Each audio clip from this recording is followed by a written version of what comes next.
Welcome everyone to this year's first edition of HealthTech Festival, organized by HealthTech Europe, Europe's largest community of founders, entrepreneurs, managers, and policymakers that use technology to improve the lives of millions of patients around Europe every day. Today we have a fully packed agenda, fantastic speakers and moderators that will share with us their passions and what they're doing in order to improve the healthcare of Europe. So our first speaker is Jan-Philippe Beck, CEO of EIT Health. EIT Health is an EU-backed organization with the aim to promote innovation and entrepreneurship throughout Europe. With him we have Tiasha Zayak, a digital health influencer. She's the host of Faces of Digital Health podcast and will be doing the moderation and Q&A. Jan, hello on this beautiful morning and welcome to the discussion about EIT Health and how Europe is advancing in terms of digitalization and investments. EIT Health is one of the largest health and healthcare initiatives worldwide, but I would still like to hear from you. How would you describe it? Who are the members? What role it plays, since we have some audience also outside from Europe? Hey Tiasha, good morning. And first of all, thanks for having me here.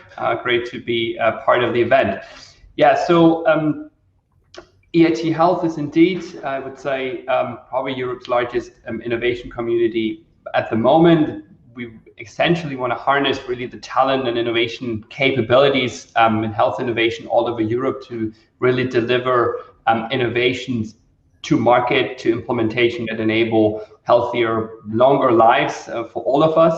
And we do that by bringing our partners together to really accelerate new products and services to market, to also drive the acceleration and growth of new companies, and to also underpin that with education and training programs, both for entrepreneurs as well as the future workforce in healthcare. Now, how is it set up? Maybe a little bit, and who's behind it, right? So we are set up as an association, so you may say a little bit like a club, right? Our members are 150 organizations at the moment from all over Europe. Around a third of that is industry, both from the technology side, but also pharma, all the way to also including consumer products, for example. So it's a strong industrial base, which is really important for us. In addition, there's research organizations, hospitals, universities, of course, connected to that, as well as, I would say, a lot of other ingredients that you need to make health innovation work. Healthcare providers, but also some payers, regions, public authorities, really important. And then in our ecosystem, we have a lot of startups and entrepreneurs, 750 young companies that we have supported today. And all of that sort of under the umbrella of what we call the European Institute of Innovation and Technology. That's also where the name comes from, EIT, right? And the EIT is a body of the European Union with a stable partnership agreement with the EIT, which gives us a lot of access to the European universe, so to say. We are part of the Horizon Europe program and its pillar on innovation. And of course, it also enables us to leverage precious funding that we can invest in startups and projects. Mm-hmm. It's a very broad ecosystem, as you mentioned yourself, a lot of stakeholders. But perhaps just for a little bit more understanding, how does EIT, for example, differ from accelerators, from VCs, from tenders that the European Union has to support startups and funding and their growth? Right. So I think a very important idea at the very heart of the EIT and EIT Health is not to rebuild new accelerators or incubators or so on, but to also leverage a lot of what is already there, right? So we would have teams in different European regional innovation hubs that work together very closely with existing accelerators, incubators, all the ecosystems that are existing around large corporates, and see how we can bring that also together at European level in different ways. right? Sometimes in concrete projects that have an endpoint in really bringing a new solution to market and really foster its implementation also across borders. Also, in some cases, also we have programs that are focused on helping startups then to achieve cross-European market entry, to bring them in touch also with investors beyond their immediate ecosystem, to see that they can also embark on larger funding rounds, or also get access to really the mentoring and the coaching, the support that they need.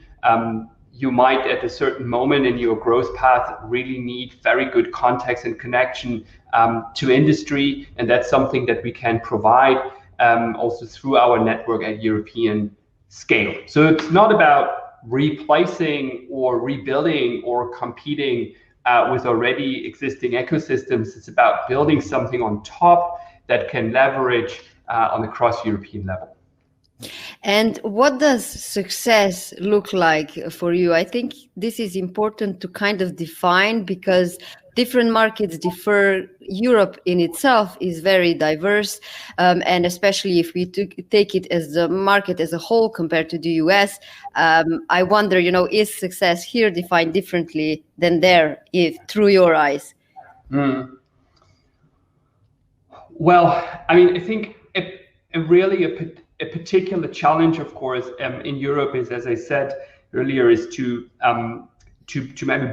try to support the bridging of that kind of market fragmentation that we have, right? And so one piece of support that we try to provide to startups, and do so, I think, quite successfully, is to say if they have already achieved market entry in one area, to look at how can we help you find also that pathway to, for example, let's say you've launched in Italy and now you want to go and also achieve reimbursement maybe in France or in Germany, and you need the connection to those ecosystems to actually move there and achieve next entry. That's something that we try to do, but maybe also in broader scale. I think one example I can give you in terms of what this success looked like for us is now connected to fighting the pandemic and addressing COVID-19. We launched a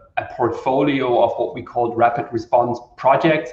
And one example was a really strong AI-based system that the University Hospital of in Barcelona clinic built to support clinical decision making for patients with really severe COVID-19 symptoms, and they looked at how can they improve the pathway of those patients. And we supported that project and the usage also of advanced analytics, but we didn't stay there. We then looked at how can we scale that, and we brought in other clinics in 3, I think, other European locations to quickly support a further adoption and rollout of this kind of solution. So I think that's where we see our role in acceleration, and particularly in acceleration across borders.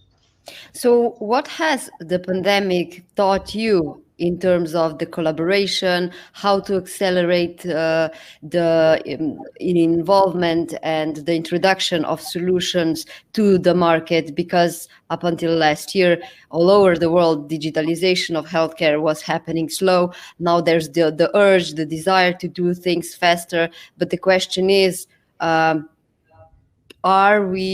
we have the capacity and knowledge to do that in the sector that is not used to working agile? Yeah, so this is a good question. So I believe that first of all, I must say that I'm absolutely amazed by what has been achieved in the sector, and I think probably many people wouldn't have thought that we could actually get such an acceleration going.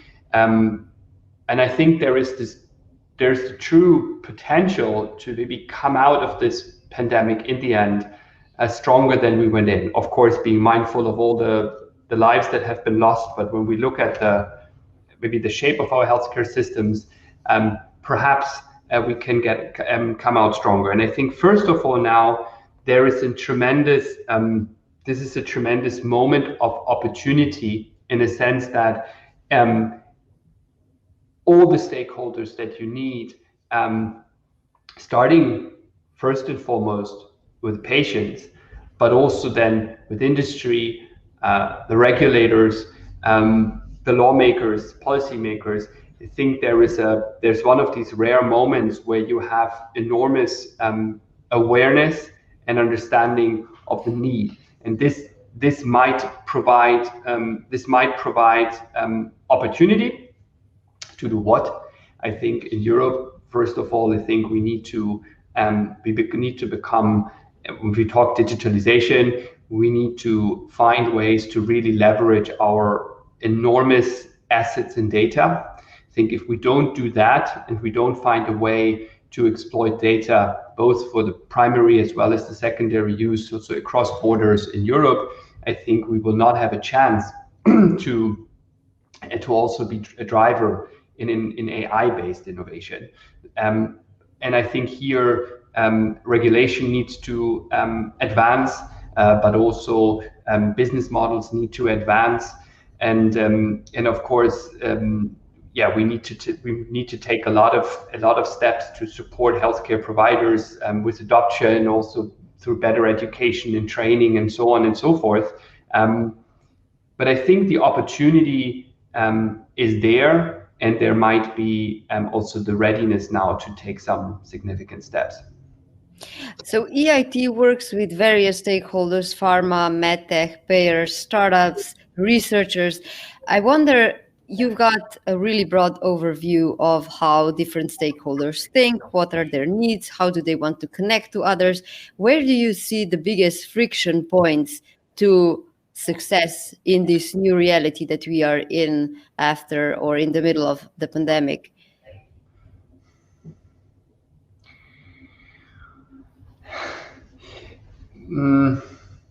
Or maybe, just barriers to success, and what you think is still gonna be very challenging, even now when there's the desire and the motivation to change things. Yeah, so I think there is still, so I believe if we specifically think about the adoption and the scaling also of digital solutions, I think there is still an enormous challenge on unlocking more potential through just better also European regulation and removing a great deal also of insecurities around that. And I think there's an opportunity now, in a sense, that I think we'll see greater acceptance and readiness of patients to embrace such solutions, and that should give lawmakers confidence. So I think we need better, leaner regulation, right? I think that's a key thing, and that's feedback that we hear also, for example, in a report that we put forward together with McKinsey Global Institute on AI adoption. That's a key piece. The other thing I believe, which we still will need to do, is we need to mobilize really significant investment. And I think in both sides, on the one hand, of course, also private investment could be from a venture capital side, maybe also from the corporate side, into high potential companies. It is an old story, but it's an important and up-to-date story that we need to mobilize larger investment rounds in Europe. But we also need investment in healthcare systems, and I think the funding that's also now being made available at national level, but also at European level, for example, to be utilized, for example, through the Next Generation EU program. I think it will be absolutely important to use this funding to invest in infrastructure, secure infrastructure, into making sure that this is done with the right incentives to create interoperability between systems. So I think that will be absolutely critical, and because investment in the end in health needs to be seen as an investment really in our in our future. It may only be paying off in the years to come, in the decades to come. But I think the moment and the opportunity is now to do that. Europe is very fragmented. Healthcare systems differ, languages differ, approaches to digitalization differ. And given everything that you said, is there a country or a project that you're kind of inspired by and that shows how that will or determination to find funding and allocate it accordingly is visible as a positive example? Yeah, I think when it comes to digitalization and healthcare, I do believe that looking up north is insightful, and I think the very relatively small country of Estonia, I think, has come a really long way. I think other Nordic countries too, like Finland or also Sweden, I think in different ways. On the one hand, I think through great investment, but also smart strategies around leveraging the data that is generated in their healthcare systems and making sure that resource is really is tapped into with good care, with respect for privacy, but at the same time also with a clear view on exploiting that for better innovation, better research, but also better healthcare. But then at the same time also fostering a great entrepreneurial spirit and connect that with this asset. And I think here I do believe that the Nordic countries are the ones to look to learn. And I mean, I'm German nationality, and I think we also in Germany have fantastically well also structured data in our healthcare system, but we are far away from actually leveraging that in any comparable way. Which kind of brings us to the question of the development of AI in the future. One thing that I really wonder is how would you compare the development of AI perhaps to China or to the US, given that the basic component for AI development is data, quality data. So what do you think that the current state of healthcare digitalization in Europe means for the speed of the AI development in this region? Yeah, look, I think from an innovation standpoint at the moment, I think we have to see that in AI we really are at risk of falling behind in Europe. I think if we look at the investments that are made in the area, but also, for example, patents that are registered in that space, we are definitely in Europe not the front runner. And I think that bears a great risk, because if you are sort of if you're not the front runner, you will ultimately be an innovation taker, right? So once you then want to use the solutions that are developed, you may depend on acquiring those globally, and that may not be the best choice. I think it's good to be there to also be able to shape innovation. Now, how could we change that?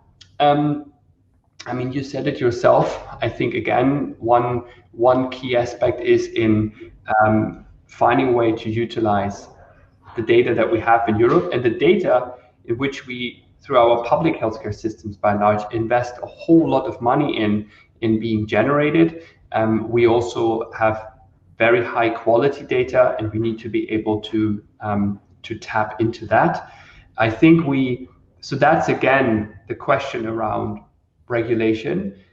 At the same time, I do believe that it's also dangerous to just stop there and say, well, with good regulation only, we will be this great place that investment is going to come to and entrepreneurs are going to come to from that. I don't think that's enough, right? So I think if you only bring good regulation to the party, I don't think you're going to have a whole lot of guests. So it's an important component, but we also need investments in real in lighthouse projects.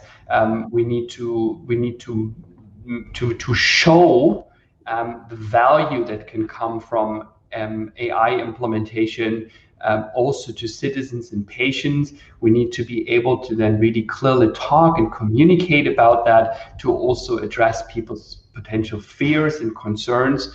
So we cannot only have an AI strategy that is based on better and good regulation. That's good, it's an important precondition, but we cannot stop there. We also need investment, showcases, and a lot of communication. Then maybe we can also foster the adoption, which could then hopefully bring us ahead of the game regarding AI in healthcare. We definitely have a lot of work to do. Since we have quite a lot of Italian innovation leaders here today, let's narrow down the focus a little bit, from the broader European perspective to what EIT does in Italy. So can you perhaps share a thought or two about that? What are the plans for EIT in Italy? Yeah, so we have plans for Italy. And we already have some organizations that are very active and working fantastically in Italy, particularly from its beautiful south. So the University of Naples, for example, is very involved, and also then some parts of the Italian Institute for Technology. So we have quite a number of partners pretty much in the south around Naples, and we would like to engage broader. I think all around the ecosystem. I think from great healthcare providers that would be ambitious and interested in working with us, but of course also investors, industry. So we would love to expand. We have some discussions and explorations here forthcoming. Anyone who's interested should not hesitate also to get in touch. But I think Italy is such an important country and market in Europe that it's very much needed. That also EIT Health becomes much more active here than we currently are. I think that you intrigued the audience enough for them to do further research about the Italian market. But for now, I would like to thank you for this discussion and return the word to Victor. Thank you, Anne. Thank you so much. It's great. Thank you. Even before the pandemic, venture capital funding finally increased in Europe for digital health startups. Today we have with us Felix Faltin, principal at Speed Invest, that will give us an overview of the digital health landscape and investments throughout Europe. With him, Aline Noizet, Managing Director of Digital Health Connector. Good morning to you. Good morning, everybody. Well, welcome. My name is Aline Noizet, and I'm Digital Health Connector. It is my pleasure to be here with you this morning. I'm with Felix. Felix Faltin is a principal at Speed Invest, and he will tell us more about the digital health scene in Europe from a venture capital perspective. So we're very much looking forward to that. Felix, welcome. Yeah, thank you, Aline. Thanks for introducing me here and for hosting this session. Thanks also to Digital Health Europe for hosting this great festival. Good morning to everyone who's watching. So it's my pleasure to give kind of a high-level perspective on digital health from the view of a venture capital investor who's active across Europe in this space. And I'll kick in, and I look forward to also having some questions and fielding some questions with Aline afterwards. Exactly. So first, who are we? Why am I even talking about this? Speed Invest is a pan-European venture capital fund. We're multi-vertical and early stage, so we invest in pre-seed and seed. And we have built over the last 5 to 6 years one of the largest digital health portfolios in Europe at seed, so at this very early stage, spanning B2B, consumer and mixed business models in 8 countries with 17 companies in our portfolio, 16 officially, 17 in the making. This gives us kind of a unique perspective on the ecosystem. So last year, my team and I screened over 1,000 digital health leads across Europe. Very early stuff. Not all of them got funded, but I think it gives us a very privileged view and lens onto a very, very rapidly evolving ecosystem. So what do we see in this ecosystem? Digital health in Europe is very niche still. So I've just put on this slide, digital health, 2.5 billion euros in funding last year, which was a lot for Europe. It pales in comparison to other sectors like e-commerce or fintech. And then if you compare, digital health in Europe to digital health in the US, totally different world. In fact, digital health investments in the US at just under 23 billion last year. So that's almost 10 times the amount we had in Europe. Actually, dwarfs even European fintech, European e-commerce, and European digital health together. So Europe is still pretty niche compared to even just this small sector in the US. And one of the questions is, why is this? So is it just because there's more venture capital in the US? No. The US has roughly 3 times the amount of venture capital, or has received roughly 3 times the amount of venture capital that Europe received last year. But if we remember, the gap in digital health funding was more like 10x. So that doesn't completely explain this gap. What we do see is that investors in Europe and in the US just have completely different perspectives on the opportunity in digital health. So in Europe, 5% of total venture capital goes into digital health. And so that's health excluding biotech and excluding also medical devices and hardware. We really have a software focus here. Whereas in the US, 15% of total venture capital goes into digital health. And so it's not so much, it's one part, the total amount of funding that's available, but it's also just a very different set of priorities for professional investors in these countries. One of the reasons for that is simply that there are also more exits. I mean, it's a chicken egg question, obviously, but there are also more exits in the US. So just in the first half of 2020, there were over 50 digital health exits in the US, and in the entire last decade, there were only 37 exits in Europe. So in a sense, it's very rational to put more money in a market where there is also just more return ultimately, although that's rapidly changing. Still, there is a massive mismatch between what we see on the capital input side and economic output side. So I find this chart is always something that my colleagues from other verticals find amusing. If we just look at kind of the share of venture capital that fintech received on the left, it's almost over 20%, and digital health received only roughly 10% of venture capital in Europe over the last year. If you look at the share of GDP that these sectors comprise, so obviously comparing apples and bananas to some extent, but financial sector accounts for roughly 5% of European GDP, so very, very broad calculation here, whereas health is almost double that at 10% of GDP. So we're having, even though health has doubled the output economically speaking to financial service industry, it only gets half of the venture capital investment, and I think that's just some food for thought for us as investors. The good news, and I think this is good news for everyone in the ecosystem, whether you're on the investor side or on the startup side, is that digital health funding in Europe is catching up at quicker rates than in other sectors. So, over the last 5 years, we've seen an almost tenfold increase in the amount of funding from a very low level, but the trend goes in the right direction. We've also seen company formation, so founding of companies, but also funding events for those companies increasing quicker than in other sectors, again at a very low level, but in particular in the last year, and a lot of the data for last year still actually isn't accounted for, so these numbers will increase. There are more digital health companies. They are being funded at a higher rate and with larger amounts going forward than has ever been the case before.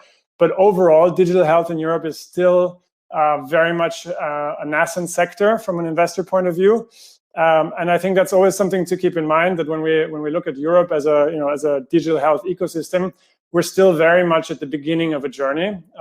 There's a lot of great companies out there doing great work and that have already come very far. But overall, it's an extremely immature ecosystem, and we have a long way to go yet. So one obvious question is kind of, where do we go in the next 5 years? And I've just really compressed this very heavily just to give some very high-level indications of what we think the next 5 years might look like in digital health in Europe. So one thing, and we're already seeing this, one trend that we're seeing is that telemedicine, and here I'm talking about generalist primary care telemedicine, so a call for an RX for a prescription. That's kind of been the first beachhead for telemedicine and for digital health consumer facing in Europe. And that market is going to consolidate very heavily. So we've already in the last 18 months seen an incredible amount of acquisitions. This will only heat up with big funding rounds in the space, driving mergers and acquisitions. And so that's important because it basically provides a lot of downstream liquidity. So entrepreneurs who have founded smaller digital health companies will benefit from these acquisitions. They'll have payout and they'll be able to do new things, which is always important in the ecosystem. But also some of these players that are emerging will reach significant scale, and that enables them to do completely different things. Taking Cree as an example, who just announced an enormous funding round last week. They're now making a natural progression from primary, telemedicine, primary care telemedicine, towards more complex chronic disease, mental health conditions, and that's a function of scale, and that's key to a really flourishing digital health ecosystem, reaching that scale. I think everyone's been talking about telemedicine, and it actually turns out it's not so sticky. So, according to McKinsey, 27 million people have tried telemedicine because of COVID or since COVID started. But only 11 or 12 million people are actually considering continued use of telemedicine. If you compare that to the amount of people who've tried and intend to continue online ordering of medicine and drugs, that's a tiny amount. There's a huge number of people who have discovered that they can order their drugs conveniently online. That's going to be a much more lasting change in behavior on the consumer side, and I think the ecosystem will reflect that very heavily. In the US, this market is already very much established. So basically, ordering medicine and medication from home, even with prescriptions. We're really only at the beginning here in Europe, and that market, I think, is actually much more poised for growth potentially than the what we traditionally think of when we say telemedicine market. I think, or we think, we're convinced that one other huge trend that we'll see, and we're already seeing it today, is that the physical and the digital service provision worlds will merge. So in the US, we have well-known examples, Parsley Health, One Medical, or Maven Clinic, just to name three that we've picked out, that basically offer a full online first experience with very attractive physical locations to kind of complement and round off the service. And we're already seeing that happen in Europe with Impress Medical in Spain in the dental space. Avi Medical is a very young company in Germany doing that, or Dr. SE, more established in Sweden. And I think this is a much larger trend that we're seeing, that it's no longer going to matter, is care offline or online. It's really going to be built around the consumer experience, and consumers want healthcare to be where they are, and that's sometimes online and that's sometimes offline. Very important factor, and perhaps slightly less interesting because consumers have less, direct exposure to this, is that the infrastructure for digitization health will fall into place over the next 5 years, creating an incredible opportunity for downstream services, for additional service offerings to come around. So we see, I'm going to start on the public side actually, because I think that's really foundational and sometimes overlooked especially in the startup world. We're seeing an incredible push towards standardized national or even international level architecture. So I've just put up, forgive me, all the telematic infrastructure providers in other countries. I've just put up Gematik as an example of the German health record going online in the next 2 years.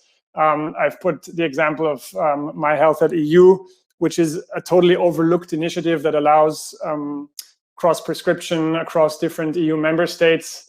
And I've put down the EU for Health program, a new €5 billion, colossal number, funding program. These are all public elements, and there are many more in place, and many of them overlooked and not packaged for media consumption ultimately, that will just make it much easier to deliver digital health services cross-border and within geographies, frankly, because it's the basis for information flow is basically being created over the next 5 years.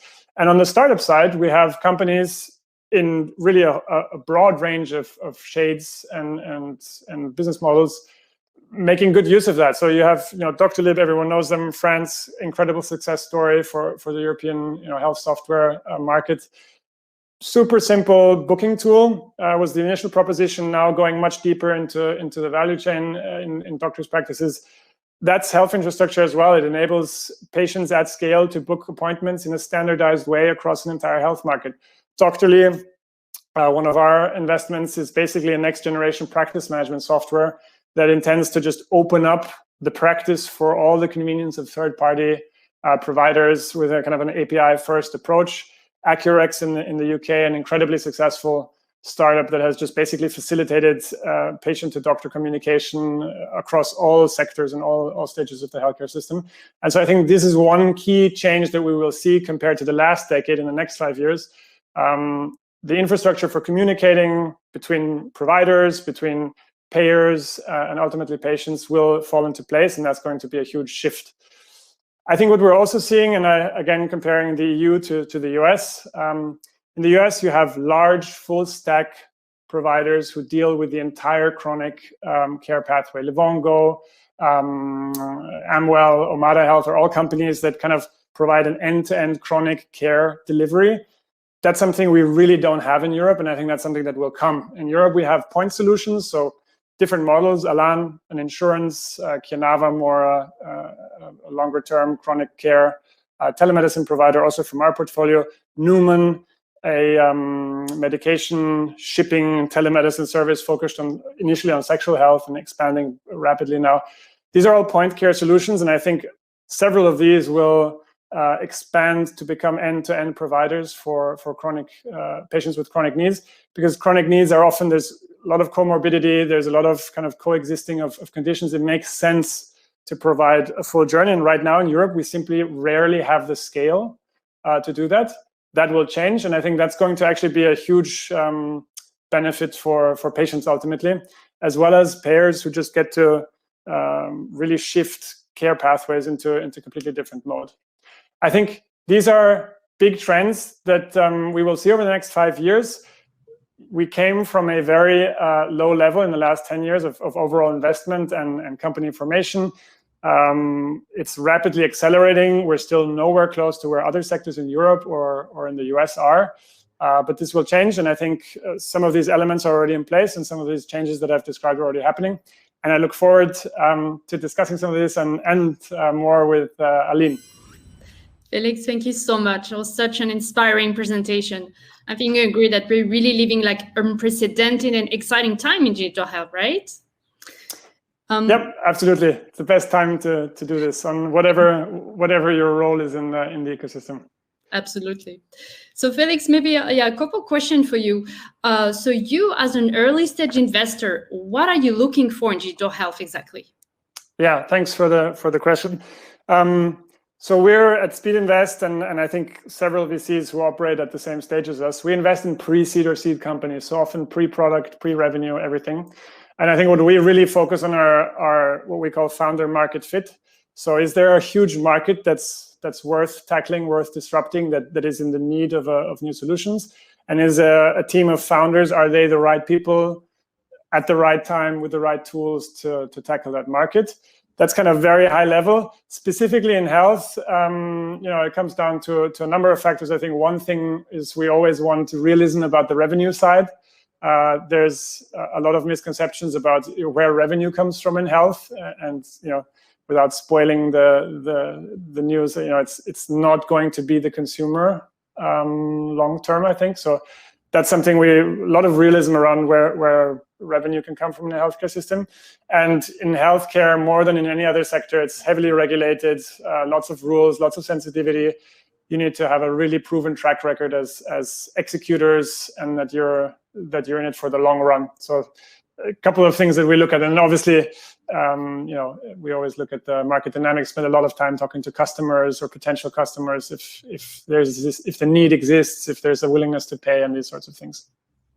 And maybe to complement a bit to that, like if we have startups today who are listening to us and they are looking for funding, what advice could you give them?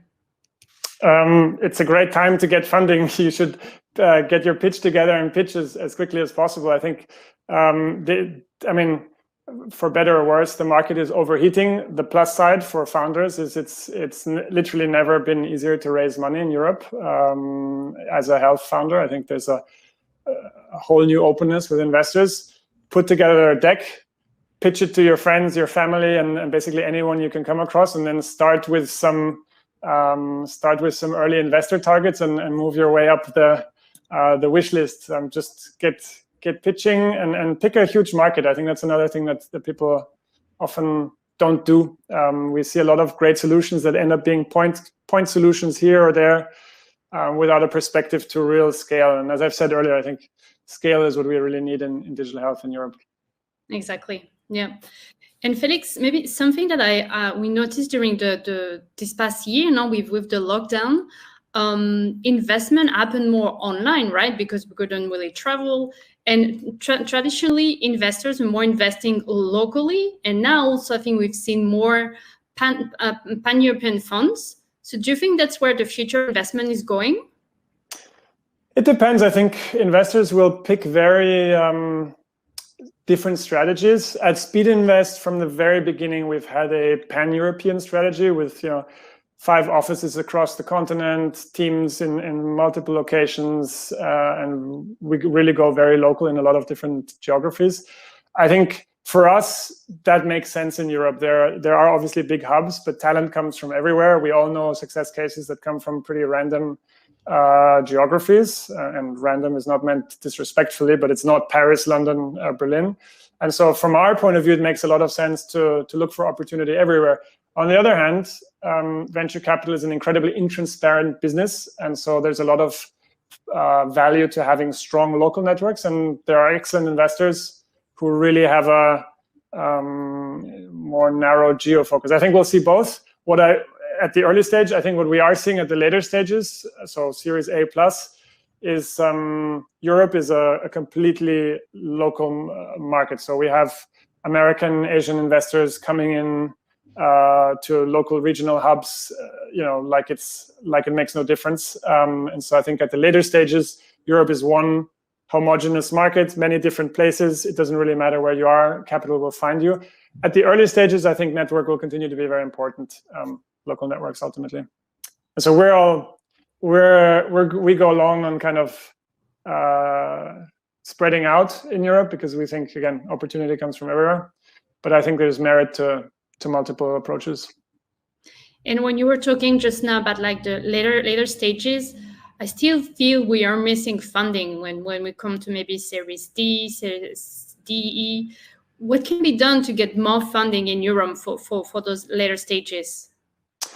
Yeah, so I think it's a two-part answer. I think one issue is that we simply don't have companies at the scale required to attract Series D type checks in Europe in digital health. I mean, there are literally only, as of last week, really a handful of companies with multi-billion euro valuations in digital health in Europe. They don't have any difficulty finding capital. I think it's really that those capital sources are completely global, and that the number of these companies will grow over time. And I think we will see the more companies mature and scale into these orders of magnitude, we will find that later stage capital is highly mobile, and it goes wherever the good deals are. The interesting bit is more around Series A, B. And that's where I would tend to agree with you. There's two worlds, right? There's for the really outstanding teams with the phenomenal metrics, a clear case, etc. Again, capital is completely global. They can access money from anywhere in the world. The difficulty here is, shall we say, not the top decile, but the top quartile companies. I think those companies often struggle and are sold undervalued, or not sold, but raise undervalued, because basically they struggle to really access, international global capital sources, and they don't have the local players in that league. To be honest, I think Europe is doing a ton at the public level to incentivize this sort of funding. It's really a question of maturity of the ecosystem for me. books have been written about better tax treatment, easier regulations. I personally don't believe in any of that. I think it's a function of the maturity of the ecosystem. And once we have enough companies at Series A, B in Europe, and that will happen in the next 3 years, later stage capital will follow. And maybe back to the geography that we were mentioning before, what are for you the countries that are role models in digital health? Yeah, and so that's a great question, and there are multiple. That's the good news. I think there's some. So everyone's been talking a lot about Germany lately because of DVG and kind of App auf Rezept, which is great. But I think we shouldn't forget. And by the way, it's spurred a huge burst of innovation in Germany that is really phenomenal to see. So just the quality and the amount of deal flow coming out of Germany at the moment is exceptional. I think we shouldn't forget that Scandinavian markets, Sweden, Norway, have been doing this for a while. And so in many ways, and we see this in the quality of the companies coming from these geographies, very mature systems for dealing with digital solutions, reimbursement for these sorts of solutions. So I think the Nordics are the true, perhaps quieter trailblazers. And then, even though it's no longer part of the European Union, it's very much still part of Europe, the UK, especially London, but also the other hubs. Still incredible amounts of companies coming out of there, including some of the more cutting edge topics. Just for example, looking at the area of femtech, all the big companies or all the successful companies we've seen raise rounds in the last years really came from London, and I think there's a reason for that. There's just a vibrancy there. On the other hand, in France, you have some really, really interesting models where the strong centralization of the healthcare system has helped startups scale very, very quickly. So I think there's best practices everywhere. What I always do say is that especially if you're doing something consumer facing, it's really helpful to start in some of the big markets rather than the fringe markets, because it makes it so much easier to just scale and reach numbers. Exactly. Well, Felix, last question, the most difficult. What's the best way to get in touch with you? It's very easy, felix@speedinvest.com. So always looking forward to connections, to founders, other investors, other just colleagues in the ecosystem. Would love to be in touch. I'm very responsive on LinkedIn or email. Just drop me a line. Would love to connect. And thanks, Aline, for having me here today and asking some of these tricky questions. Well, thank you. Thank you so much, Felix. It was my pleasure. And thank you to the HealthTech Europe team for having us today. Yes, thanks. Thanks for having us. Have a great rest of the day. Bye-bye. Bye. The European healthcare landscape is complex, fragmented, with many stakeholders, even more complex than many other national health systems around the world. To add some clarity, today we have with us Angela Spatharo. She is the partner at McKinsey and an expert in healthcare, has worked with large multinationals and national healthcare systems. And she'll try to create a panorama, an introduction around the scenarios of Europe today. With her, we have Tiasha Zayak for the moderation and questions. Good morning. Hello and good morning, everyone. Thank you very much for the invitation to be a speaker at the HealthTech conference. I'm going to talk briefly about work that we developed last year with the European Institute of Technology and Innovation, looking at the impact of artificial intelligence on healthcare with focus on Europe. If we could start sharing the presentation. Thank you. We can go to the next page.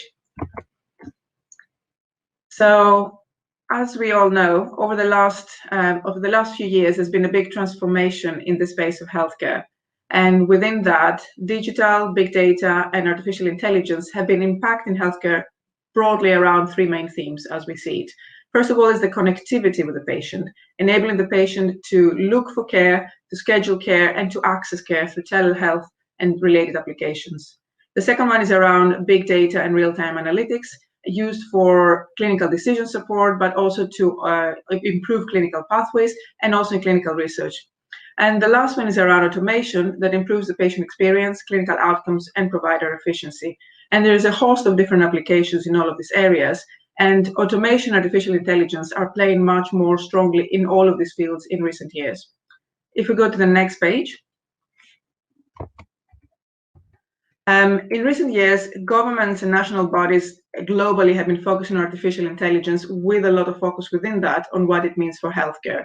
And this is, very diverse countries. You see some of the recent examples from the United States, United Kingdom, Germany, Finland, China, but also countries such as Israel or Qatar. There's been a broad application, people looking at what artificial intelligence can mean for the national economy and what it can mean specifically for healthcare. And in that space, if we go into the next page, private players across healthcare are also coming into this strongly. So these are some very selected examples. There's many more, of course, of people actively interested and engaged in artificial intelligence in healthcare today. You can see some of the payer and provider examples, medtech and pharma, but also tech and telecommunications players that are coming very strongly into linking their tech experience into an impact in healthcare and bringing artificial intelligence into the mix. So not surprisingly, yes, thank you. If we look at this page, there's been a host of investment in recent years. This is just an example. There's been $8.5 billion of US dollars of VC funding invested in just the top 50 AI companies in healthcare since 2010, and that is fairly consolidated. The top 10%, the top 10 has received close to 60% of the total funding. So if we move to the next page, what our work did, we did basically three things. First of all, what you see on this page. We looked at the clinical pathway end-to-end, from self-care, prevention and wellness, triage and diagnosis, diagnostics, clinical decision support, care delivery, chronic care management, but also some underlying functions in healthcare, such as operational efficiency improvements, improving population health management, and strengthening innovation. And we decided we wanted to look at not just blue sky thinking, but what was actually there already today, commercially available solutions that we could map to each one of these parts of the clinical pathway. So that was the first thing we did. The second thing we did is take the McKinsey Global Institute analysis on the impact of automation in different parts of the economy and looking specifically at healthcare and looking at what this could mean for European healthcare. And you will see some of this analysis further down in the presentation. And the last thing we did is run a large survey across Europe, which included healthcare professionals, it included health investors, but also a lot of health tech founders and owners, various innovators, on trying to understand what is the state of play in Europe today, what are the opportunities and barriers people see, and how they see this develop, and what this means, therefore, for healthcare professionals in Europe. So if we stay with the first topic here, you can see here that there is a host of applications in all of these areas. So in principle, someone could programmatically decide, and I think hospitals in Europe already are doing it, to look at AI applications in each part of the clinical pathway and create an ecosystem around them. So there is obviously a lot around self-care, prevention, and wellness, and you can see here the examples of the personalized ECG or activity and sleep trackers. There is a huge amount around triage and diagnosis. In fact, some of the most interesting innovators here, like Babylon, Medictor, and others, Ada Health, come from Europe. A big amount of solutions related to diagnostics, a point-of-care blood testing, medical imaging analysis, and so forth. A lot of solutions around clinical decision support, going all the way back to the original IBM Watson for oncology, but DeepMind and others. Then more recent solutions around care delivery, nurse assistant robots, virtual health assistants, and similar solutions. And increasingly solutions that link to the empowerment of the patient, in particular for chronic care patients, and link to chronic care management. So we have some of the examples here, like the Carantis automated personal monitoring alerting system, treatment adherence programs, and so forth. So there's an enormous amount of applications.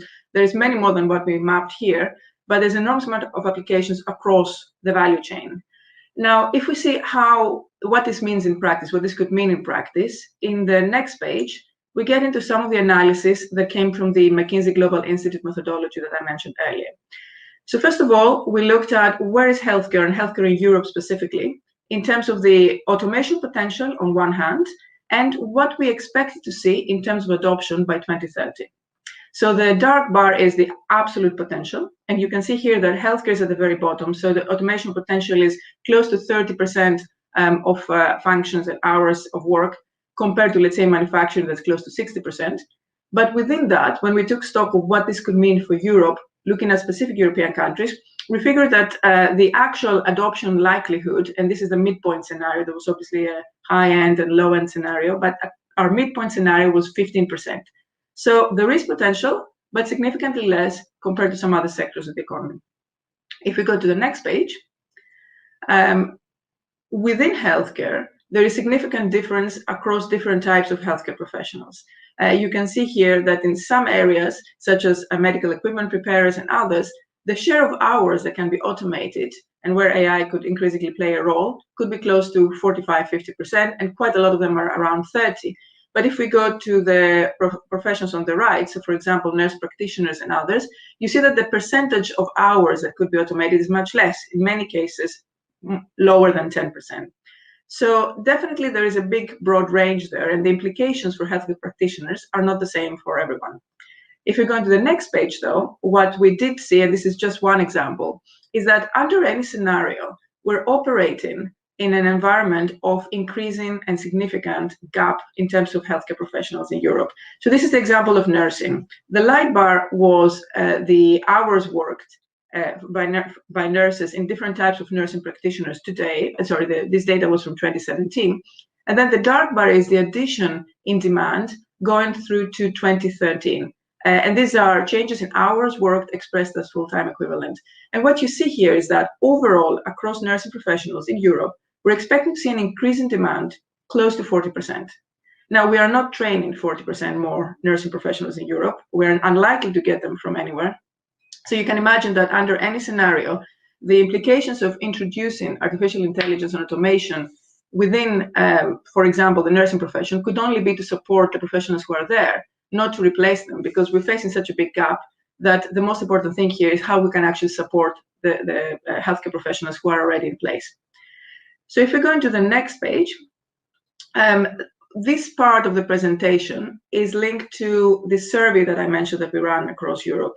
And obviously there was a very extensive survey, and in the report that we can share offline that we published last year, there is many more examples of what people think that you can see. But some of the examples we looked at was, first of all, what are the applications of AI in healthcare that healthcare professionals found most relevant for their organization today, things that were actually happening. And not surprisingly, there was a large amount around diagnostics, imaging, pathology sequencing, and clinical decision-making. And of course, other solutions such as data management, education, prescribing, etc. Now, the numbers you see on the left, we put it as an example, was what actually the startup executives had put as their top 5. And it's quite interesting because, of course, clinical decision-making made it in both lists. But something like triage and diagnostics, or self-care and prevention and wellness, were very high in the top 5 for the health tech executives, but not necessarily for the healthcare professionals. So you can see here, one of the things we picked up in our work was a mismatch between where healthcare professionals felt they were with digital automation and artificial intelligence in their day-to-day practice and their expectations, versus where investors and health tech executives actually felt the industry was going.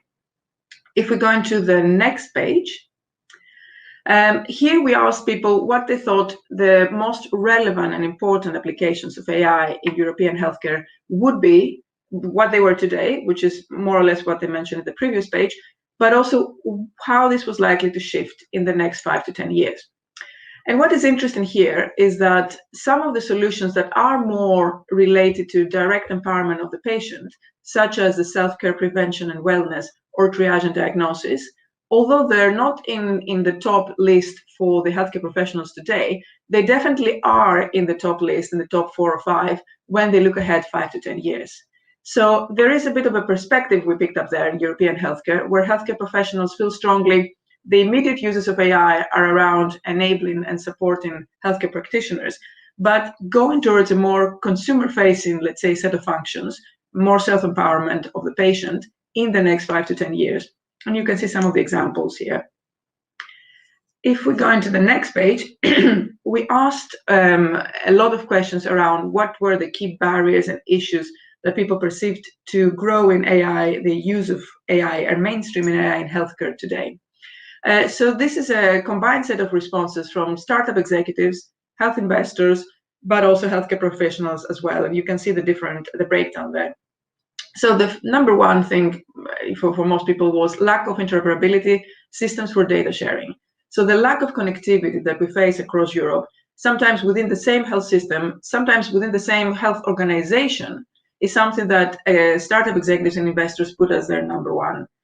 Interestingly, for healthcare professionals, the lack of skills that they needed to have in terms of using data and analytics and having the right AI professionals on their teams was a very significant part of the problem. Then, of course, lack of funding was a related topic, and issues around systems and processes.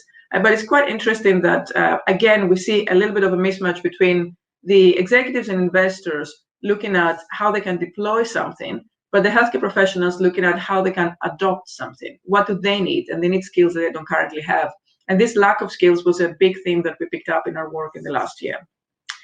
If we go to the next page, another set of issues we saw was a big fragmentation in terms of the investments. So, I mean, again, you could argue maybe this has to do with the sample that we had, but in the end of the day, we were struck that close to half of the investors listed were up to 1 million euros, and only 30% or so were over 2 million. So by global standards, and if we think about some of the big investments that are happening in other geographies, such as Asia, the US, etc., these numbers are not large. So you can see that we are basically supporting lots of small startups to small extent, but not necessarily to the extent that we need for them to scale. And I think that's one of the issues we need to pick up in Europe.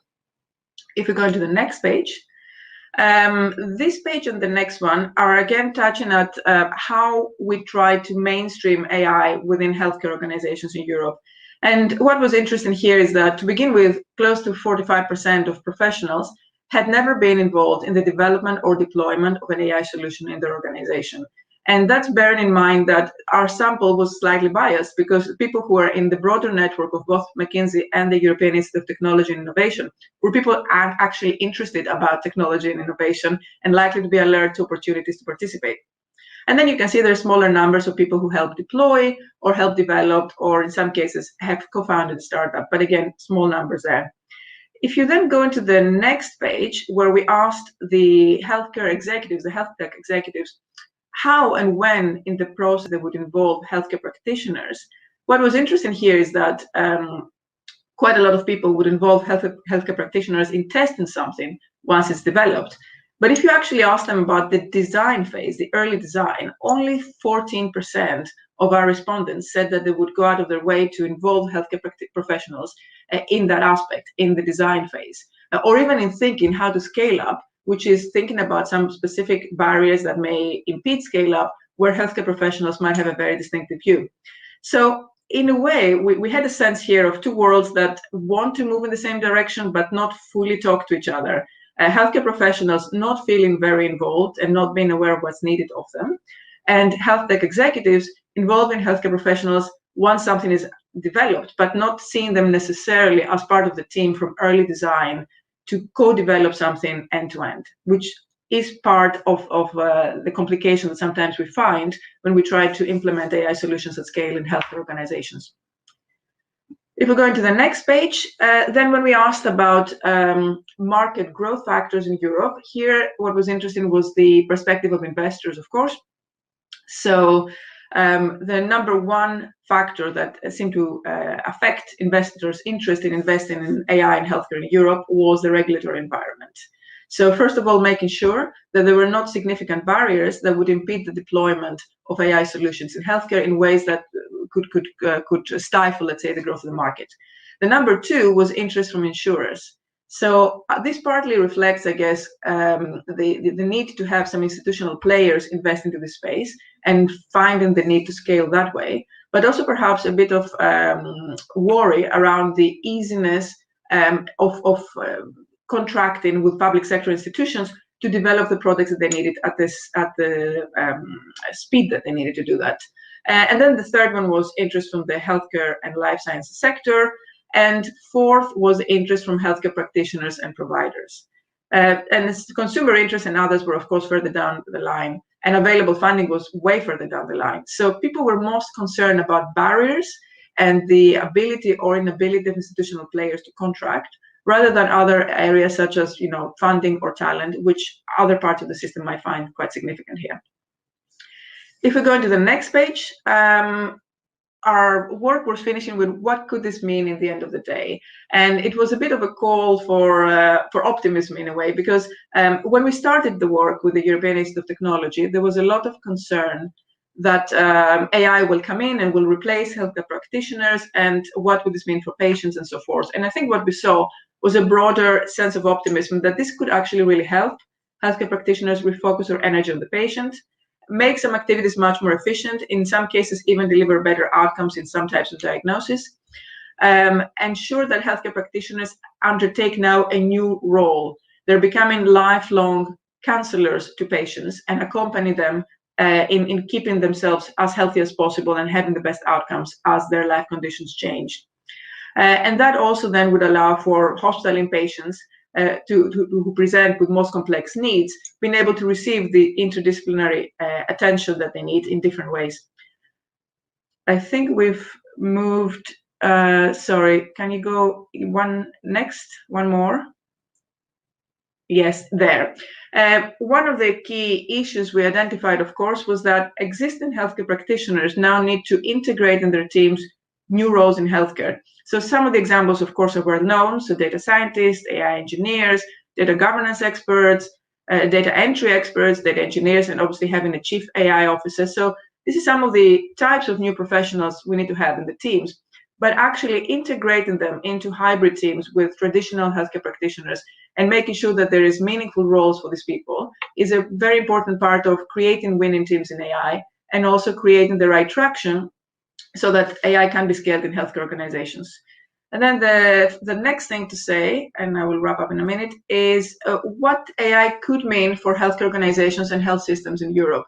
So we got a lot out of our interviews and discussions we had, that healthcare organizations themselves need to change very rapidly. They need to have a very clear view where they want to go with AI, take good stock of their capabilities, and move very fast to define the enablers they need to scale within their organization, from creating an AI ecosystem to using the right use cases to developing the right value proposition for talent.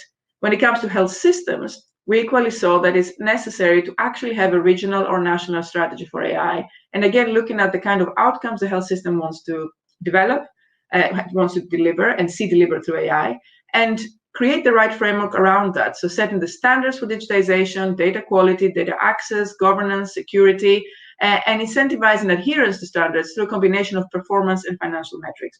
So there's a lot here that can be done both at a national and local level, and of course implications of what this could mean for a European or EU-wide strategy for AI. And I will close by saying, by looking at what the whole thing has meant through COVID. So what you see here is that there's been obviously an explosion of use of digital across European healthcare, but a lot of the solutions we see here, and actually let's move to the next page, were solutions that were using AI in very interesting ways to enable this direct access to remote care or remote, in this case, remote diagnosis. So a lot of the examples here are around AI-enabled digital screening and e-triage tools that were used at scale in different parts of the European systems to direct patients to the appropriate point of care, and in some cases provide remote care. And a lot of interesting innovations, either directly from Europe, such as Babylon, ADA, obviously NHS-related, or Medictor, or others coming into Europe through interesting players from the US, Israel, and others. So if we move to the next page, actually, let's go one more. Yes, so I'll just close by saying, in the end of the day, I think we conclude there is an enormous potential. We have a lot of momentum through the changes in European healthcare, in particular over the last year, in particular the push towards digital first health systems and remote care. But we did conclude that there are some enablers that will be needed, and we need to be pretty decisive about putting them in place. So first of all, clarity of purpose and sense of urgency. Europe is making the right moves in different ways, but there are other parts of the global health ecosystem that are going perhaps even faster. So we need to move fast, and we need to define what this needs to be, AI in healthcare for European systems, and how far we want to go. We need to have a clarity around the key desired outcomes at the central level, but combined with a lot of flexibility for people to implement locally. We need a lot of changes around regulation and related parameters so that people are clear what this means for data protection, for making sure that we have AI that is transparent and reliable, implications for workforce, service changes, and any kind of things related to licensing. We need to move towards a culture where people are more comfortable with experimenting, and having a supportive environment in terms of the local, managerial, political, and community engagement. And finally, redesign financial incentives and funding flows in a way that support innovation and don't stifle it. So I know we're going a bit over time. There's a lot of questions. Thank you, Angela, for this very insightful and thorough presentation. I do have some follow-up questions. So for the first one being the healthcare costs, healthcare is under constant constraints because it's getting more expensive, and we're trying to keep it sustainable. And I wonder, you mentioned among other things that we need new professionals, AI specialists, data scientists. This is not a cheap workforce. So from that perspective, what do you think this will mean for the healthcare expenditure? Yes, I think at this point, in order to attract the right people into the healthcare world, it would be important to have some upfront investment for sure. Also because I've been working with health systems for decades, and ultimately to be able to remove costs from the health system, you need to get to the point where someone who would have needed an emergency hospitalization, as an example, will not need that because of what you have put in place. We are not yet there. There is a lot of work to happen until you can say, I am actually able to pull costs directly. So I think we need to put up front some of these investments. But I think cost is not the only function. So a lot of people in the space of AI, for example, are very excited about healthcare as a sector. They want to come in it. They find it as a very exciting sector, both in terms of growth potential and in terms of social mission. So I think it will be equally important to create the right talent ecosystem around that and give people the right opportunities to develop coming into healthcare, or having the right flexibility to come in and out of healthcare space and get experience across sectors. That would be, I think, equally attractive to just having an attractive financial package. Healthcare in Europe is among the least digitized sectors, which obviously brings issues when you have technologies that are related to AI and data management. What do you think, how big of a challenge that is in what you yourself said, that, we need to be more agile, we need to make decisions, strategies in order to be advanced as the rest of the world, where I mean China and the US, who are leading the AI development?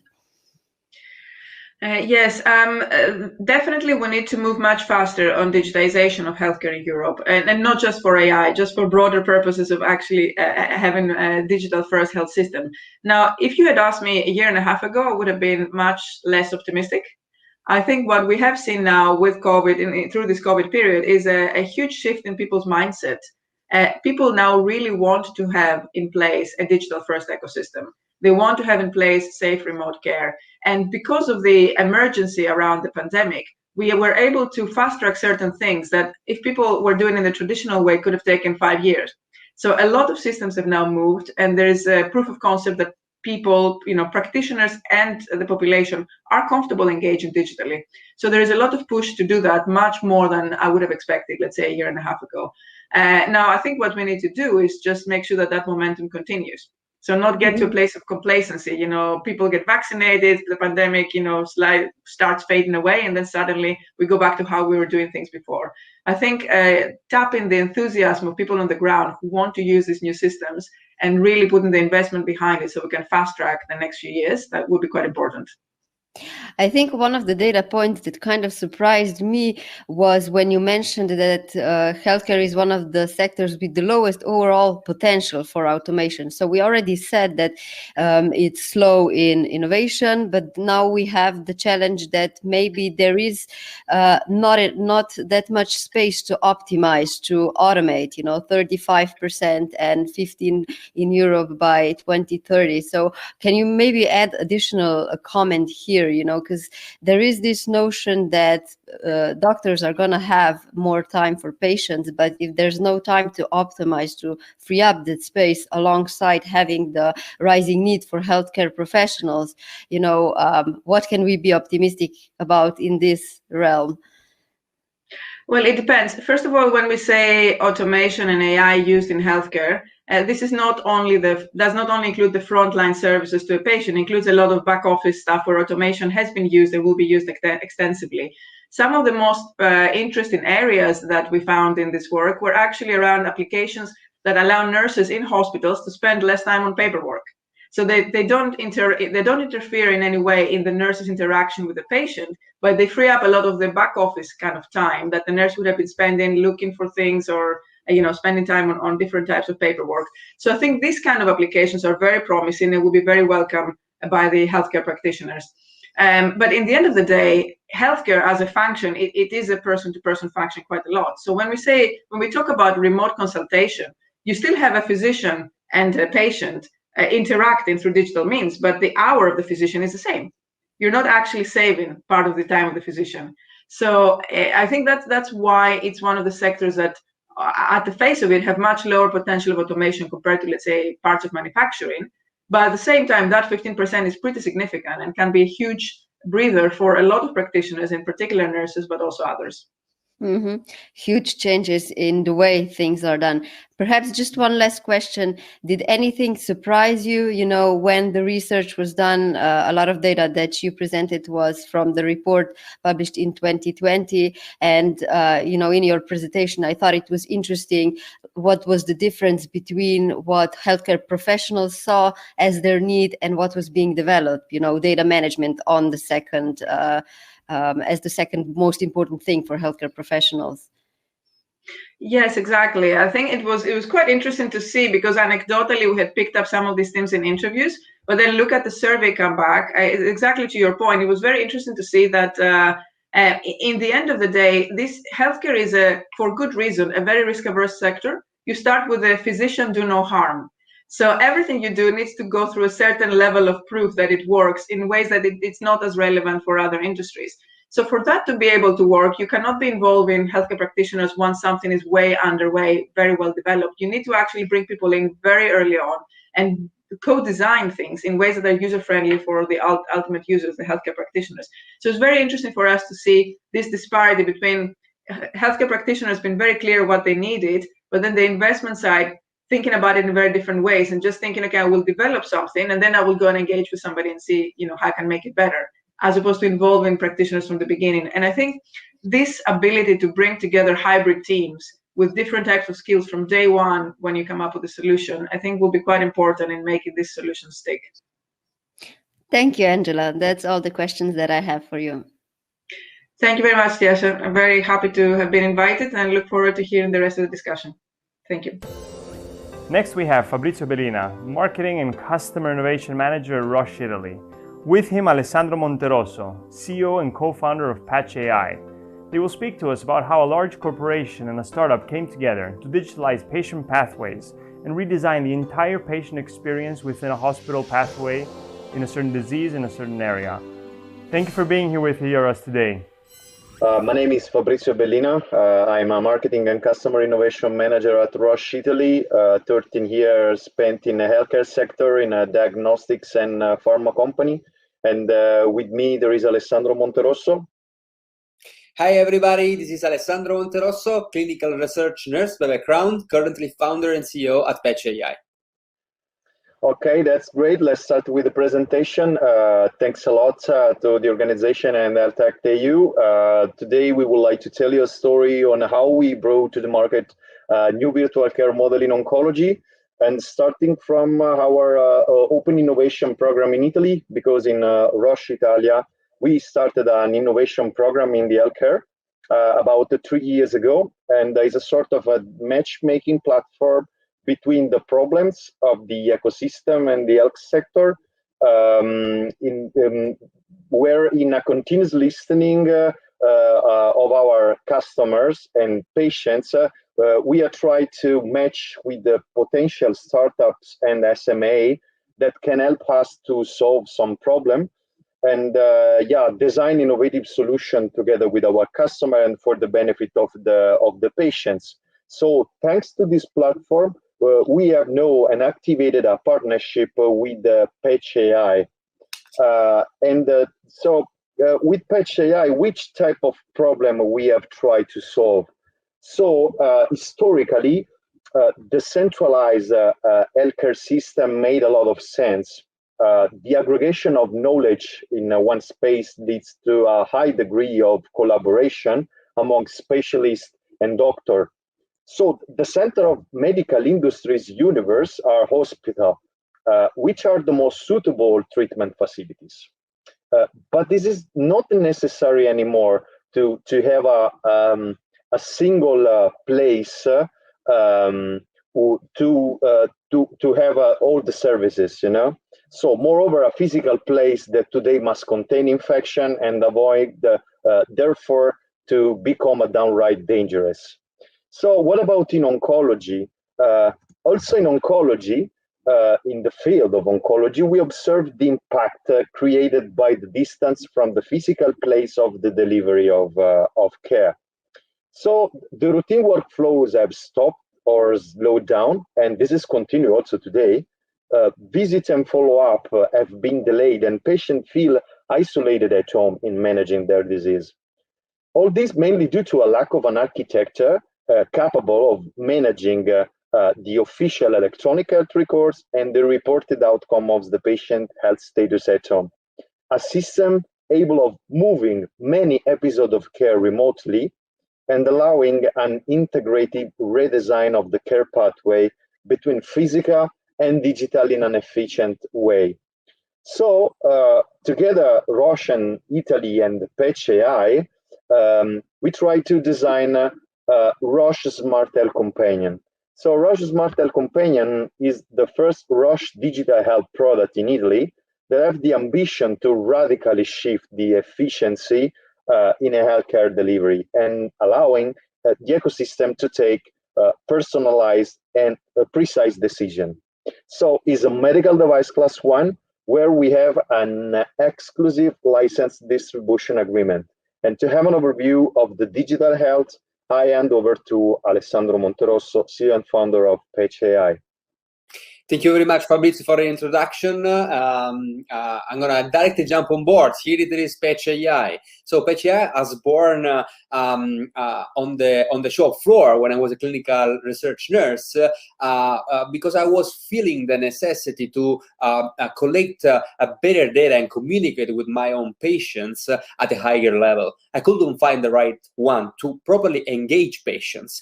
And indeed, Patch AI has been born to offer a solution for decentralized clinical research and study. Thanks to the collaboration with Roche in Italy, we've been able to adapt our solution board for the clinical trials into the standard care. And as such, the Roche Smart Health Companion powered by Patch AI. It is a platform emerging as a mobile app for patients and a web portal for clinicians. The unique point of this, beyond all the features and modules that you see on the screen, is that we imported the pioneering conversational patient-reported outcomes. What I'm talking about. Patch AI embeds a virtual assistant that personalizes its own conversation based on patient engagement, preferences, and need. This helps patients liaising through the different activities that they must do to follow their own patient journey and to manage their health.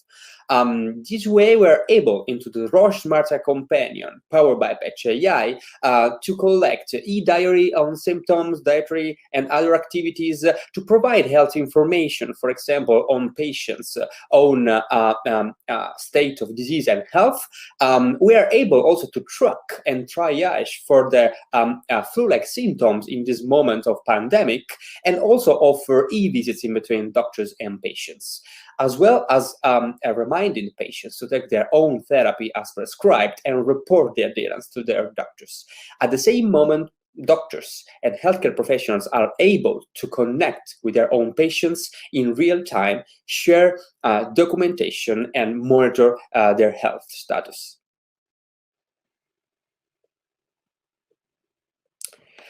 Patch AI and us, the Roche Smart Health Companion, offers different modules that are plugged based on the specific disease area. As such, we are able to offer only one platform and start customizing and configuring for several disease areas. And in Europe is fully compliant GDPR as HIPAA in US. In Europe is regulated as a medical device class 1, also under MDR.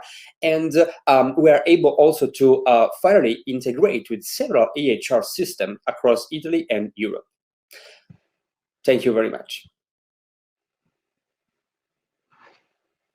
So thank you, Alessandro. Last slide for this presentation, because we are trying also to establish maybe a more long partnership to contribute to the system in the shaping the industry categorization under the regulation of the Digital Therapeutics Alliance. So a digital health product like Smart Health Companion, because it's just born, have a positioning of digital health. So low or nothing clinical evidence at the moment and the regulatory oversight.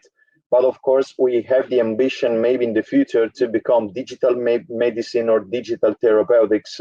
And to do this, we need more partnership with clinicians, with patients, and the entire ecosystem for the benefit of the patients. And with this slide, thanks a lot for your attention. So here's some questions that came up. How ready are the health systems to embrace digital health solutions?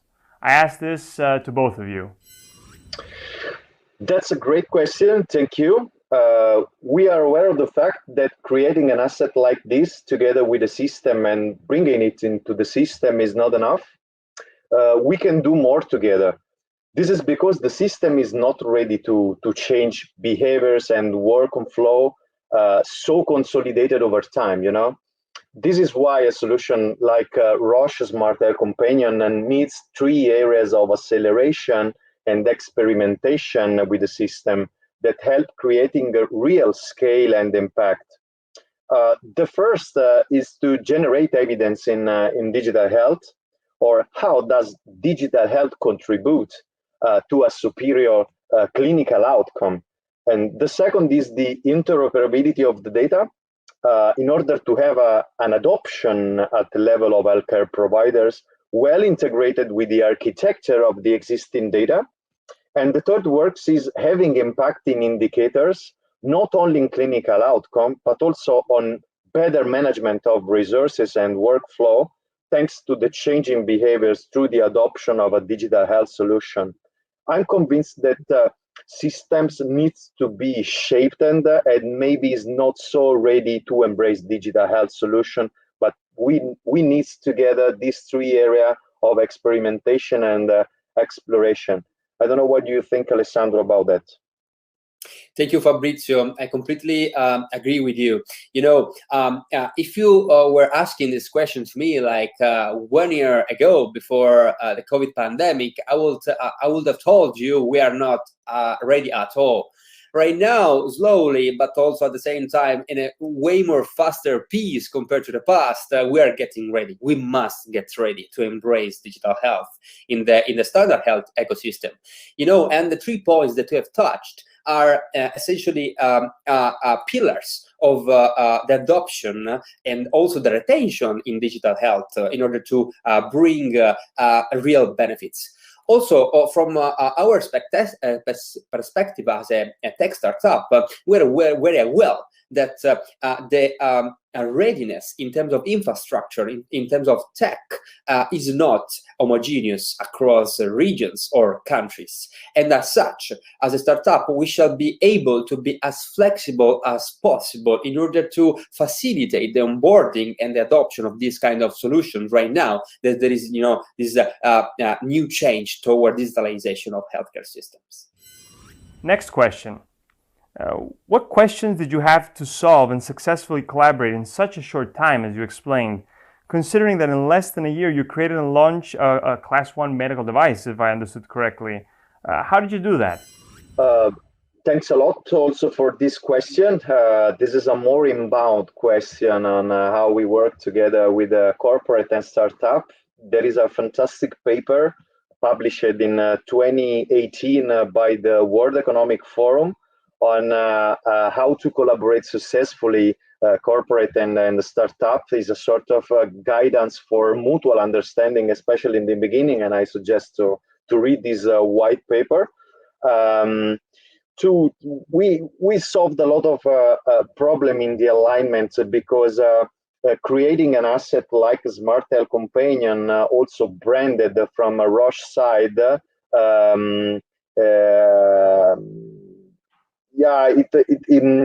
We started with the diligence from the legal part and terms of use and conditions. So we put in a security mode, before to starting generating the asset that is a medical device class 1.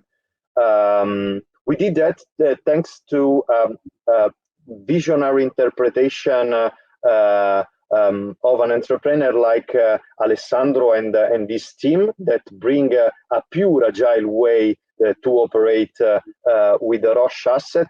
And we put in place our operating model to listen our customer and to put the customer in the center of designing this type of solution.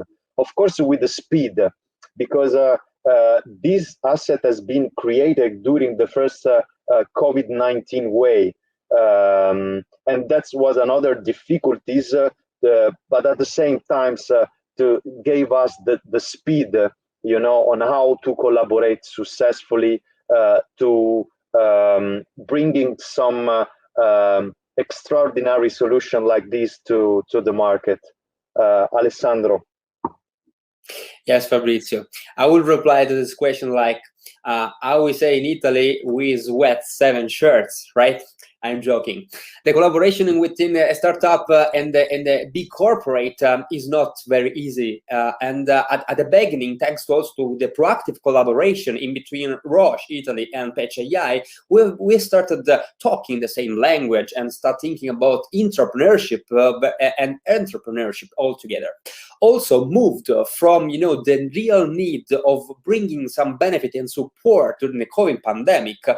We've tried to use the existing technologies in order to configure them, configure it, and bring it to the market as soon as possible. And indeed, at Patch AI, what we try to do, we try to get away from most of the other companies trying to build custom software for every single specific need, such as custom softwares. And we do have a product that is becoming more and more modular and scalable, that is really flexible, tailored to different intended uses when it comes to medical device classes. This way, we've been able to hit our own record altogether, together with Roche, to bring the solution on the market in 78 days. Oh, great. That explains a lot. Yeah. Thanks. And the next question now, and last one. What are the benefits and long-term competitive advantages of these types of collaborations, taking, for example, yours? So we are convinced that partnership like this can help a lot, not only the startups or the corporate, but the ecosystem itself, because in Roche, we have the ambition to become an healthcare provider.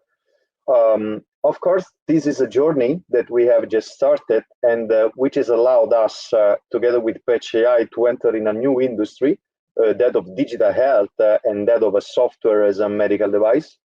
We are learning how transformational it can be to select a startup and work with the skills of an entrepreneur combined with the Roche asset and customer intimacy. And we also know that it's not our core business, but we also figured out that this is a fundamental step to embrace transformation in healthcare and having a role of a game changer that Roche has always had and wants to have even more in the interest of the patient. First of all, as I said in the first slide, the long-term competitive advantage that we can take of this collaboration can come through the partnership that we can take with some account with the researcher in order to create evidence about this type of solution. And who knows, maybe in the future, because at the moment the solution is only in Italy, and maybe we can also scale, at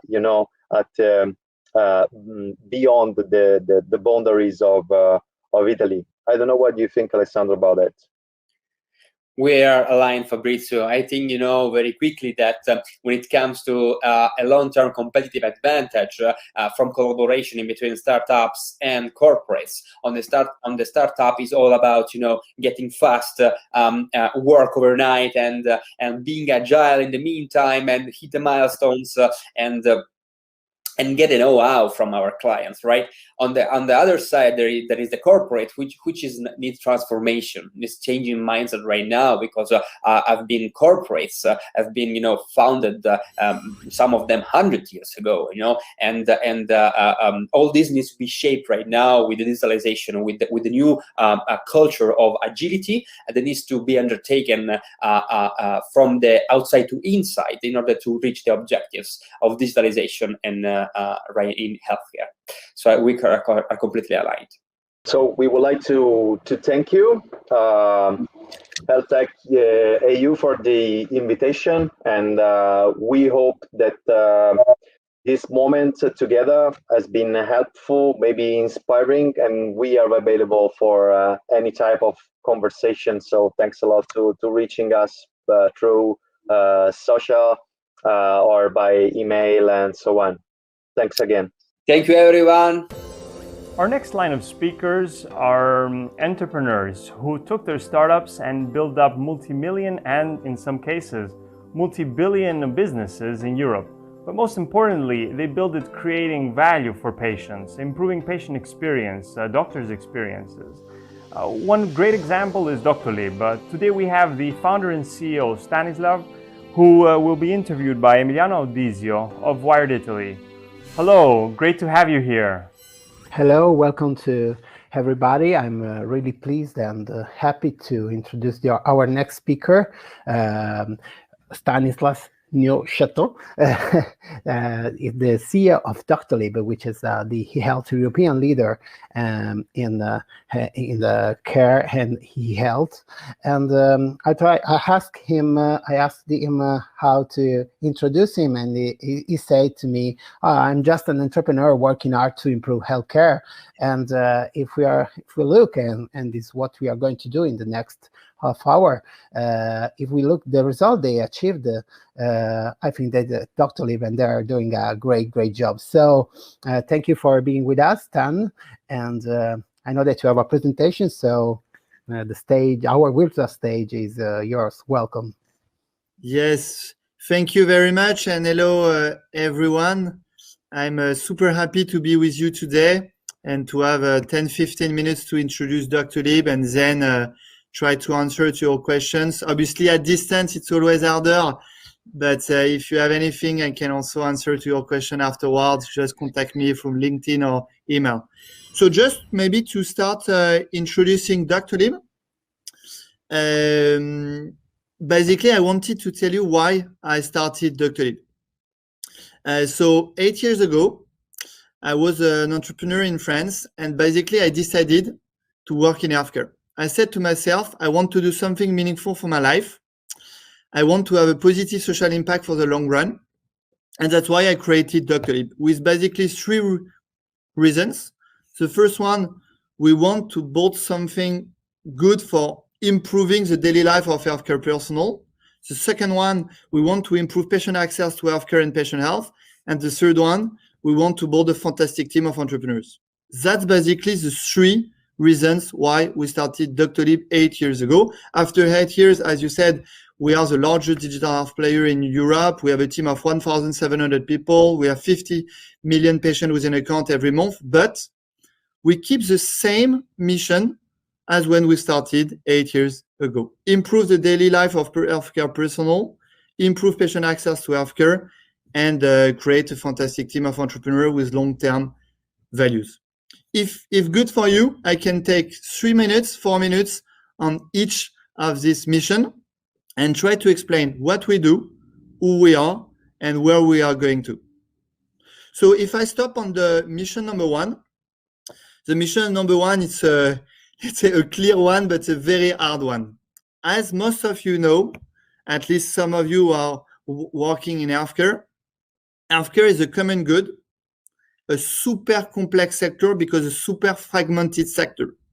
There are thousands of healthcare professionals in Germany, in Italy, in France, in other countries. There are thousands of hospitals in France, Germany, and Italy. They are all isolated, and they have lack of technology, lack of comfort, lack of medical time. When we started 8 years ago, we asked them, what do you need? How can we help you? And what did they answer? They answered that basically they want to have more time for themselves, more time for their patients. They have repetitive tasks, they have administrative tasks. So what we want to achieve is to reduce this administrative and repetitive task to help them to have more time. The second answer they gave us, it was, I want to have more comfort at work. As you know, doctors, dentists, hospitals, they are under pressure. They are under pressure from the patient, from the administrative part. They are under pressure, and they have technology 20 years behind the other industry. And so what we want to do is to improve their comfort at work, is to help them to work from home, is to help them to work with better tools. The third thing they answer to us is the fact that they want obviously to deliver better care and great care to their patients. They want to be allowed to provide new patient services, new patient experience. That's what we are trying to do. And last but not least, they also want to have more revenue. Why? Because healthcare professional hospitals, they are making healthcare. So we are happy to help them growing. So at the end of the story, what we want to do at the Doctolib for healthcare professional is to help them gain time, comfort, care, and revenue. And so to do that, we started by providing them a calendar to replace their existing calendar. And then we develop a lot of features around the calendar. And then we develop a lot of patient services, patient online booking, patient communication, patient recall, waiting list, check-in, check-out. Then we help them to acquire new patients, to connect with their peers. And so quarter after quarter, month after month, we developed a full-fledged solution to help them to manage their appointments, their secretariat, their patient, and basically to help them growing. And we did the same 2 years ago when we decided to launch telehealth as an add-on of Doctolib Patient. 2 years ago, so way before COVID, we had a discussion with a practitioner, and they told us in France and Germany, we want to work from home. We want to treat a chronic disease patient from home.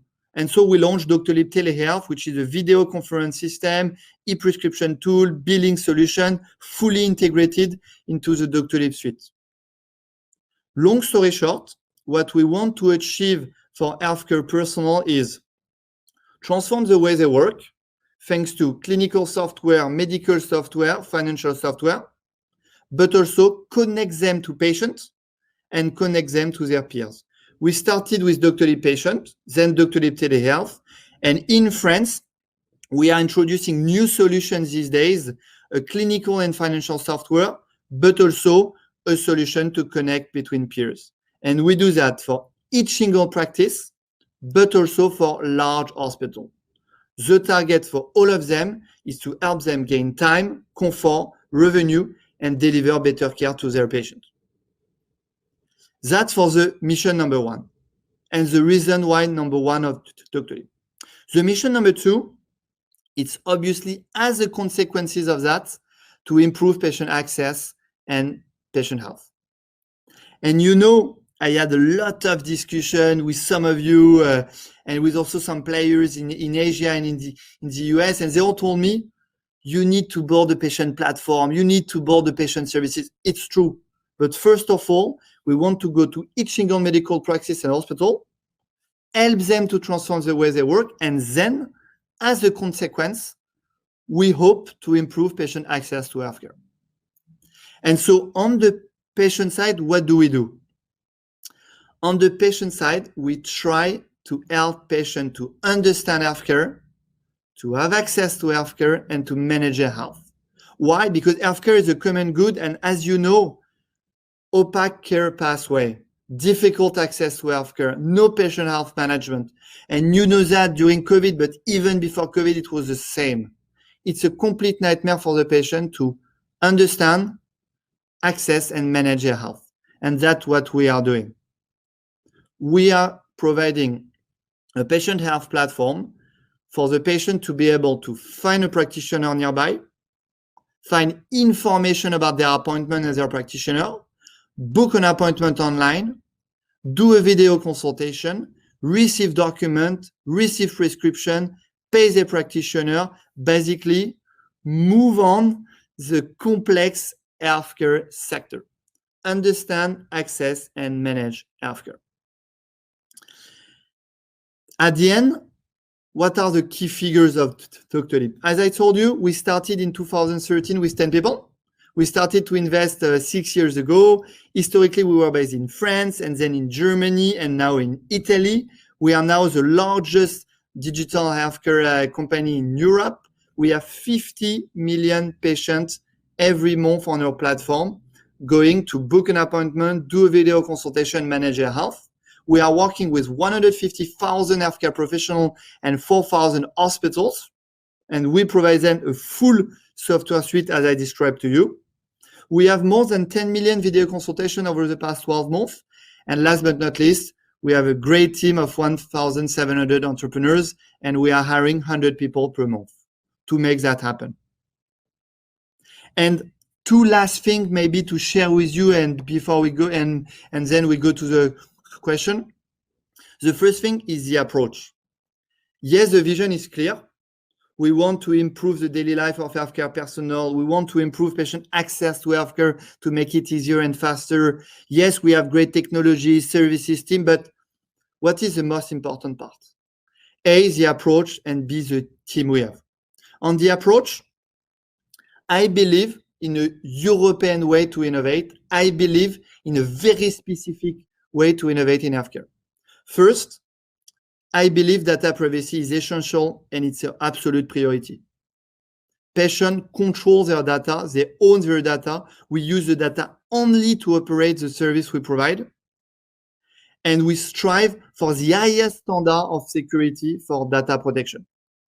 Security 100% will never exist, but it's our absolute priority to protect the data of our users. And we have hundreds of measures to do so. And we believe data is owned by the patient itself.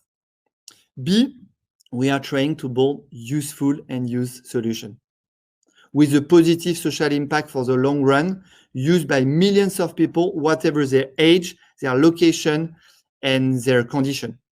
And it's important. We are not building something which is marketing driven and so on. We are building things to solve concrete problems for healthcare professionals, doctors, assistants, nurses, hospital, and patients, and to be used by millions of people. Just to give you an idea, last month in France, we had 134 million visits. Last month in Germany, we had 10 million visits. Just because we are providing easy to use, accessible technology. Just because we are providing solutions for everyone. And last but not least, we are co-building those solutions with healthcare professionals.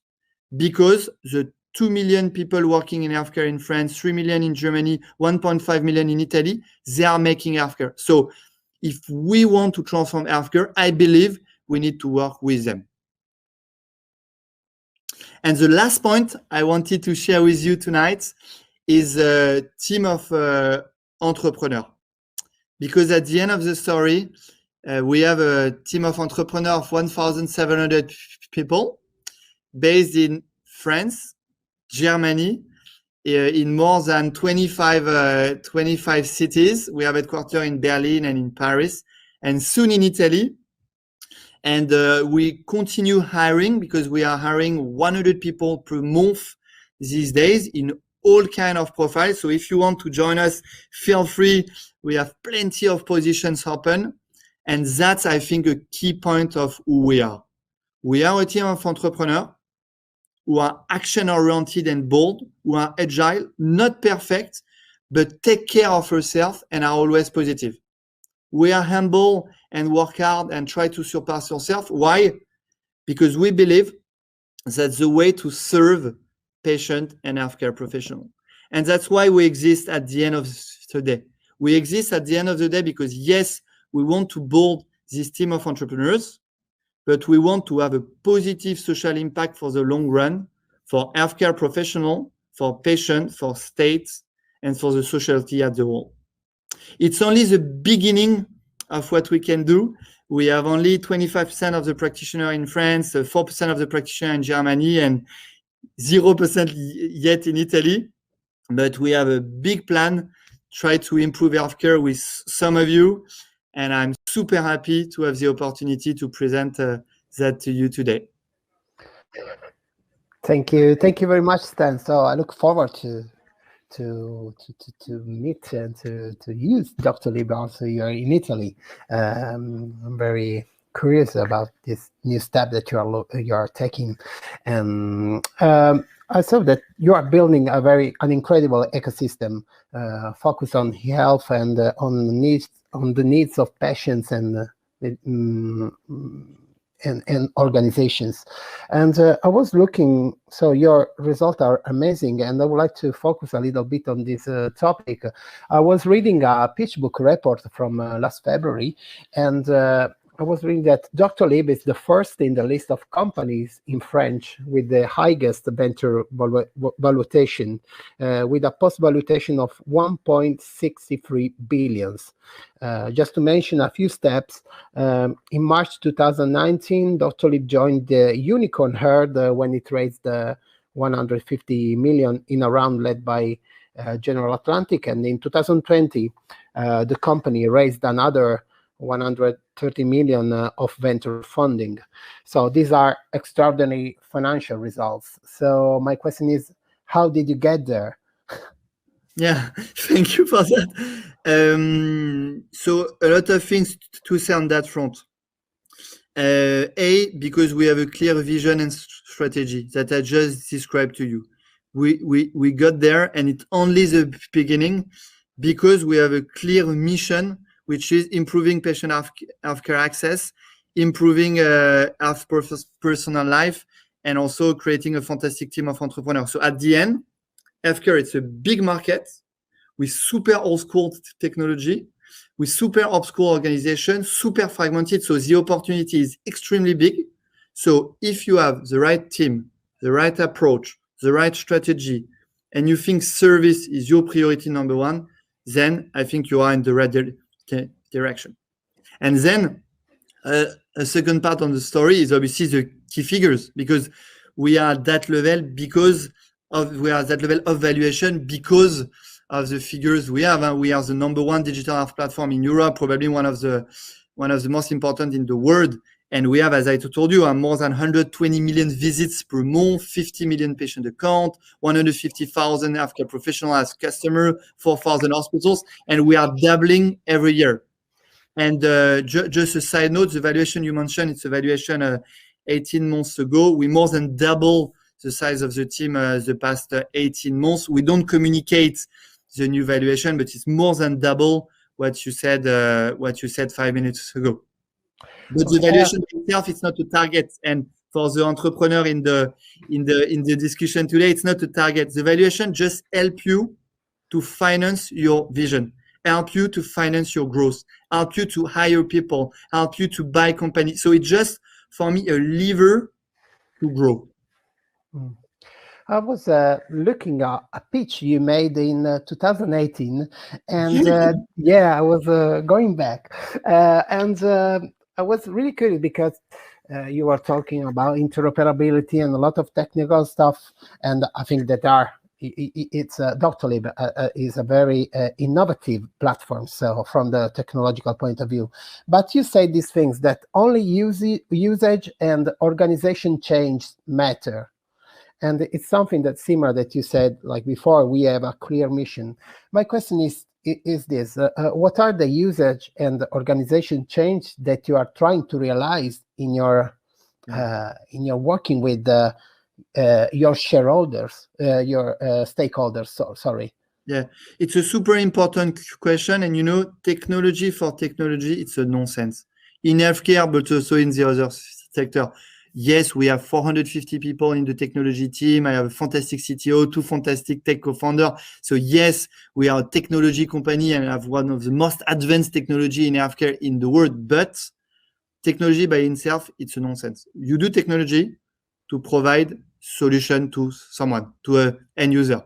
And that's exactly what we are trying to do for medical practice and hospital. So to be super concrete, if you are a doctor, you are losing 10 hours a week in admin staff. If you are a doctor, you are under pressure because you have 1,000 calls per week, per month. If you are a doctor, you cannot work from home. If you are a doctor, you use the same technology since 20 years. If you are a doctor, you are not connected to your peers, so you work alone, isolated. If you are a doctor, you don't provide new patient services such as online booking, telehealth, check-in, check-out, all the services we all know in the other industries. And so very concretely, what we are trying to do, and that's why we have 600 people on the ground to discuss with practitioners and secretaries, we are trying to help them to transform the way they work on what we know, secretariat, booking, patient, and that's why we have basically 3 suites of solutions for them. The first one is Doctolib Patient, to manage your patients, their appointment, help them growing and manage their patient services. The second one is clinical and financial software to help them to manage their medical practice and hospital. And the last one, Doctolib Team, to connect peers between each other. And so from an efficiency tool, we are trying to become a comfort tool, a service solution. And that's the key point. That's the key point. So if I have one advice to give to an entrepreneur, would be always think about your end user, how you maximize their satisfaction, how you maximize the value you create to them, and put concrete figures on it, which is for us new patient, online booking rate, no-show rate, comfort for the assistant, comfort for the secretaries, and think about all your stakeholders, not only the doctors. For instance, on yourself, we don't think only about doctors, but also about nurses and assistants, because at the end of the day, nurses and assistants, they are as important for us as a doctor. Thank you. I would like to talk now about the next steps. You are talking also in your presentation that you are developing new products and services for the European market. I would like to know a little bit more about this and if they will be, what will change between countries. So we have the same service in France, Germany, what will happen in Italy. So I would like to know a little bit more. So now we are in France and Germany. We have 1,700 people, 1,200 in France, 500 in Germany. We are opening in Italy these days. We have already a team of 15 people. We'll hire 500 people in Italy, 1,000 people in Germany. So we are big focusing on hiring the great talent to make that happen. Are there differences between countries? Yes, but let's say 80% is the same, 20% is different. And the 20% difference is mainly prescription, billing, and the way the healthcare sector is organized. But let's say for 80% of what we do, it's the same in France, Germany, and Italy, and the same in most of the countries in the world. And in terms of innovation, we have 2 pillars, 2 legs. We focus on medical practice and hospital, as I said. So for them, specialty by specialty, country by country, we work very closely with the healthcare professional to design the best solutions they want and to integrate also with their existing solution because they have medical device, they have existing systems. So we also integrate ourselves within the solutions they have. And to be honest, we have plenty of innovation in front of us to help them have more time, comfort, revenue, and care.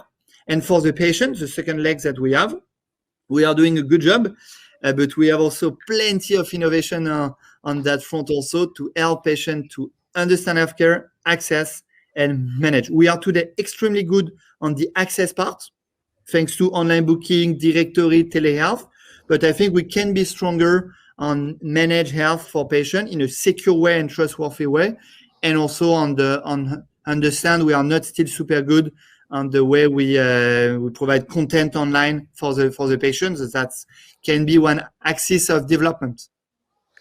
Thank you. I would like to change a little bit on another topic I'm really interested too, is interoperability, of course, is one of the main issue in the healthcare sector. So I was talking to Charles Alessi from HIMSS, and he was saying that, okay, we talk a lot about interoperability, it's a technical problem, blah, blah, blah, but we are fundamentally talking about trust. It's only about trust, how to build trust, how we build trust. And so I would like to ask you, what does interoperability mean in the context of Dr. Lib's vision? Yeah, there are two things. For me, we need full interoperability between all the system, and the state has to force the player to implement full interoperability. Why? Because there are a lot of players on the IT landscape of healthcare provider, and basically they are blocking innovation in healthcare because they force not to be interoperable. So to be honest, yes, we are a good startup, we have a good trajectory, but many of other startups, they are extremely good, they have super strong solution, but they are not in the market because of that blocking point. So interoperability should be in the law, should be forced for all the players in the market. And B, for the trust part, patients, they need to have trust in the service related to the data. And privacy is a key topic, as I said 15 minutes ago. We need zero compromise on that front. And you know, we are in Europe, we are in healthcare, we have an opportunity here to build a fantastic service or fantastic solution with that vision to say data is controlled by the patient. Data is owned by the patient. Data is collected only for the services provider like us operate. And we put the highest standard of security. That's what we are trying to do. But obviously, I highly recommend all entrepreneurs in healthcare to have the same vision, to say, we are here to create service, but in terms of data privacy, we need zero compromise, zero. And security 100% will never exist. As I said, it's people who will tell you that are liars, so will never exist, but we need zero compromise on that. Thank you very much, Stan. One last question. So Dr. Lee plays a very important role, a central role in France in the COVID-19 vaccination campaign. As a company, as a leader, as an entrepreneur, what have you learned from this experience? To be honest, a lot of things. I don't know if you know, but over the past 14 months, basically, it was a roller coaster year for us. We started in March with the first lockdown. We deployed telehealth for free. We became in the top 3 telehealth provider in the world with more than 1 million telehealth per month. Then we roll out a continuity of care campaign in Germany and France. Then we partner with French and German state to deploy tests and online booking for tests. And then at the end of last year, the French government and German government contacted us and asked us to become the official partner for the vaccination campaign. So just to give you an idea, we have managed up to date 26 million vaccination appointments in France, 2.5 million vaccination appointments in Germany, and basically more than 1 million appointments are taken every day in Doctolib for vaccination these days. And so crazy time. We are providing 2 things. A full software for vaccination centers. We have now 2,000 vaccination centers, 20,000 GP, 1,000 pharmacists in France and Germany. And B, a solution for the patient to access to the vaccination, to book their 2 appointments for vaccination, to do check-in, check-out, the statistics, and so on, with the complexity that you know. So each vaccine has a different guideline, different time between first injection, second injection.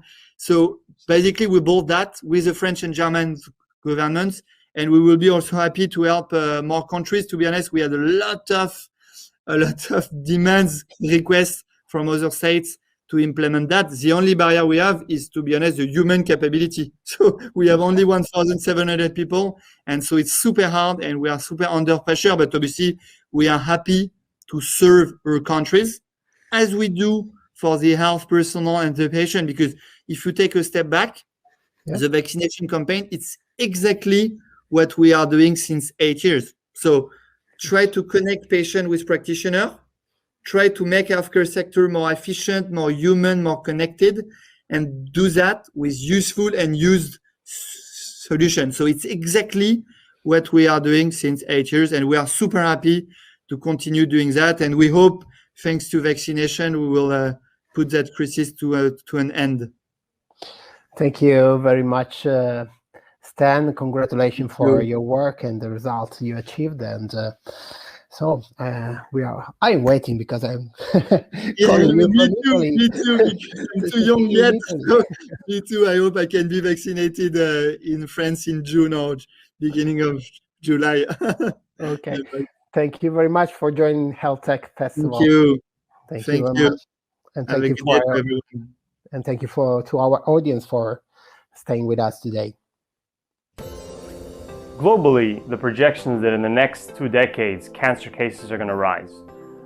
Doctors are lacking throughout the whole world. How will technology impact this world, and what can technology do for us? A very particular sector is cancer diagnosis. So cancer diagnosis today is done at an initial stage in the pathology laboratory, and this is a fundamental part of the process.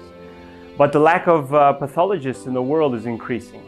A company is, like many, are trying to disrupt this sector, but we have a very particular case with us here today. We have the founder of Page, Thomas Fuchs, that would like to discuss about how this sector is changing, how over the past 15 years they have been building algorithms to improve diagnosis, improve speed, precision, and basically facilitate doctors in the day-to-day activity and where they plan to go. Thomas, thank you for being with us here today. Hello, everyone. Thank you a lot, Victor, for the kind introduction.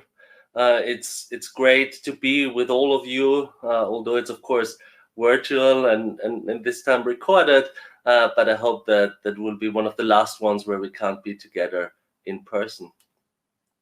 So it's a pleasure to speak at HealthTech Europe. I'm of course from Europe myself. And it's always great to see such a vibrant scene of startups and companies in our space in Europe as well. So today I'm going to talk about Page. Page is a spin-out company of Memorial Sloan Kettering in New York City, and it's a company focused on computational pathology. So the mission of Page is to build the next generation computational technology to unlock insights from each sample for doctors to optimize patients' outcome. It was born in New York City. Memorial Sloan Kettering is the largest and oldest private cancer center in the world. You have a large set of highly subspecialized experts. It's the platinum standard of diagnosis, and you have a diverse global set of patients. So a big part of the whole initiative is also to build the infrastructure to do AI and machine learning at very large scale. So we build our own compute cluster for Page, which is still the largest deep learning cluster for pathology outside of the large cloud vendors. And as you can see on the right side, we're all nerds and we're very excited about the beautiful GPUs and systems we built here. So Page itself is by now more than 100 people. It's a diverse team with experts that come from all areas of healthcare and tech, people with experience in FDA and CE marking, in NICE recommendations, in reimbursement in the US and in Europe, in experience in cybersecurity and privacy, and so people who build systems that treated hundreds of thousands of patients worldwide. So a big part of the initiative is access to a data set that really resembles reality. So pathology, as you can imagine, hasn't changed in 150 years. And it's just in recent years that scanners got good enough that you can actually digitize that large amount of data. So Page is doing that together with Memorial Sloan Kettering and other partners in, for example, large labs, where we take these slides and make large images out of them. Until now, we digitized 3 million of these slides and have access to a vast archive. So to put that in perspective, so what you see here on the x-axis is the time for computational pathology since we wrote the first paper and defined the term in 2008. And back then, the academic data sets were really small. We had 1 slide. So up to the present, where usually you talk and work with a few hundreds or a few thousand slides. The problem, of course, is that these very small academic data sets are very well curated. So they do not represent reality, and it's very easy to get very high accuracy numbers, but they don't generalize in practice. It's really like training a self-driving car on an empty parking lot where it will work perfectly fine, but as soon as you hit reality, it will fail. So thanks to the large digitization effort, we built a system at MSK with more than 12,000 slides and Page now state-of-the-art systems with more than 70,000 slides for a single indication in an organ type. So at that scale, you can now bridge the gap between interesting prototyping exercise in academia and a system that works reliably in practice and is clinically grade. So in pathology, it's AI and machine learning plays a very significant role and will more so in the future. So as you know, a big part of a pathologist's diagnosis is first of all finding the cancer. That's the needle in haystack problem. And especially there, machine learning and AI can significantly help pathologists to find the needle quickly, reliably, and reproducibly. In the next step, then we can have algorithms that help to quantify. And then after that, we can build systems that try to predict, for example, molecular alterations from an H&E slide like this one, or predict, for example, outcome or progression. So at the center of that is that AI-powered diagnostic process. So the pathologist is still, of course, rendering the final diagnosis, but AI can help on all these sides, and the benefit are of course large. So for patients, the diagnosis is provably more accurate and precise. So we've shown that in multiple studies globally. It takes much less time to receive the diagnosis. For healthcare systems, it's cost saving, and you need fewer unnecessary tests and consultations. For a laboratory, it's high efficiency gains. If you have to go through tens of thousands of these per day, for example, it can streamline workflows, and it's a possibility to intelligently prioritize your slides. For pharma and biopharma research, it really broadens the space where you can actually screen for patients with a given alteration. So at point of contact, you can look at the slides and try to predict, for example, or decide if a patient has a given mutation, and then go on from there. You can use it as better endpoint measures, for example, for PCR, and you have the opportunity to develop new computational CDXs. So I'll start with an example. So clinically grade AI, what does that mean in practice? So first of all, you need a platform to run your system. Page has such a platform, so that includes integration to the scanners, handling of all your cases, running the AI, readout, and so forth. The viewer itself is called Full Focus. That's a FDA-cleared viewer. So in the digital diagnostic case, the pathologist, together with the AI, decides if there's disease or no disease, and if there is a disease, then you can go on to do biomarker screening. You can look at new biomarkers and so forth. So the goal here of Page is really to improve outcomes by providing actionable information in seconds from these H&E slides, so at point of care. So where are we today? We'll go very quickly through that pipeline that gives you a notion how to get to a real-life use of an AI in pathology. So the first one is the algorithm, a clinical-grade algorithm.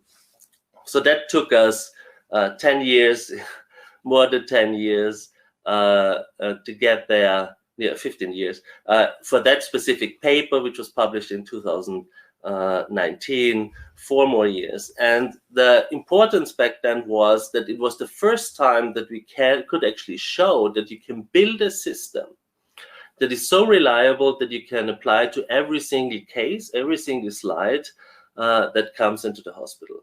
So there was no data generation done, no data cleaning done on all these 44,000 slides. So every slide that was good enough for a human had to be good enough for the AI. And we showed near perfect performance for prostate, breast, and BCC.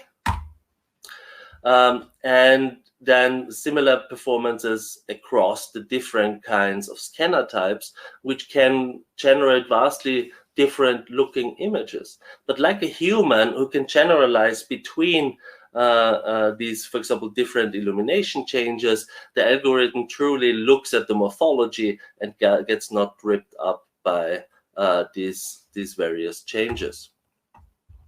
The same is true for scanning artifacts. So the system works reliably, even if you have, for example, bubbles like you see in the middle, or you have pen markings or tears and so forth.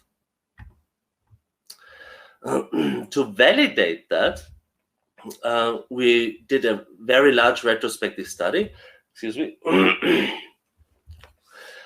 So in that study, we analyzed the slides of 15,000 patients out of 800 institutions from 45 different countries.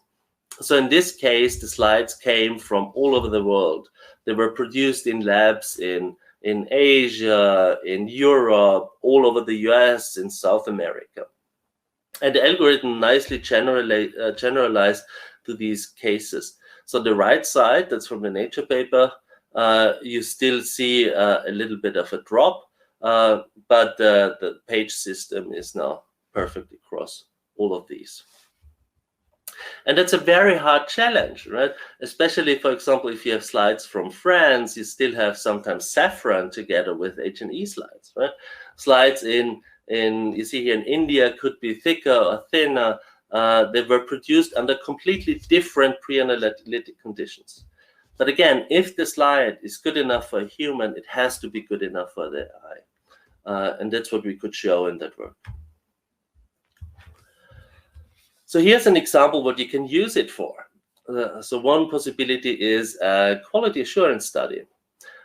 So in this study, the algorithm was run on 210 prostate cancer biopsies and then evaluated against the ground truth of the hospitals and the experts. That's a completely independent study from a US leading pathology department.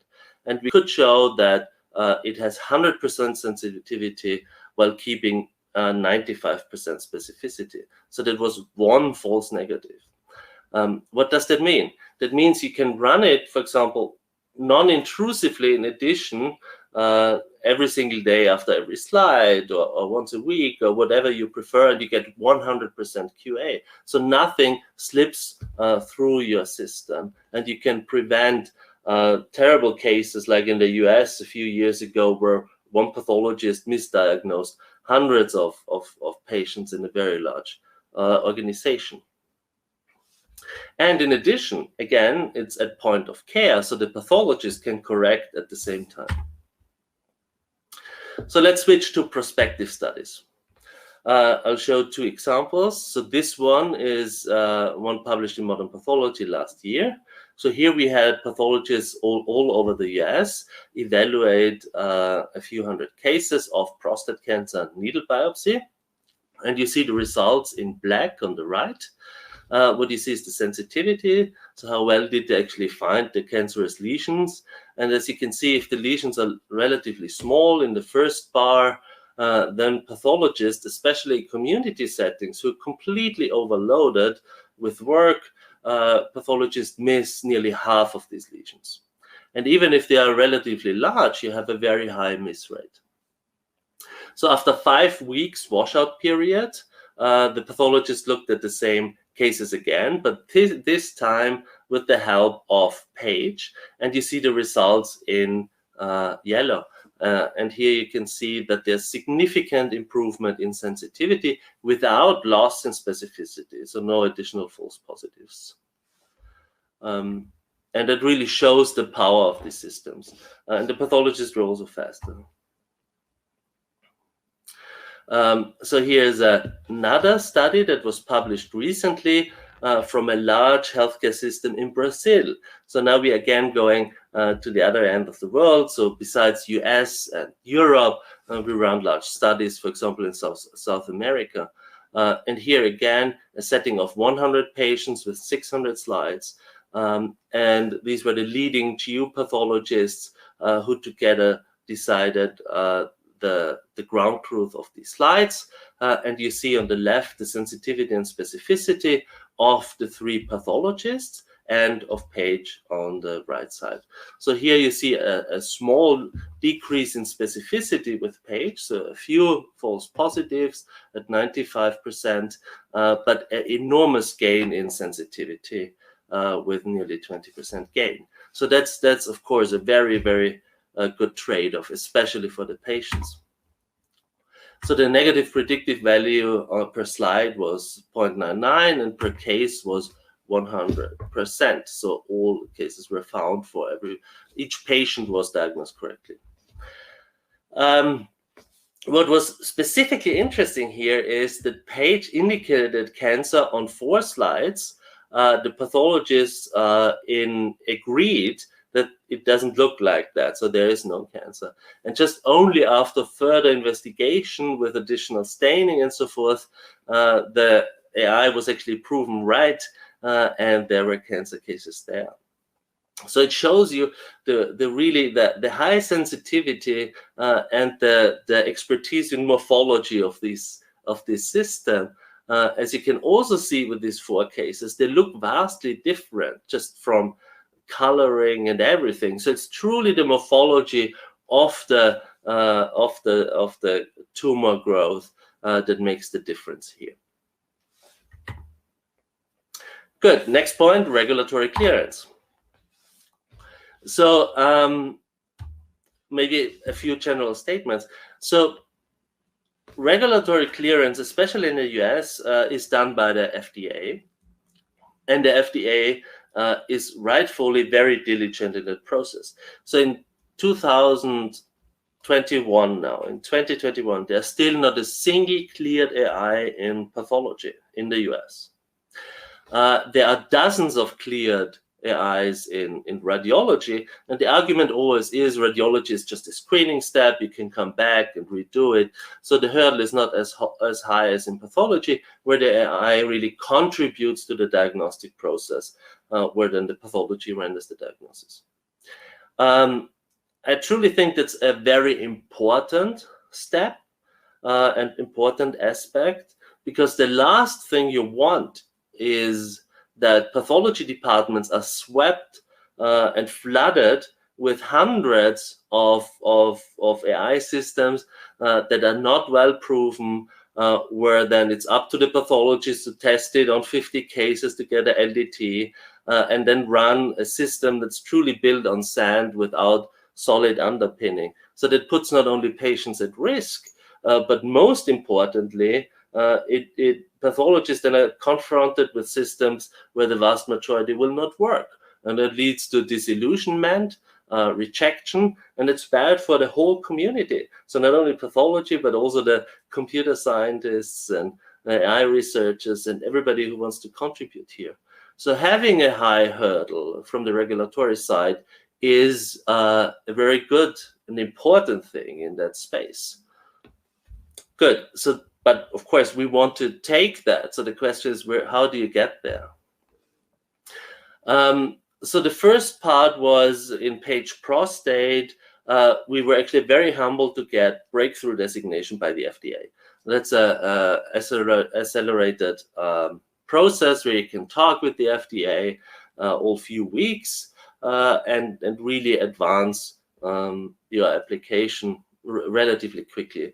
So that was more than 2 years ago. It was the first breakthrough designation for an AI, not only in pathology, but in all of oncology. So never before has the FDA given a breakthrough designation for an AI in oncology, because we could show that it will impact patients clearly. But we are still on that pathway. So the AI is not cleared yet, and no other AI is. Okay, so how do we get to real life use now?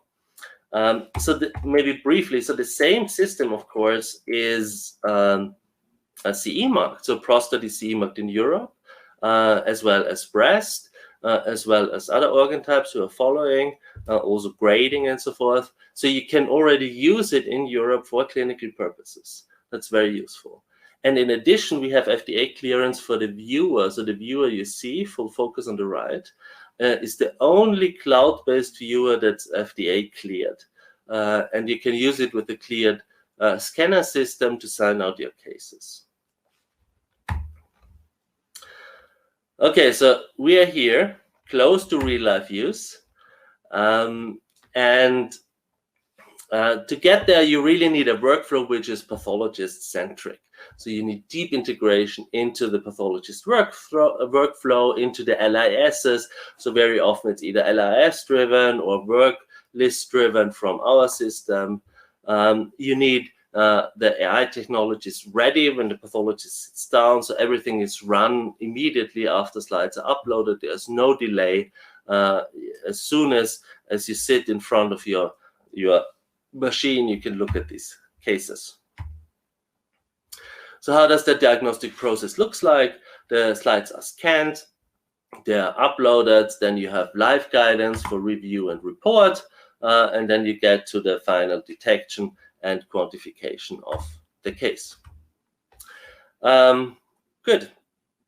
So I think that wraps up what I wanted to say today. I hope I could show you briefly what we can do to advance computational pathology in practice and build systems that help not only the physicians, but also the patients at the end of the day. Thank you. You spoke that it took you 15 years to basically develop your first algorithm, or to get where you are to that first publication. We saw it also during the vaccine in COVID, that it usually takes 10, 15, 20 years to develop a vaccine, but yet we did it in a year. Do you think this time difference is due to bureaucratic and access to data hurdles, or is it that you are really the pioneer in this and therefore it took time for you to actually develop something completely new that was not in existence? Yeah, it's a very good question. So the 15 years, of course, that's my personal timeline, or more or less the timeline of the field. More on the practical side, so Page was incorporated 2017, so that's the journey of the startup, which is it's of course much faster, but as you know, this old saying, so nothing can stop an idea when the time has come, and the point here is not the idea, because the world is full with good ideas. It's really the time that has come. So the idea we had 2005-06 when we also coined the term computational pathology, because we really wanted to build something that's not just image processing on one side or biostatistics on the other side, but it's really a holistic system to build everything. But back then, when you digitized these slides, so the images were so bad, you couldn't actually do too much, and machine learning wasn't there. Even HPC at that scale wasn't there. Right? So to really make that work, which really took off, let's say, I don't know, 5 years ago, for example, we needed to have, first of all, data at comparable resolutions to light microscopes. So that's the new scanner generation. Second of all, we needed advances in machine learning, and that was, of course, mostly deep learning.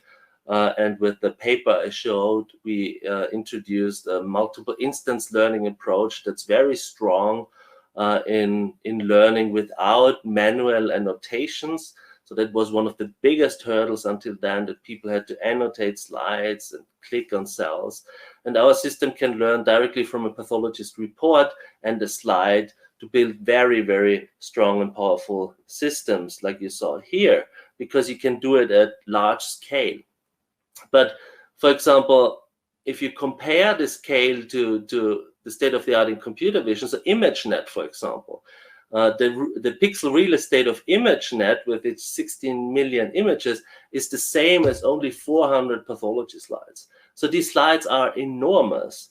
So you have millions of cells, and it can be very small lesions. So you needed advancement in machine learning, and then you needed advancement in high performance computing.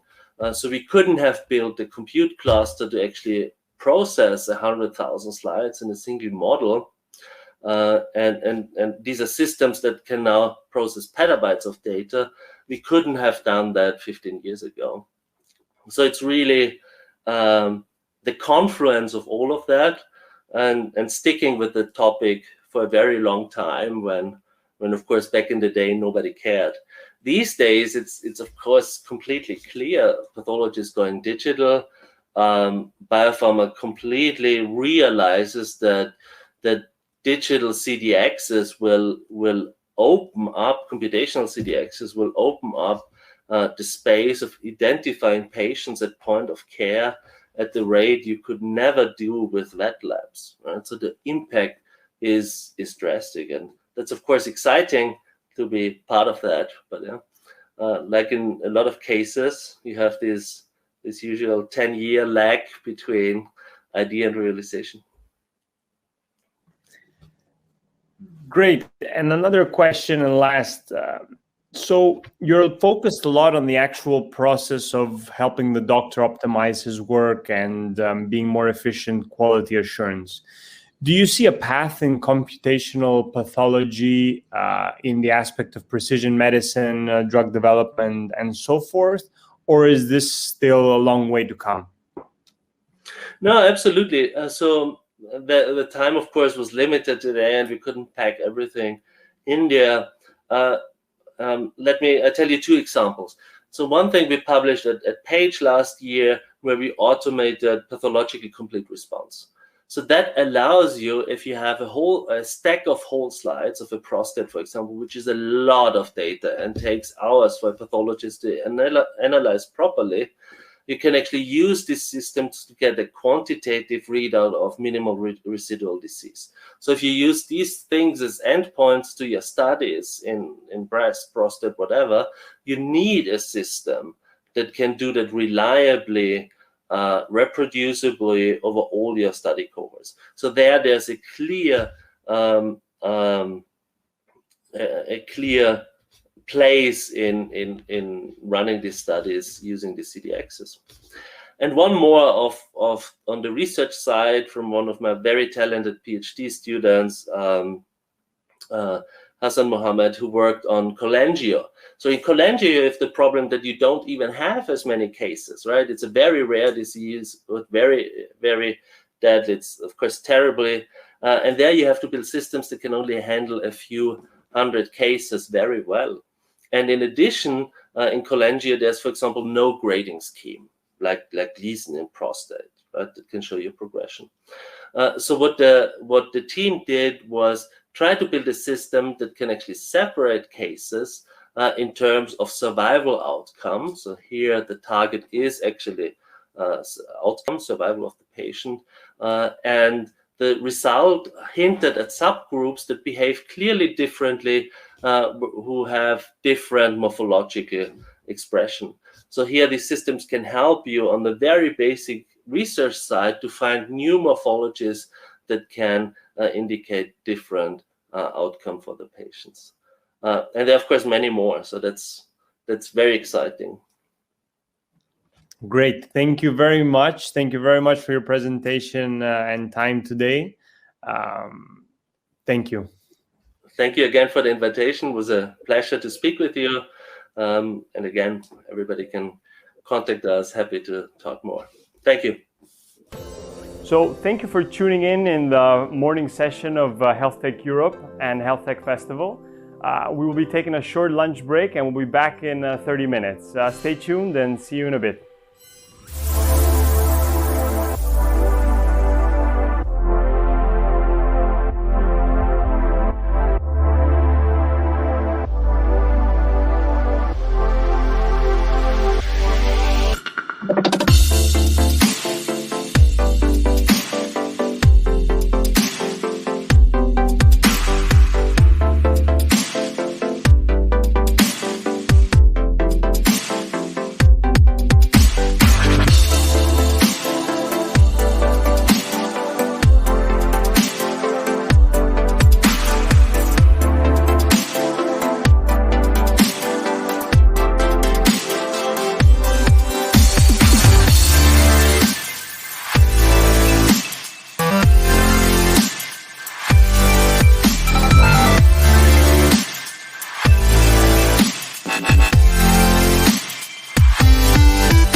Started to administer the medication, and you're not allowed to give it under a certain threshold of blood pressure, and I would probably stroke. Like, I would get a stroke and maybe die. One of the junior doctors rewrote, sometimes when you have so many medications, it becomes a mess, so you have to kind of rewrite it. So he rewrote the medications, and he just added 1 0. So rather than it's 25, it became 250.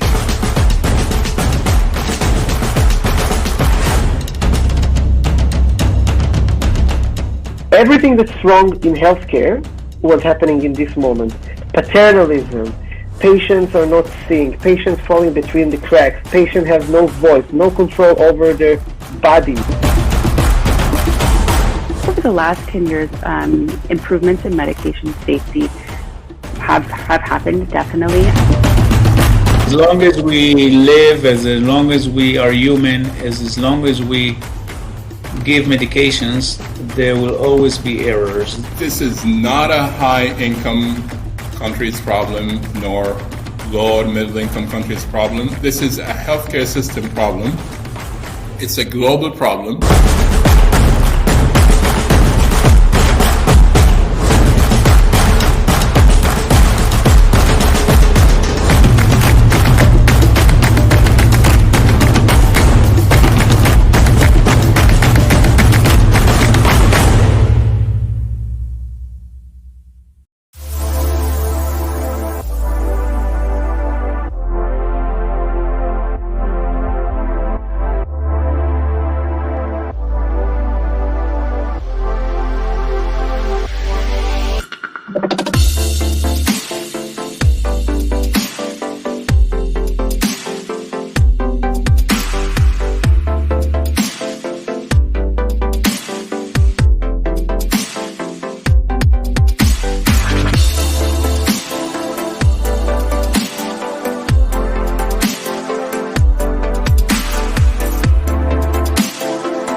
Started to administer the medication, and you're not allowed to give it under a certain threshold of blood pressure, and I would probably stroke.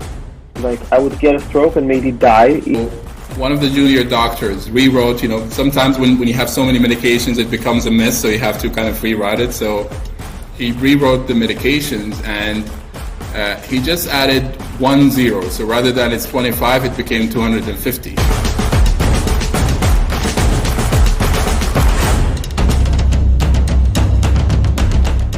Everything that's wrong in healthcare was happening in this moment.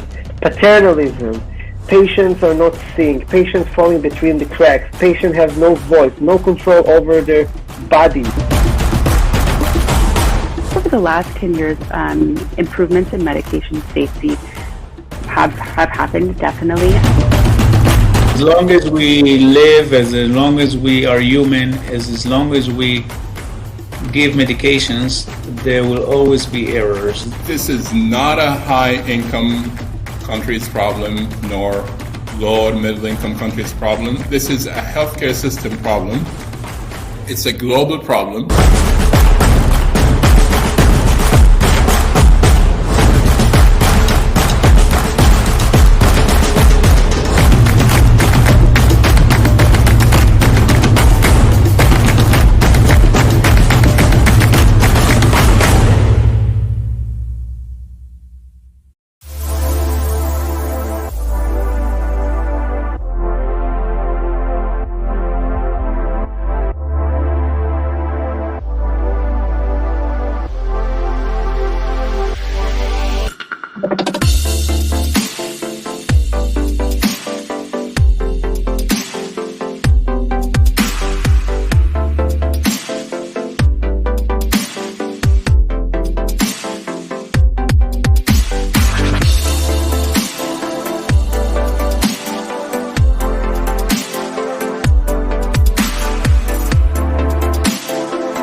Started to administer the medication, and you're not allowed to give it under a certain threshold of blood pressure, and I would probably stroke. Like I would get a stroke and maybe die. One of the junior doctors rewrote, sometimes when you have so many medications, it becomes a mess, so you have to kind of rewrite it. So he rewrote the medications and he just added 1 0. So rather than it's 25, it became 250.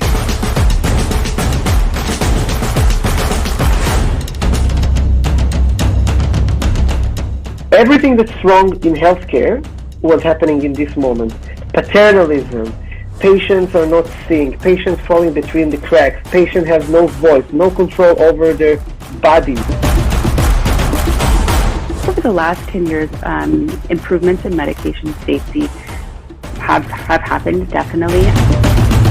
As long as we live, as long as we are human, as long as we give medications, there will always be errors. This is not a high-income country's problem, nor low or middle-income country's problem. This is a healthcare system problem. It's a global problem.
Started to administer the medication, and you're not allowed to give it under a certain threshold of blood pressure, and I would probably stroke. Like I would get a stroke and maybe die. One of the junior doctors rewrote, sometimes when you have so many medications, it becomes a mess, so you have to kind of rewrite it. So he rewrote the medications and he just added 1 0. So rather than it's 25, it became 250.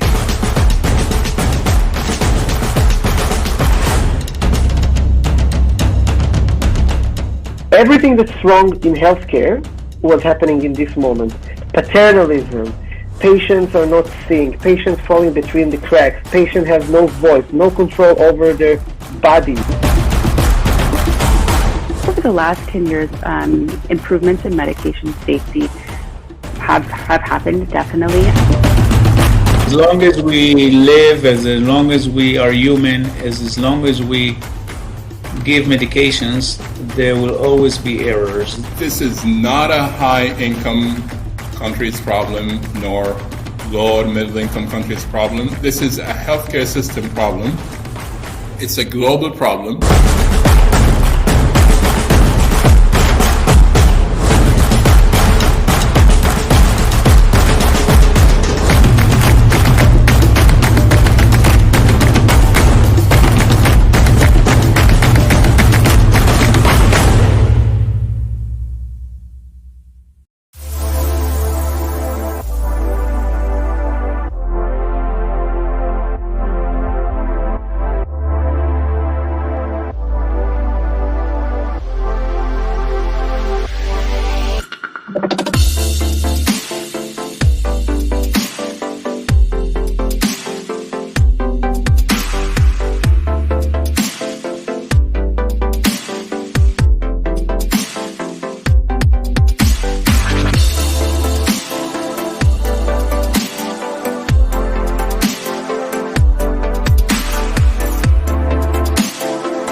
Started to administer the medication, and you're not allowed to give it under a certain threshold of blood pressure, and I would probably stroke.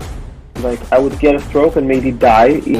One of the junior doctors rewrote, sometimes when you have so many medications, it becomes a mess, so you have to kind of rewrite it. So he rewrote the medications, and he just added 1 0. So rather than it's 25, it became 250.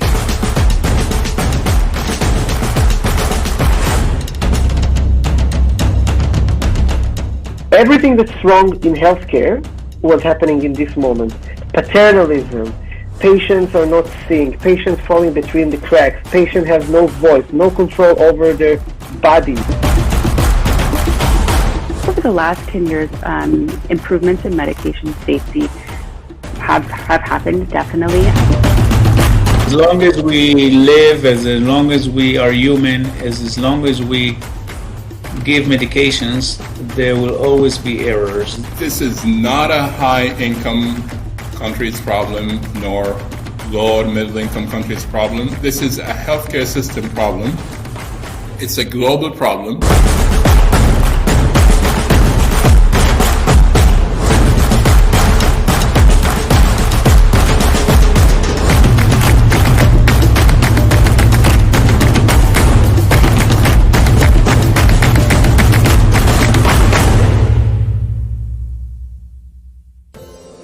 Next, we'll be speaking about how to make healthcare more accessible and making the whole experience more human. Today, Frederick, the co-founder of Dr. Alia, today part of Doc Planner Group, one of the largest platforms for appointment booking of doctors that's present in more than 13 countries and has had more than 360 million users around the world, is here with us today. As usual, Aline will be interviewing Frederick, and that has a short presentation, and we can ask the questions that come from the audience later on. Hi, everybody. Welcome back. So it's my pleasure to be back here to introduce the next speaker, who is Frédéric Jordax. So he's one of the founders of Dr. Alia. So medical appointment booking platform from Spain that was purchased by Doc Planner a few years ago, making it like one of the biggest platforms to book medical appointment as of today. And he will tell us more about that. And Frédéric would also tell us how new technologies can make the healthcare experience more human. Frédéric, all yours.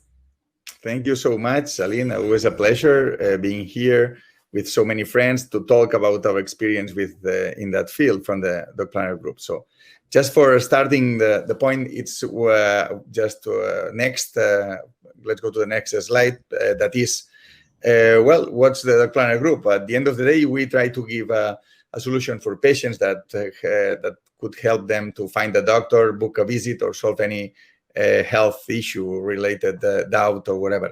For doctors, we help them to have digital identity, saving the time managing visits and trying to cut no-shows by half. And for clinics also in the same idea of delivering an exceptional patient experience in every clinic. So in figures, that's the next slide. We as a group, we are probably the biggest to all the healthcare platform. So working from 7 offices, near 1,400 employees, and we are giving service to a dozen of countries with 1.7 million healthcare professionals engaged, 50 million monthly visits from patients looking for a doctor or healthcare professional, 4 million monthly bookings around our platforms. And since this last year, 2020, we started the online telemedicine service with that now in the last year it was 2.3 million users. We are over 3 million appointments or visits related with our platforms. We also offer 4.5 million reviews of the services that patients have used in the platform, giving this extra amount of information to other patients.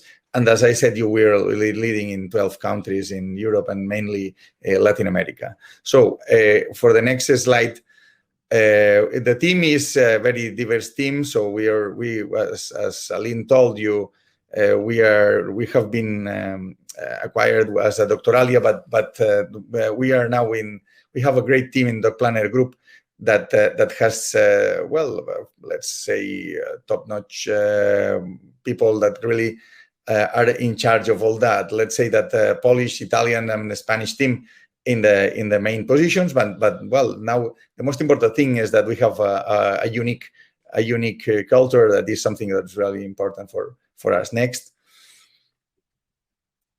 slide, please. Well, about the products, so we based everything in the marketplace of doctors and medical services that create an accessible and safe environment for patients for make these appointments, to book these appointments that I mentioned, to solve the healthcare doubts, and also be in touch with professionals meeting new and keeping their own doctors that they treated them in the past. So next.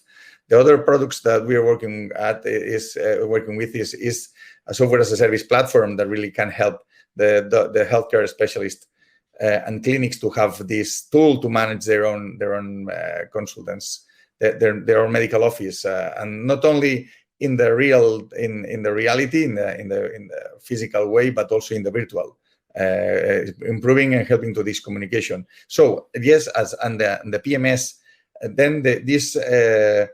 Medical practice management tools and other streams of revenue for us and of service for our customers in medical centers and doctors are the patient management scheduling solutions for big hospitals like Tuotempo and the phone that is always a big pain in the healthcare industry.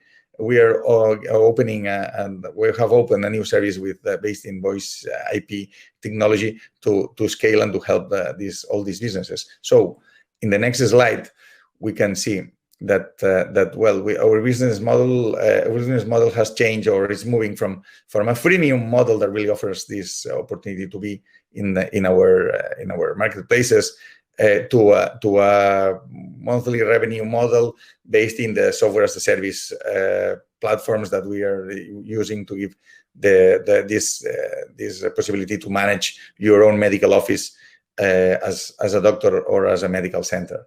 So our competitors are very clear. So people that in every country has their own competitor. Our good thing is that we are very, let's say, that we have our space. We lead in our spaces in Latin America and let's say in Southern Europe and in Poland and Eastern Europe. We are also very, very powerful.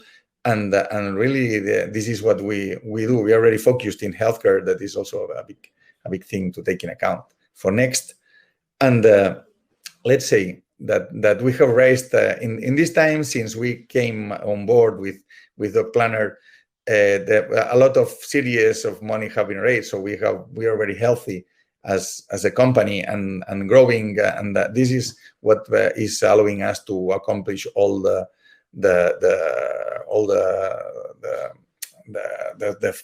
places that we are arriving to, all the places we wanted to be in time. And this is giving a lot of confidence to our investors. So next, but this year, this 2020 was a real challenge for us as for the rest of the world. Let's face it.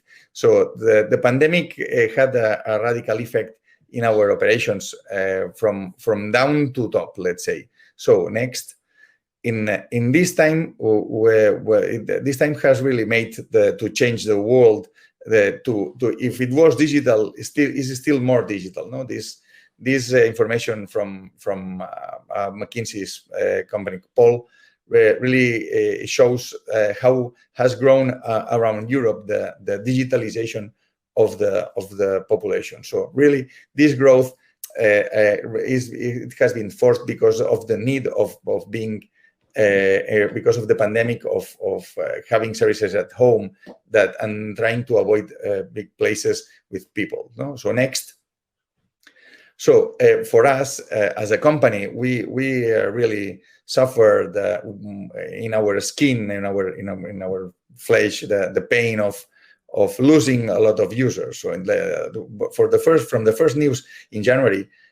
About the COVID in China, we experienced that in February a dramatic drop of the online appointments, and this was because all of our customers were doctors and medical facilities that were based in this physical face-to-face contact, and this was, we realized that very fast that we had to do something, and the something that we had in our roadmap, that it was. The telemedicine tool, that it was, okay, one of these days we will work on that. We really moved on very fast, and all the company, like one man, developed in less than 2 weeks a first version of a tool to make video telemedicine calls available for our customers and users, offering this service for free. In most of the countries where we were able to do it, and we also developed an internal chat tool for the former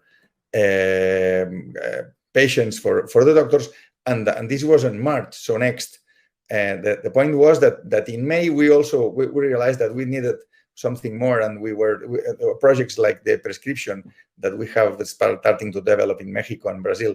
We were also developed in Spain and of course in Poland, and this really drove us to move forward to have an electronic healthcare record and a new patients app stronger, and that really was better for all the fields. So for us, the 2020 was really a challenge, but we think that we have been reinforced because of that. So next, please.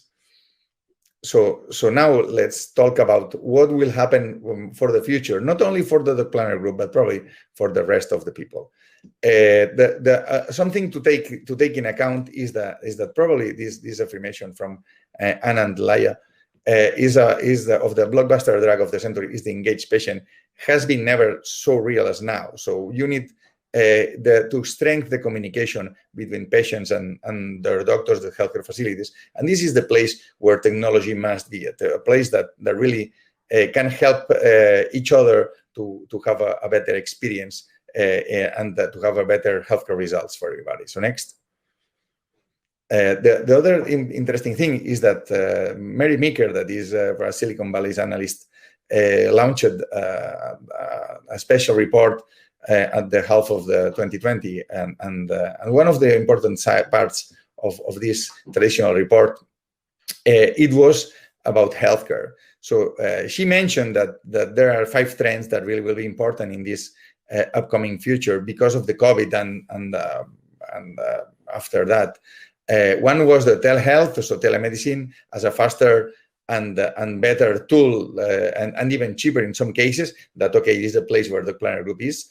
The connected devices that, based on these telehealth tools, having internet connected monitoring services will be good for chronic patients. That is an interesting place to have a look. The rapid point of care diagnostics that really are very important. We have seen with the PCR analysis and this kind of analysis that will have a place to be. And if we also add this digital part of having a digital part that really could connect with our smartphones, still better to have this capillarity that really population will need in the future for their diseases. The other thing, it was the interoperability that is one of the challenges of the century, I would say, not only in healthcare, but also, well, in banking, this has been reached, but there are also many other industries that really will work in that direction. And last but not least, the application of artificial intelligence, helping to have automatic processes and giving more service to more patients, to more people with less resources. Now, let's say that those 5 trends are really very important and will be very important in the future, not only for us, as I said, but also for the most of the population of the globe, and for sure for all of the companies that really are involved in healthcare treatments and healthcare facilities. So next, the other thing is that we are very we feel very, very optimistic because as we can see in this McKinsey graphic, also there is still a large gap among what users expect from their digital, from their healthcare facilities and from the pharma industry, and where are we now? No, so there is a large space, a large gap to be filled with technology, with digitalization, with new coming services, and there is if somebody really says that no, this will be never necessary, we could also have a look to who's the last one, who's the most digitalized industry, that is traveling industry, that really has had to do an effort because of the pandemic, and probably they will recover very fast because of that, because of how digitalized is now. So next. And now let's finish with where is Good Planner Group going. So now we are leading the industry of the appointment healthcare, the digital appointment healthcare industry in 6 countries like Brazil, and Poland, Mexico, Italy, Spain, and Turkey. But we are only scratching the surface of the market. We are only on the 3% of all the addressable market. So there is a lot of field to run to be still to grow, no, to be more successful. We hope to be in 1 year also going harder to sell to clinics and big institutions. Now we are owning probably this space of small clinics and doctors, but we have products we have bought in the past, companies that really will help us with their products to reach this space. In 2 years, we are going to disrupt this medical practice management software industry, trying to put out of the market this ugly and difficult to use softwares, legacies from the past, and old-fashioned. Some of them access-based, that is not even in the Microsoft catalog. So there is a lot of space and work to be done on that. And for the 3 years, we expect to be dominating with 40% of the market, of our markets, and especially helping millions of patients to have a better care every day. So this is our future. Let's see us in 4 years, and let's discuss about if we reach it or not, but we are in the good direction. So the next one is how we will do it. So, and this is the answer to the question, just making the healthcare experience more human.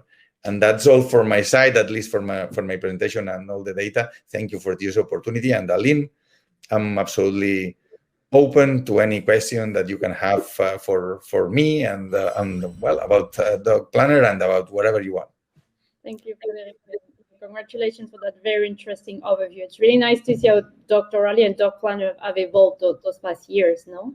And to be where today. So sorry,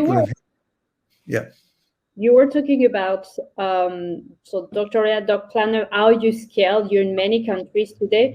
Can you share a bit about the challenges about scaling up in so many different countries?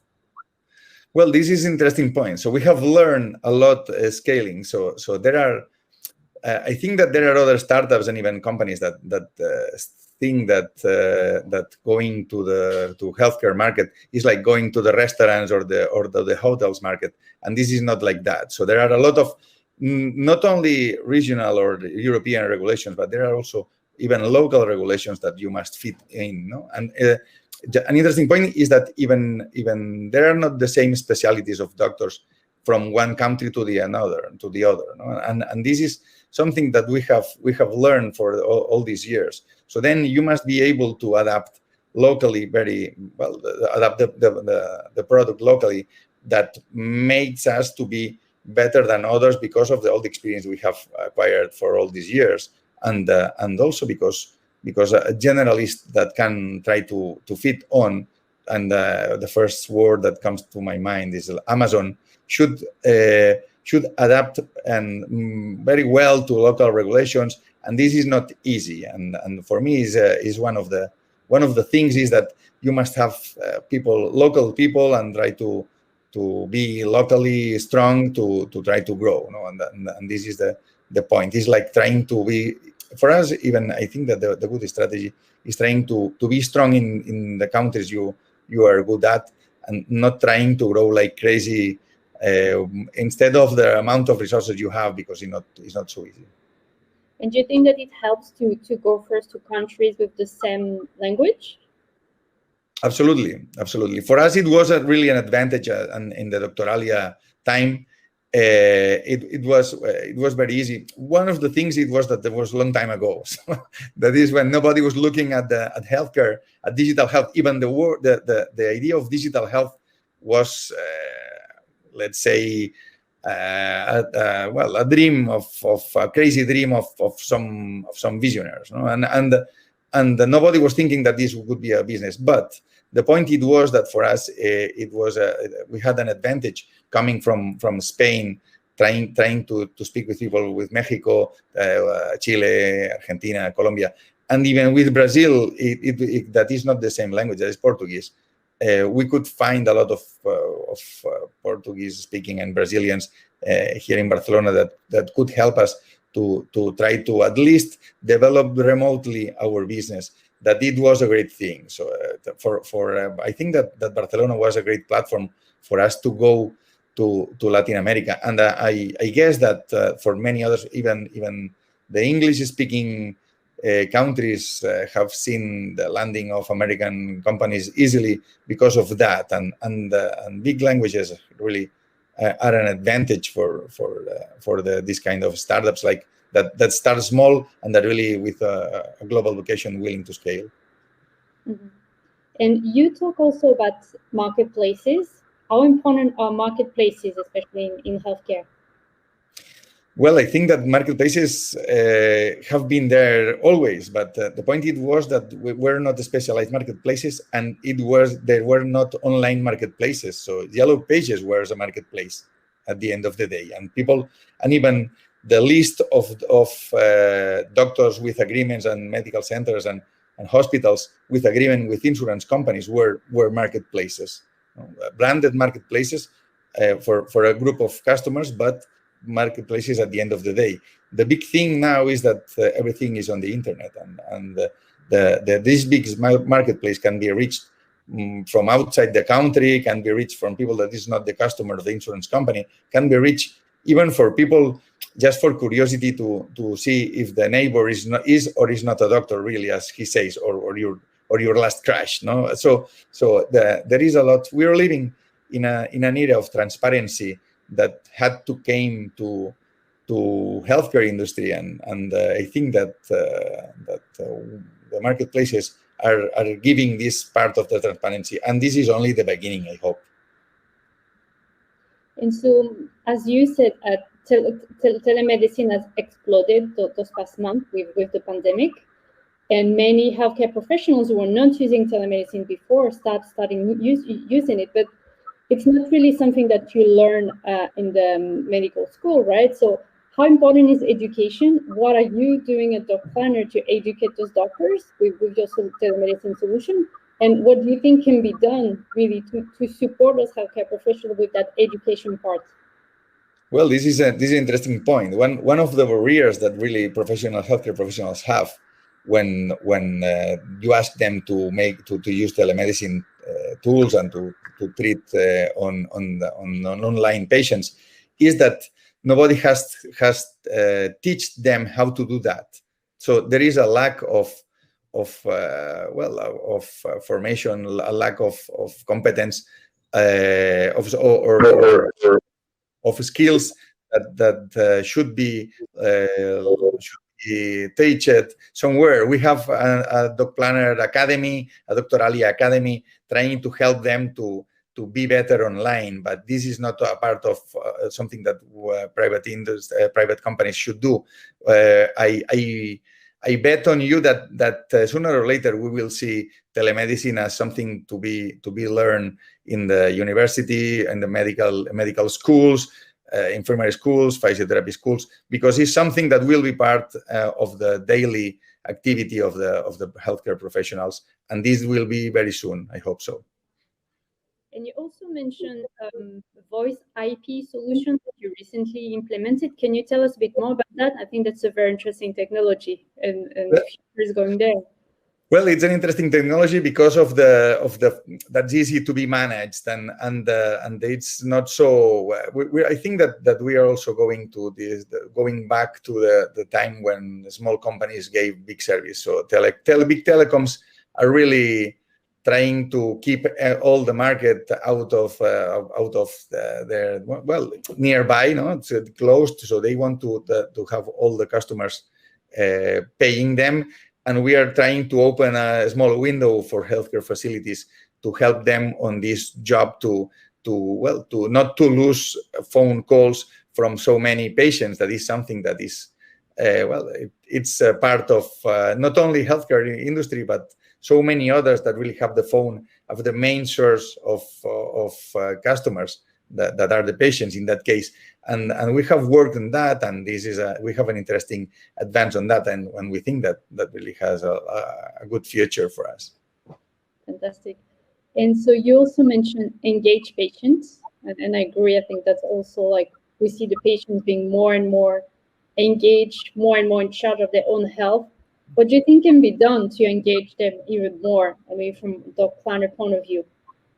Well, we will have launched the new patients app because of that, because we have realized that patients really need useful tools. We know that our experience of years says that if you are useful, you are used, let's say, as an app or as a platform or as a tool at the end of the day. If you really become a tool for the patient, you will be there always. And this is what we are trying to do. And having a nice app that really gives you whatever you need is a good thing. And whatever you need is having this direct contact with your healthcare professionals that really are with you, that really are giving you service, answering questions, not only to your doctor that maybe is not available, but to any other doctor that really can help you. And this is what we try to do, helping as much as we can to the patient. That really is the one that really is giving us the reason, because of these 50 million users that we have. So the success key for the Planner Group is not only tools for doctors, is having great tools for patients, and this is how we work, and we are trying to improve that.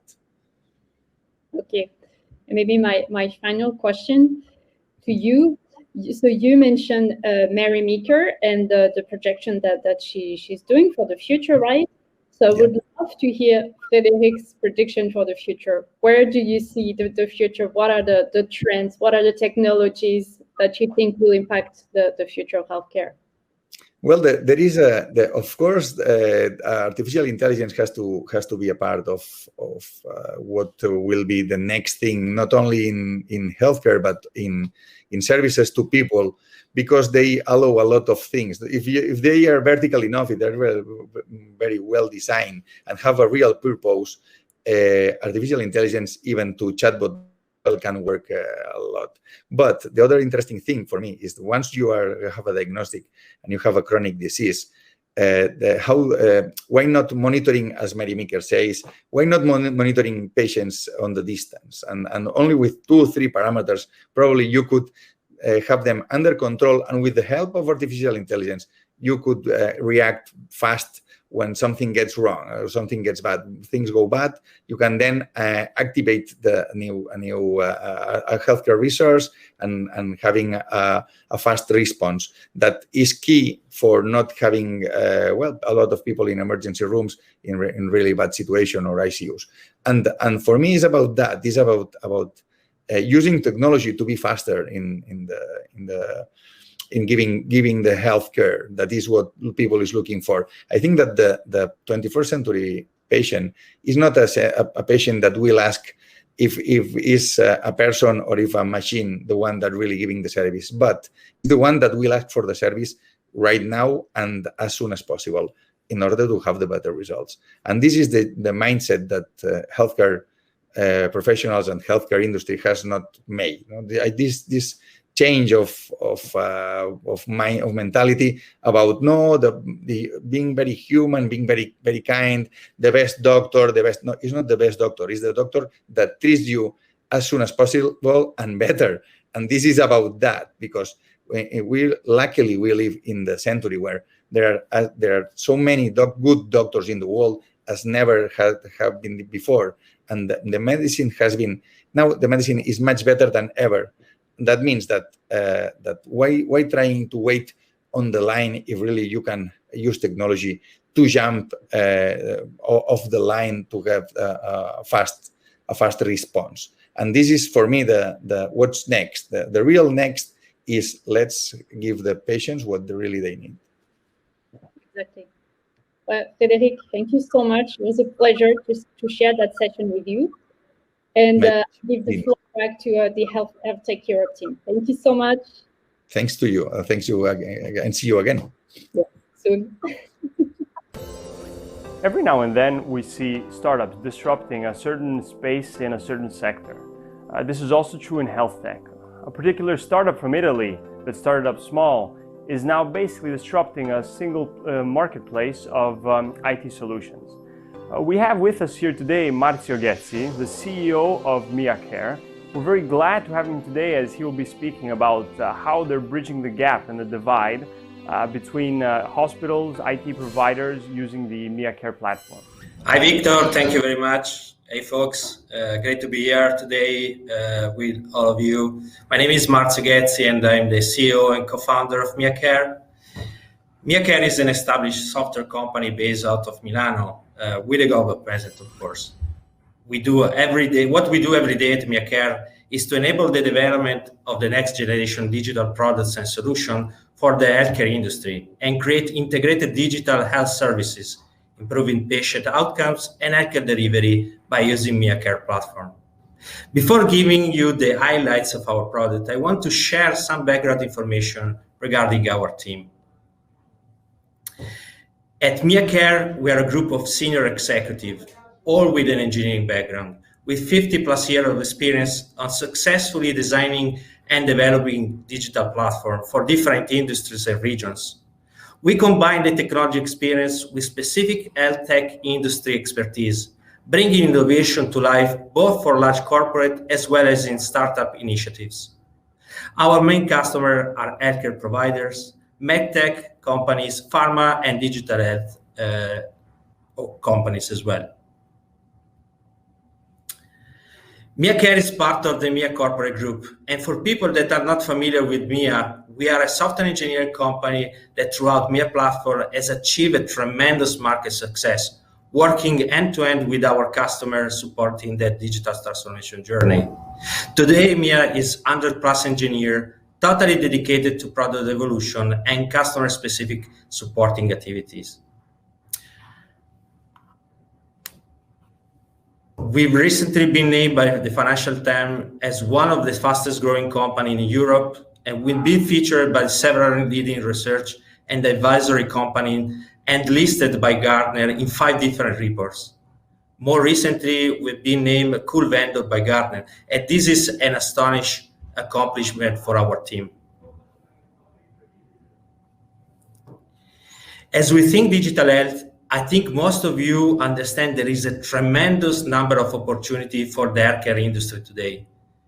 Everything from providing greater access to clinical trials and improved success rate of new therapies, to support remote therapies, to support remote patient monitoring and visits. And if we look therapy management, we think how digital health can really support adherence and real-world evidence of therapy efficacy, and capture data to improve outcomes, helping patients also to stay connected with their doctors. However, there are still challenges to tackle in order to unlock the real power of digital health and provide a seamless experience to patients, make digital health services easily scalable, secure and compliant with regulatory requirements, and provide the level of automation, interoperability, and availability required by modern healthcare applications. Most of these challenges are tied with the underlying infrastructures and the way,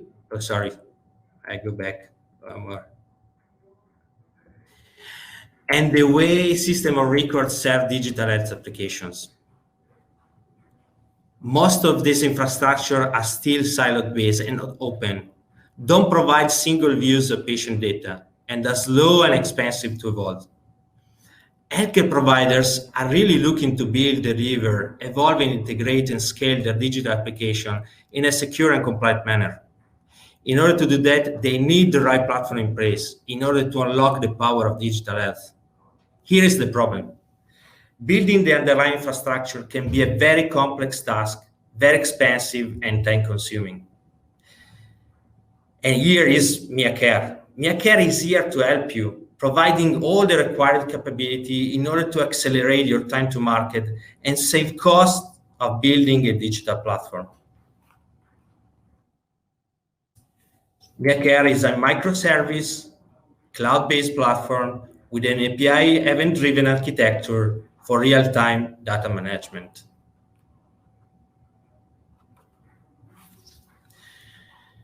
With MiaCare, you can easily connect and integrate your digital touchpoints with your existing legacy systems, allowing the migration of your business logic on a secure and scalable interconnected digital layer. Here is coming our product. With MiaCare software suite, you can easily design, deploy, and test your API and microservices using our development console. We also have a pre-built set of microservices and API specific for the healthcare scope that will help you and your team to accelerate your time to market. Our HLS7 and FHIR API will make it easy to connect and exchange in a secure way your health data. And last but not least, you find an headless CMS ready to display your clinical operational data and create better insight around your business. Our solution is cloud agnostics, and we can deploy our platform on public or private cloud providers. We use Kubernetes as a system orchestrators for all the applications we use to develop, build, test, deploy microservices and API. All the applications are open source to guarantee full portability of the code. At the end, we provide the full stack for your digital platform, while your team stay focused on what is core and matter the most for you, patient experience and clinical innovation for your customers. In short, we help you to develop fast and accelerate your time to market with a set of ready-to-use microservices and API. We make you to develop smart and reduce the cost of implementation and maintenance of your digital platform versus developing a custom solution. We together develop secure and scale across new markets opportunity using a secure and compliant solution. I want to pause and focus for a moment on the security issue. The integration of new technology in already complex IT infrastructures open up to new challenges regarding data protection and cybersecurity. And at MiaCare, we are fully aware of that. MiaCare is fully compliant to the EU and US data privacy regulation. Moreover, we have ISO 27000 certifications, and we have multiple safeguards and robust process monitoring in place, including access control, data encryption, and performance monitoring. Before closing, I want to share with you some of our existing deployments. In this particular case, we design and deploy a digital platform to expedite the patient onboarding and digitalize the complete patient journey. Using MiaCare platform, we create a new digital experience for patients and provide a single touch point for a number of services, including visit scheduling, virtual visit delivery platform, full access for patients to the clinical records, telemonitoring and teleassistance, reminds and notification for therapy adherence. For the same application, we also equip the operation with several easy-to-use dashboards used to streamline doctors' workload and make it easier for doctors to access data and service, including visit schedule tools, instant messaging services with patients, portal for teleconsultation delivery. We also built a control tower panel to support the decision-making process for the operation. These dashboards include real-time insights about facility performances, monitoring the key metrics of all the operation. And with this last one, here is come this application running on the platform to remote monitor drug adherence and compliance for a specific therapy given to the patient. We built the application connected with our platform to provide real-time data around patient compliance and a personalized and easy-to-use tool for the end user to stay on course with their medication. With that, I want to sincerely thank you for your attention, and I'm here to respond to any question. Thank you. So thank you very much about this.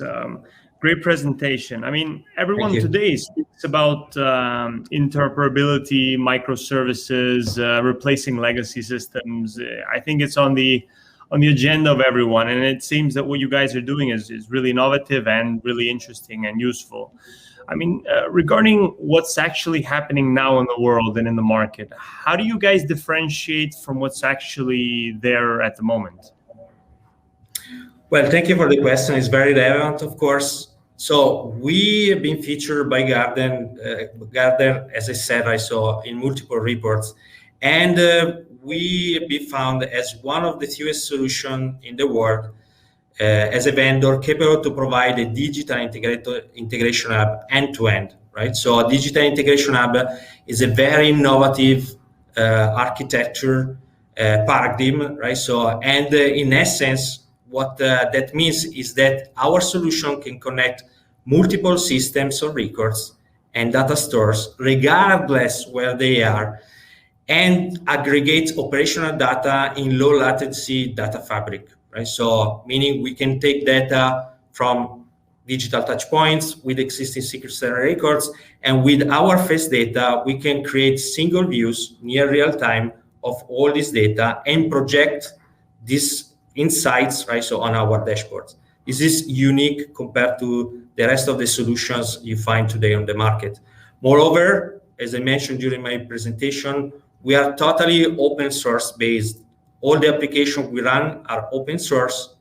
We don't retain the code. The code is always available, including the configuration to customer. And the day they want to move from our platform to a new ecosystem, they can do that totally without any lock-in with our solution, right? So we say we have zero lock-in. That is, again, unique compared to other solutions that are similar to MiaCare in the market today. Great, thank you. And I mean, a lot of what we discussed today and what you see in seminars or what you see in presentations is theoretical information, theoretical benefits. But you guys seem to be really offering tangible benefits and applications. Sure. What can you say about this? Well, of course, we've been measuring, right? So through some KPIs, the tangible benefit for our customers, right? So there are public cases that are available on our website. You can go and search for it, right? So, but when we ask to customers what is really the benefit we bring, of course, they measure first, right? So business benefits, and the first one is time to market, right? So we've been able to reduce, in many cases, time to market by 50%. How do we do that? First of all, we have our console, that is a tool that is available for developers in order to jump and immediately start to deploy code, right? So it's a kind of codeless systems, right? So the engineers, they don't need to dig into the details of the code, but they just need to run our console, and they get immediately all the setups, right? So including the documentation and the different plugins they need in order to deploy their solutions, right? So this is the first tangible benefit, right? So plus we have number of plugins that are accelerators, right? So those plugins are APIs and microservices with specific scopes, right? So around digital health, right? So you find the microservice that will provide you the telehealth or teleconsultations. Right? So you find the instant messaging microservice. You find the ePRO microservices, right? So, and all this can be combined in the end solution very easily and quickly, right? So, and this is really a super way to super accelerate your development effort and get quickly to the market with your digital solution. Then there is all the costs regarding maintenance, right? So of your digital platform. It's not only a matter to build your digital solution, but you need also to plan an effort, right? So to maintain all the different configuration, right? Throughout all the different releases. Make sure that your solution is compliant with the latest regulations, right? So in Europe and the US as well, or wherever you deploy your applications, right? So then you have all the security concerns, right, around the digital platform. All of this is fully owned by MiaCare, right? So we give you the tool in order to develop your digital solution, and we give you the tool in order to run, right? So those application and connect the application with the digital touch point. On top of this, right? So you have all the infrastructure, meaning the data, maintenance, security, and all the help desk services all together in our PaaS, platform as a service. I think this is another great service we offer to our customer that really reduce the total cost of ownership of a digital platform. Great, thank you very much. It's great having you here today. Thank you very much. Thank you very much, Victor, and enjoy the rest of the HealthTech Festival, guys. Thank you. We heard today of startups doing 1 million televisits during the pandemic per month. Our next speaker is Ranjan Singh, expert in telemedicine, and built a whole company around this.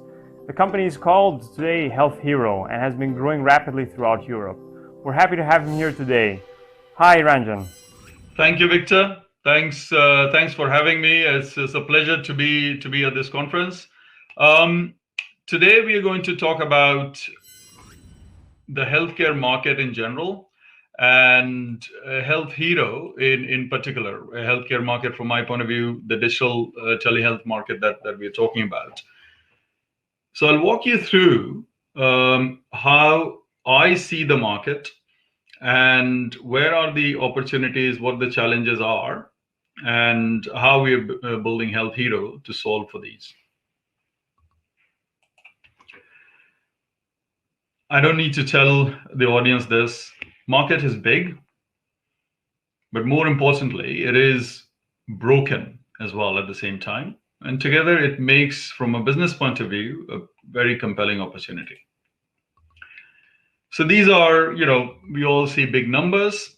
This is not only a big number, but also a massive growth. And there's an inflection point, which is with COVID, otherwise a horrible thing to have happened. But for this sector, it's proven to be a very strong catalyst. More on that in a minute. So this is about the market being big. And this number, by the way, does not include China, Japan, and Central Asia. The global numbers are much bigger. That's the big part. Importantly, as I said, it's also broken in the way it is currently. It's got insufficient capacity, not enough doctors. Whenever we have doctors, the access to those doctors itself is quite faulty out there, full of friction. And once you manage to get to them, it's also the experience itself is not great. The offering is not holistic. It's siloed and fragmented. But it's moving in the right direction. Certainly, the adoption triggered by COVID, as I said a few seconds ago, has made this sector, the digital telehealth sector that we are in, a once in a generation opportunity, right? So the adoption has increased several fold, both from clinicians as well as from the patients. Regulation has changed very favorably in the last year. And that includes, teleconsultation being reimbursed in the key markets in Europe. So as this combination, we see this as an inflection point and as I said, once in a generation opportunity. So what are we doing to cater to this opportunity? Before I go to what Health Hero is doing specifically, I'll walk you through how we see things have evolved, right? So initially, and then this is where most of the players still are, is that there is an existing pathway, the old pathway, which the earlier wave of players came around and they digitized one component of that pathway, be it making appointments or be it video consultations. There's one component taken out and digitized. The more innovative players in the second wave have been offering end-to-end solutions. So not just the consultation part, but the overall flow they've digitized. But what they've done is they've digitized an existing inefficient pathway. So yes, it is slightly better for the patient. It's more convenient, but it doesn't do anything fundamentally to solve the two big issues in healthcare, which is lack of capacity and inefficiency. And unless we really solve for those two fundamental issues, we are not going to make any major impact on the healthcare system and how it is delivered. So all this talk about quote unquote disrupting healthcare, we're not even beginning to think about that. So how we are approaching it is we are completely reimagining and reconfiguring the healthcare journey. What we're saying is that the old pathway is, I've repeated several times, is inefficient, suboptimal, right? It causes poor experience and inconsistent outcome on the patient side, and it doesn't do anything to solve for inefficiency and lack of capacity on the provider side. So what we're saying is we can use the combination of clinical expertise and the digital tools that we bring to bear to fundamentally reconfigure the pathways so that one size does not fit all. And depending on what condition the patient has come to us with, we can alter a fundamentally different, we can trigger a fundamentally different pathway with better patient outcomes in a fraction of time. So how are we doing that? We're doing that through this ecosystem that we built, which we have a holistic healthcare offering, not just GP. The way we think about it is your day-to-day health, GPs and allied specialties, nurses, clinical pharmacists, your mental health, and your physical or musculoskeletal health. Okay. This, in turn, is connected to a partner ecosystem of outpatient clinics, pharmacies, diagnostic centers, and also hospitals now. We provide the digital access to these healthcare services that we have is quite sophisticated and holistic in itself. Okay. So it's not just putting people on phone or video. It's giving that digital front door with a very compelling triage solution where, and I'm just outlining one aspect of it. So if, for example, it's a triage where people go through, we have a class 1 medical device regulated by MHRA. It's had 64 million assessments till date. 30 to 40% of people who go through this traversal don't need to see a doctor. And we indemnify the clinical outcomes. So it's a really robust device. So that directly brings down the load on the healthcare systems. When you need to access the clinician, we also tell you which is the right type of a specialty you need to talk to. Do you need to talk to a nurse or a GP or a mental health practitioner? Who do you need to talk to? So again, a whole lot of efficiency being brought into the system right there. Further, we provide acuity. How soon do you need to talk to them? 2 hours, 2 days, immediately. And this also brings in that efficiency, which is fundamental to healthcare delivery. Okay. Now, when you need to connect with the practitioner, again, there is multiple mode of engagement. It's asynchronous communication because sometimes that's the best way for you to engage. If you're worried about your child having a skin rash, you can just send a picture and get an answer and assurance asynchronously. Sometimes you want to do a live chat with a nurse practitioner, or phone or video obviously is available if you need it. So these things, the way we bring to bear, the way we then configure it and deliver that service, what it does, it solves for patient experience and outcome on one hand, because we also take that inconsistency of in the process away through our tools. I mean, if 10 people with similar symptoms go to doctors, I guess they would have slightly different outcomes in all of those cases. We try to minimize that through the decision support that we provide to our clinicians. So on the patient side, we marry better experience and better outcomes. And on the provider network side, we solve for lack of capacity and inefficiency, right? So we are able to deliver truly virtual seamless healthcare in fraction of time using a fraction of clinical capacity available. So that's how I think we are fundamentally re-architecting and reimagining healthcare delivery.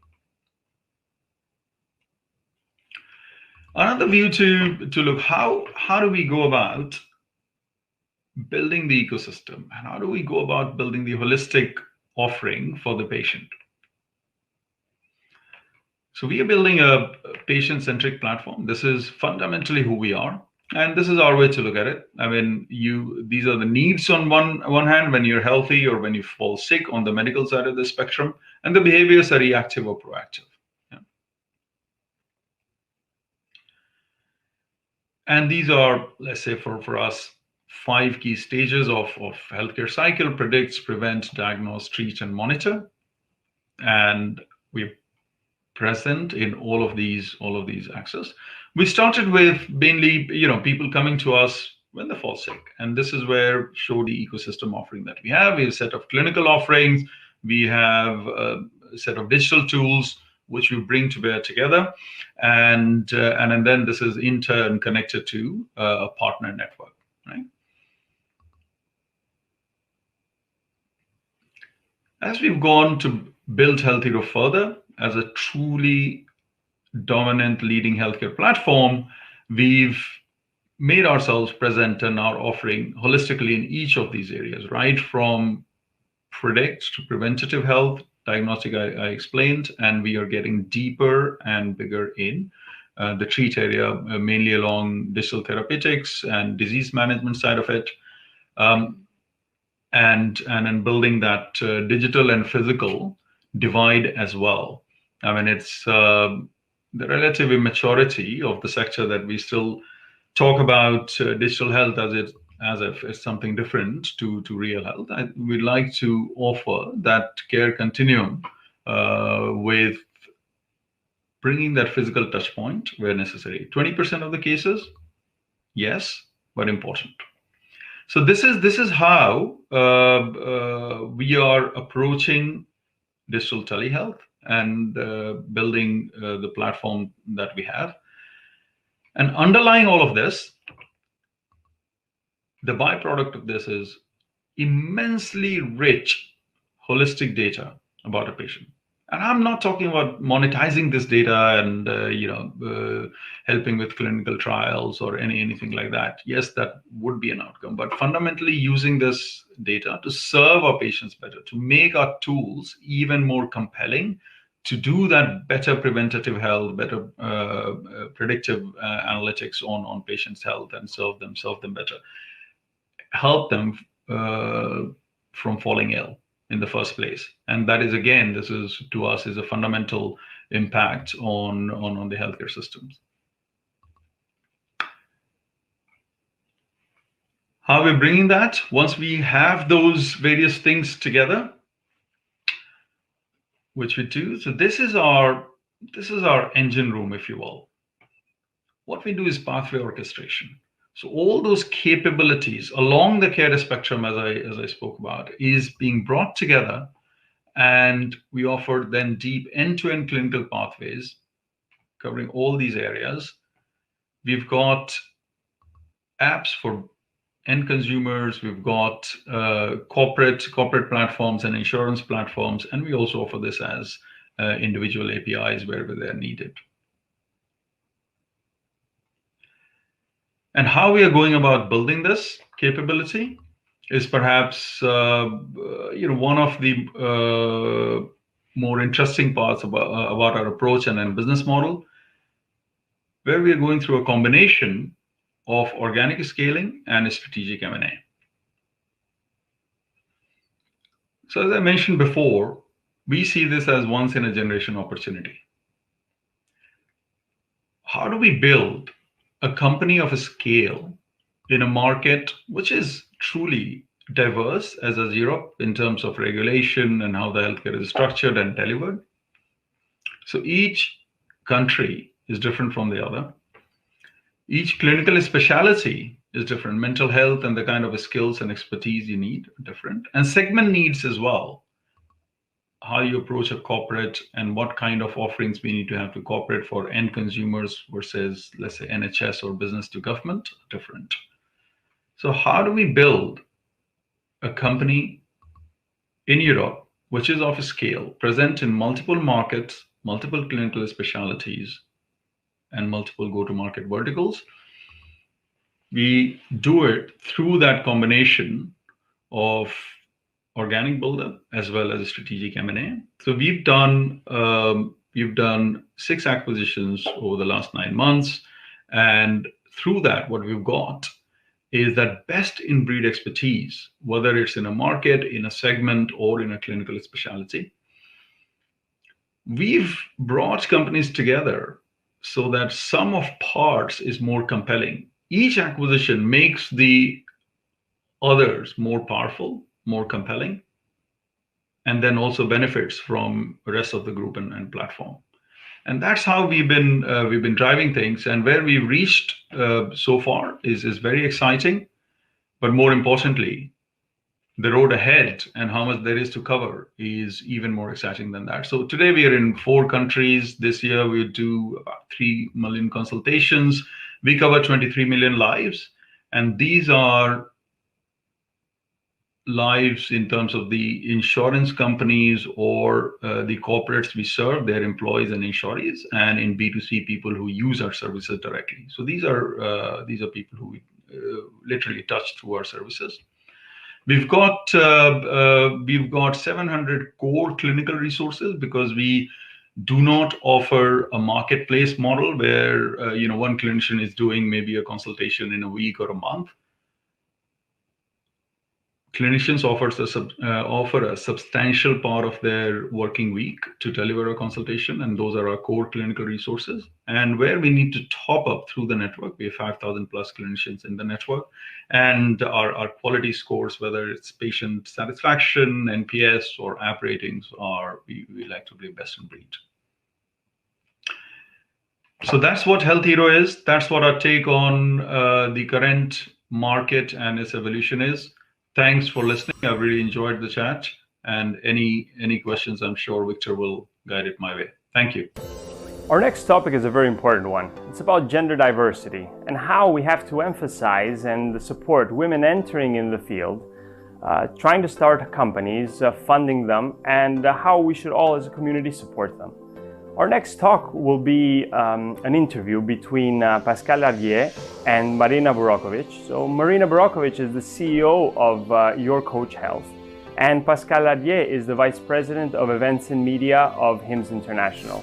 Great to have you here today. Hello everyone, and welcome to the HealthTech Europe Festival. My name is Pascal Lardier. I'm the Vice President in charge of content at HIMSS International. And today, to discuss the topic of women in health entrepreneurship, I'm delighted to be joined by Marina Burakovic, who is the founder and CEO of Your Coach. Sorry, can we take another take? It's not Your Coached, it's Your Coach. Your Coach Health. Okay. Just start from the beginning. 10 seconds and start from the beginning. Pascal, Your Coach Health, okay? Yeah, Your Coach Health. Okay.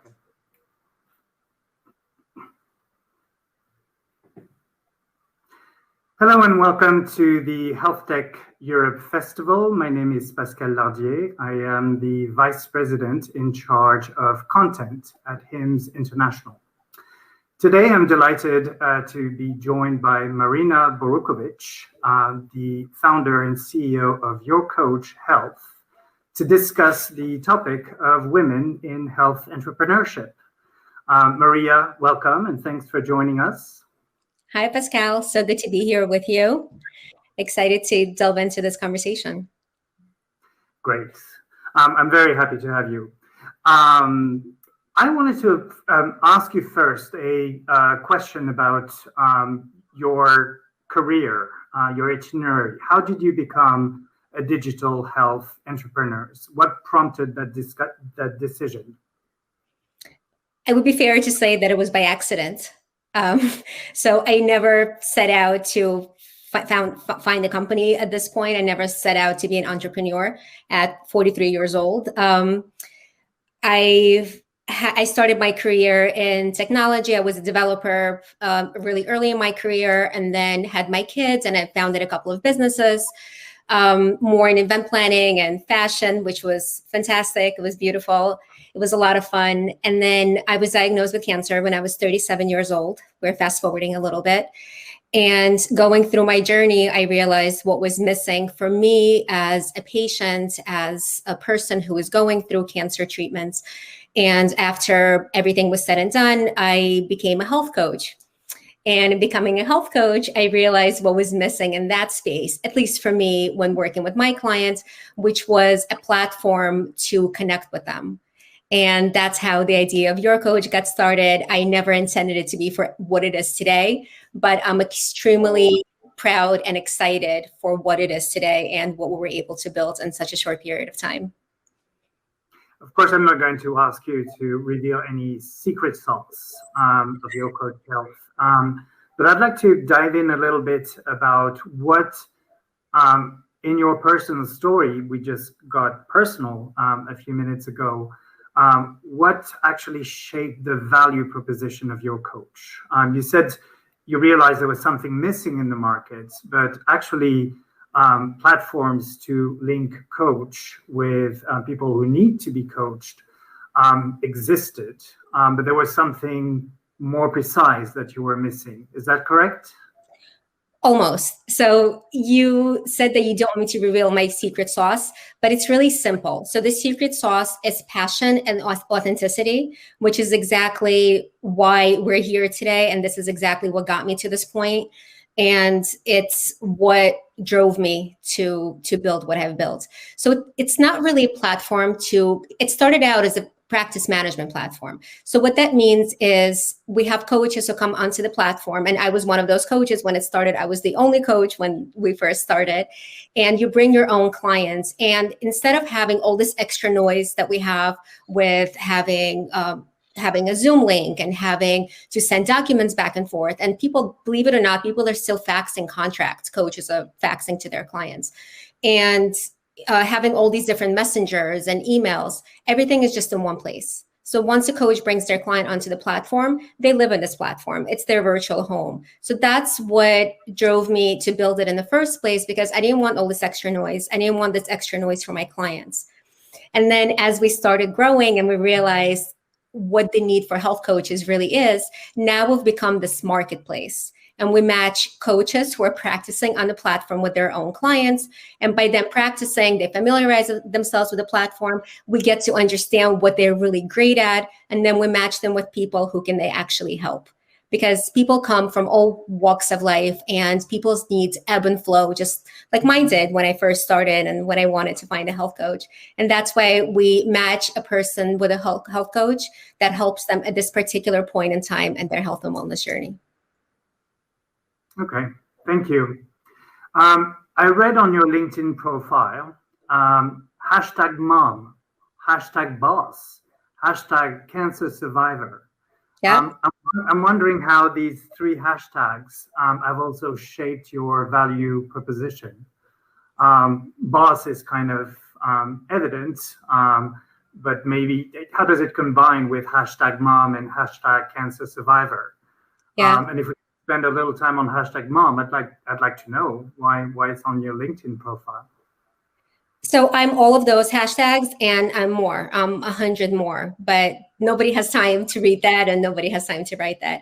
I'm first and foremost mom. That's my girls are 17 and 18 right now. My youngest one just turned 17. My oldest one is going to be 19 in August. And that's my first job. This is what I do. And then when I became a boss, and my husband jokes that I was always his boss, now it's just official because he's also in a company with me. He's the CEO of Your Coach Health.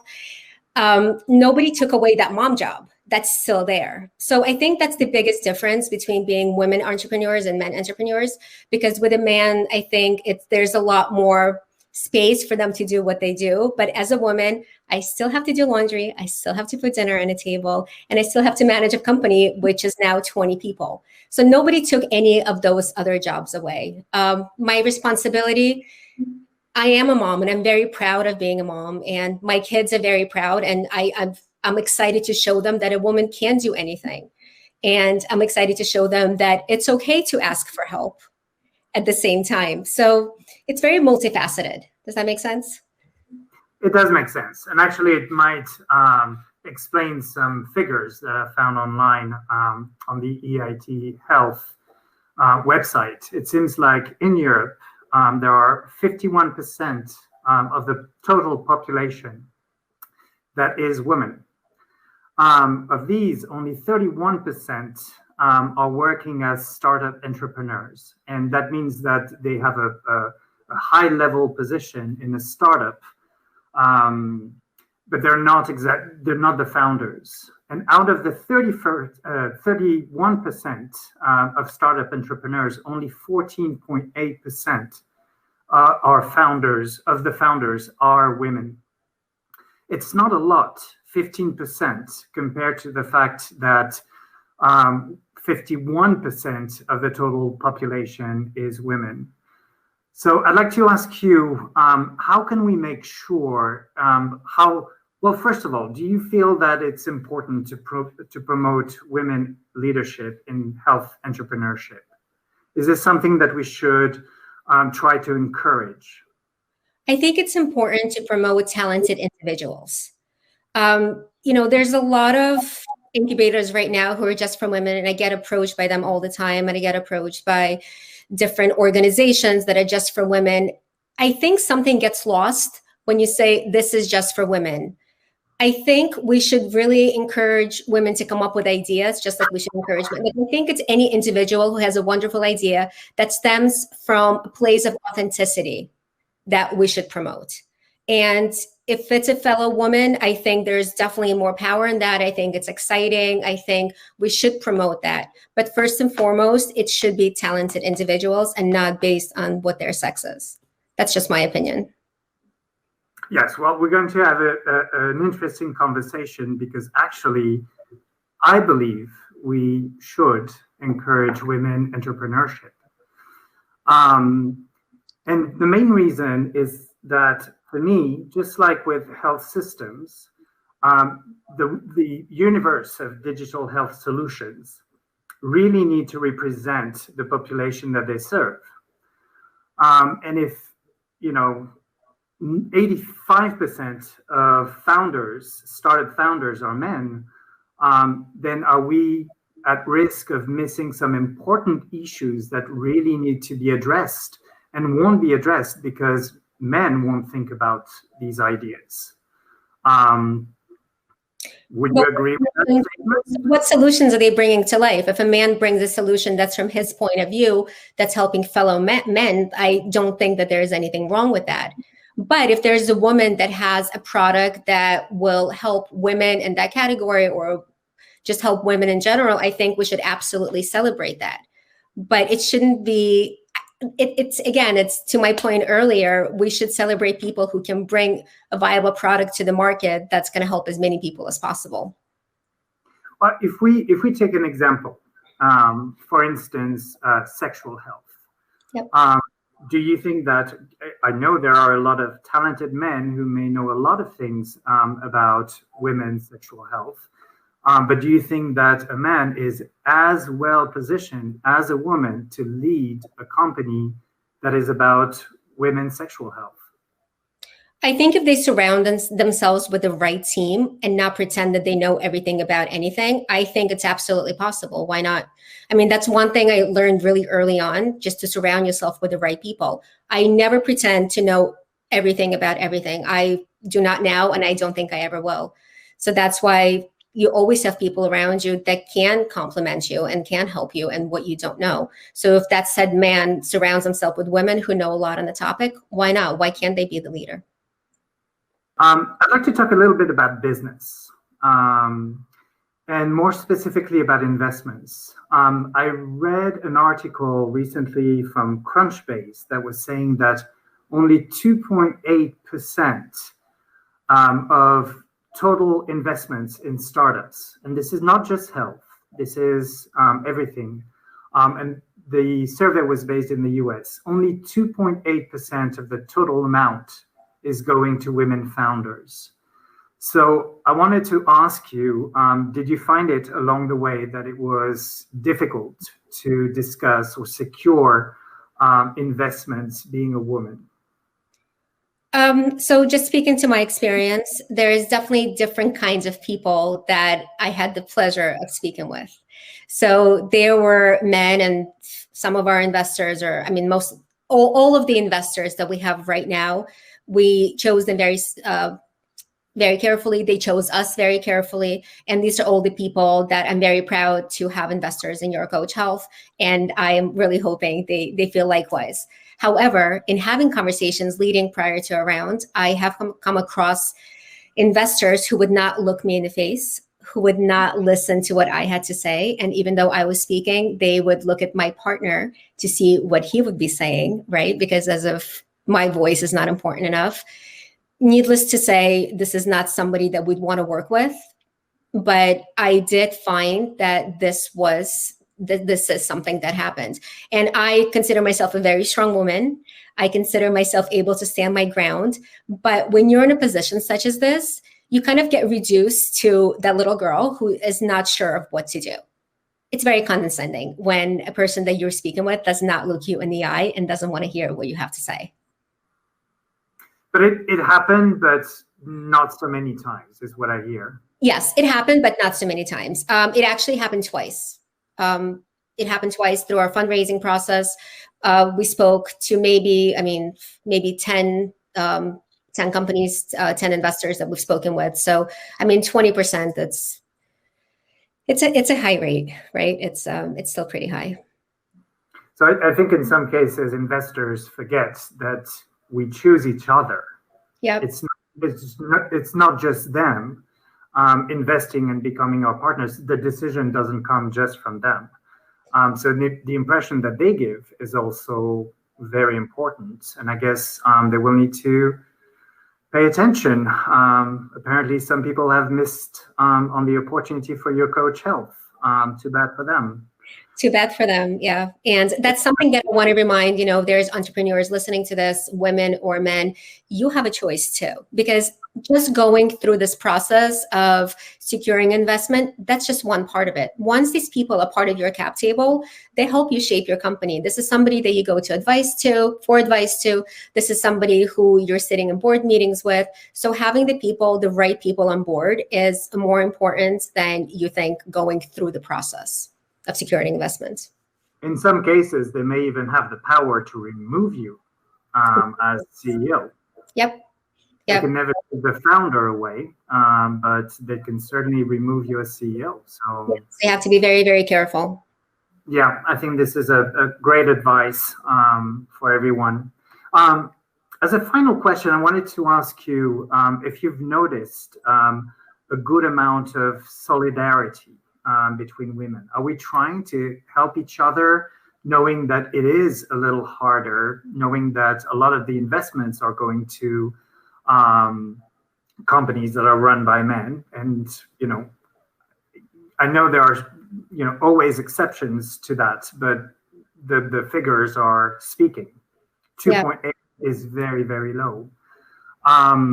So is there a good amount of solidarity between women, and are we helping each other enough? I'd like to say yes, but I don't think we're there yet. There's still a lot of sense of competition between women. But what we need to realize, it's not just such a finite number of investors, and there's not such a finite number of help out there and people who believe in your business. I think we need to be able to share more and to open up more and really mentor each other. There's peer mentoring, there's talking to people who've been through the same thing that you have been. And to your point earlier, a woman who has been through the fundraising process and building a company and making sure that company thrives will have a different experience than a man who has been through the same, through the same, right? So I think it's really, really important for us to connect with other women and to have that companionship. And there's really, really great companies that do this out there. There's W Lounge in Berlin, and they're amazing at what they do. But there are companies that I have come across that kind of pen women against each other, where you have to go head to head and only one of you kind of makes it. And I don't like that. I don't like competition. I believe in helping each other and fostering this sense of community and helping each other along. So it's getting there. This is my long-winded answer to your question. And in my opinion, it's getting there, but we're not there just yet. Okay, well, that's great to know. Any idea of how we can actually make that happen? How do we promote this? I'm not sure how to call it. It's not a partnership, but it really is a solidarity between women entrepreneurs. I think we should speak up more. I don't think, and while speaking up, don't rely on this woman in a man's world narrative. It's not our narrative. That's not something that as women we want to define ourselves. We are strong enough to stand on our own 2 feet. We have great ideas. We have great belief in what we're building because we are #mom and wife and boss and cancer fighter and cancer survivor and daughter and sister. We have so many hashtags, and there's no reason to just rely on one of them, because we can rely on them all. And just don't just use one thing to define you. That's really what I'm saying. That's how we can promote this. I think this is a great way to close this discussion. I want to thank you very much, Marina, and congratulate you also on all the good things that you've achieved with your Coach Health from the beginning. And it's been a few years, and in a few years you've gone from zero to a lot, Yeah. like an arrow. So congratulations on this. Thank you for joining us today. And thank you to our audience who has followed this discussion. I hope you enjoyed it. Thank you so much for having me, and thank you for following this journey from the beginning. And it's always such a pleasure to talk to you, and I can't wait to continue this conversation. And hopefully we opened somebody's mind today, right? To just think a little bit broader. Exactly. Thank you, Marina. Thank you. Today, a lot of digital innovation is coming out of research hospitals and university hospitals, especially in collaboration with pharmaceutical companies. An example of this will be illustrated today by Vincenzo Bartoli, Innovation and Commercial Excellence Vice President of AstraZeneca, who will illustrate how fostering innovation patient solutions in a healthcare system with a specific case study in the cardiovascular field. Vincenzo, great for you to be here today. Hello, everyone. My name is Vincenzo Bartoli, and first of all, thanks to HealthTech organization for the event, for inviting me to this interesting session today. I work in AstraZeneca Italy. I'm passionate about digital and solution for patients, and we are trying to make our best in Italy with AstraZeneca and other technological providers to bring a piece of technology and digital to the patient in order to improve their quality of life and get a better outcome. It's pretty clear that my contribution today is not to talk about new technology and science, because I'm sure that there are the best experts in Europe to talk about this in this session. So today, if I can have the presentation, I just want to share with you a 2-year experience we are having in Italy in fostering digital solution in healthcare as pharma company. And also share with you some reflection on the Italian digital healthcare context that possibly can help to create common approach across countries and industries, and in addressing the unique opportunity we have after the pandemic to transform the healthcare delivery model with the technology and the digital. Next. So first of all, let me just show you what is the AstraZeneca approach to digital innovative solution for healthcare. In the last 3 years, we have been working on a pathway of innovative solution in various areas of the business. We are striving in digitalizing R&D and phase and clinical research, increase automation in using digital and using digital more in the commercial and go-to-market model. But what the most important one is to develop a digital solution for patient as digital companion for our medicine and our drug. This last is for sure one of the most interesting, offering new services to patients and their familiar to better manage the different aspects of the disease as a complementary solution and tool along with the drug and the intervention, of course, the intervention of the physician. And you can see here a picture, a landscape of the different solutions that AstraZeneca is carrying out with several projects in different phases of the customer's journey. The solutions are in a different therapeutic area. Of course, all the therapeutic areas we are focusing on are focused according to our pipeline of drug. Different MVPs, minimal viable projects, are linked to the different stage of the patient experience, from the awareness to the disease. Also commenting on the beginning of the treatment until the wellness phase. But what are the requirements of an innovative patient solution platform, at least in the way AstraZeneca is facing and approaching this important part of the healthcare system?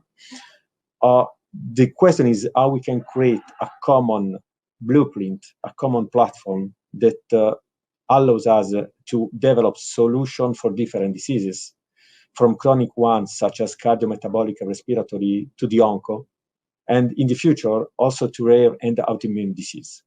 This is a bit the approach that we are having. It's a bit holistic, of course, but we are trying also to pilot some good use case in order to accelerate our learning curve together with our customers and the healthcare providers in Italy, and understand how we can create this common framework for pushing more digital solution and technology solution in the healthcare Italian system. Next, please.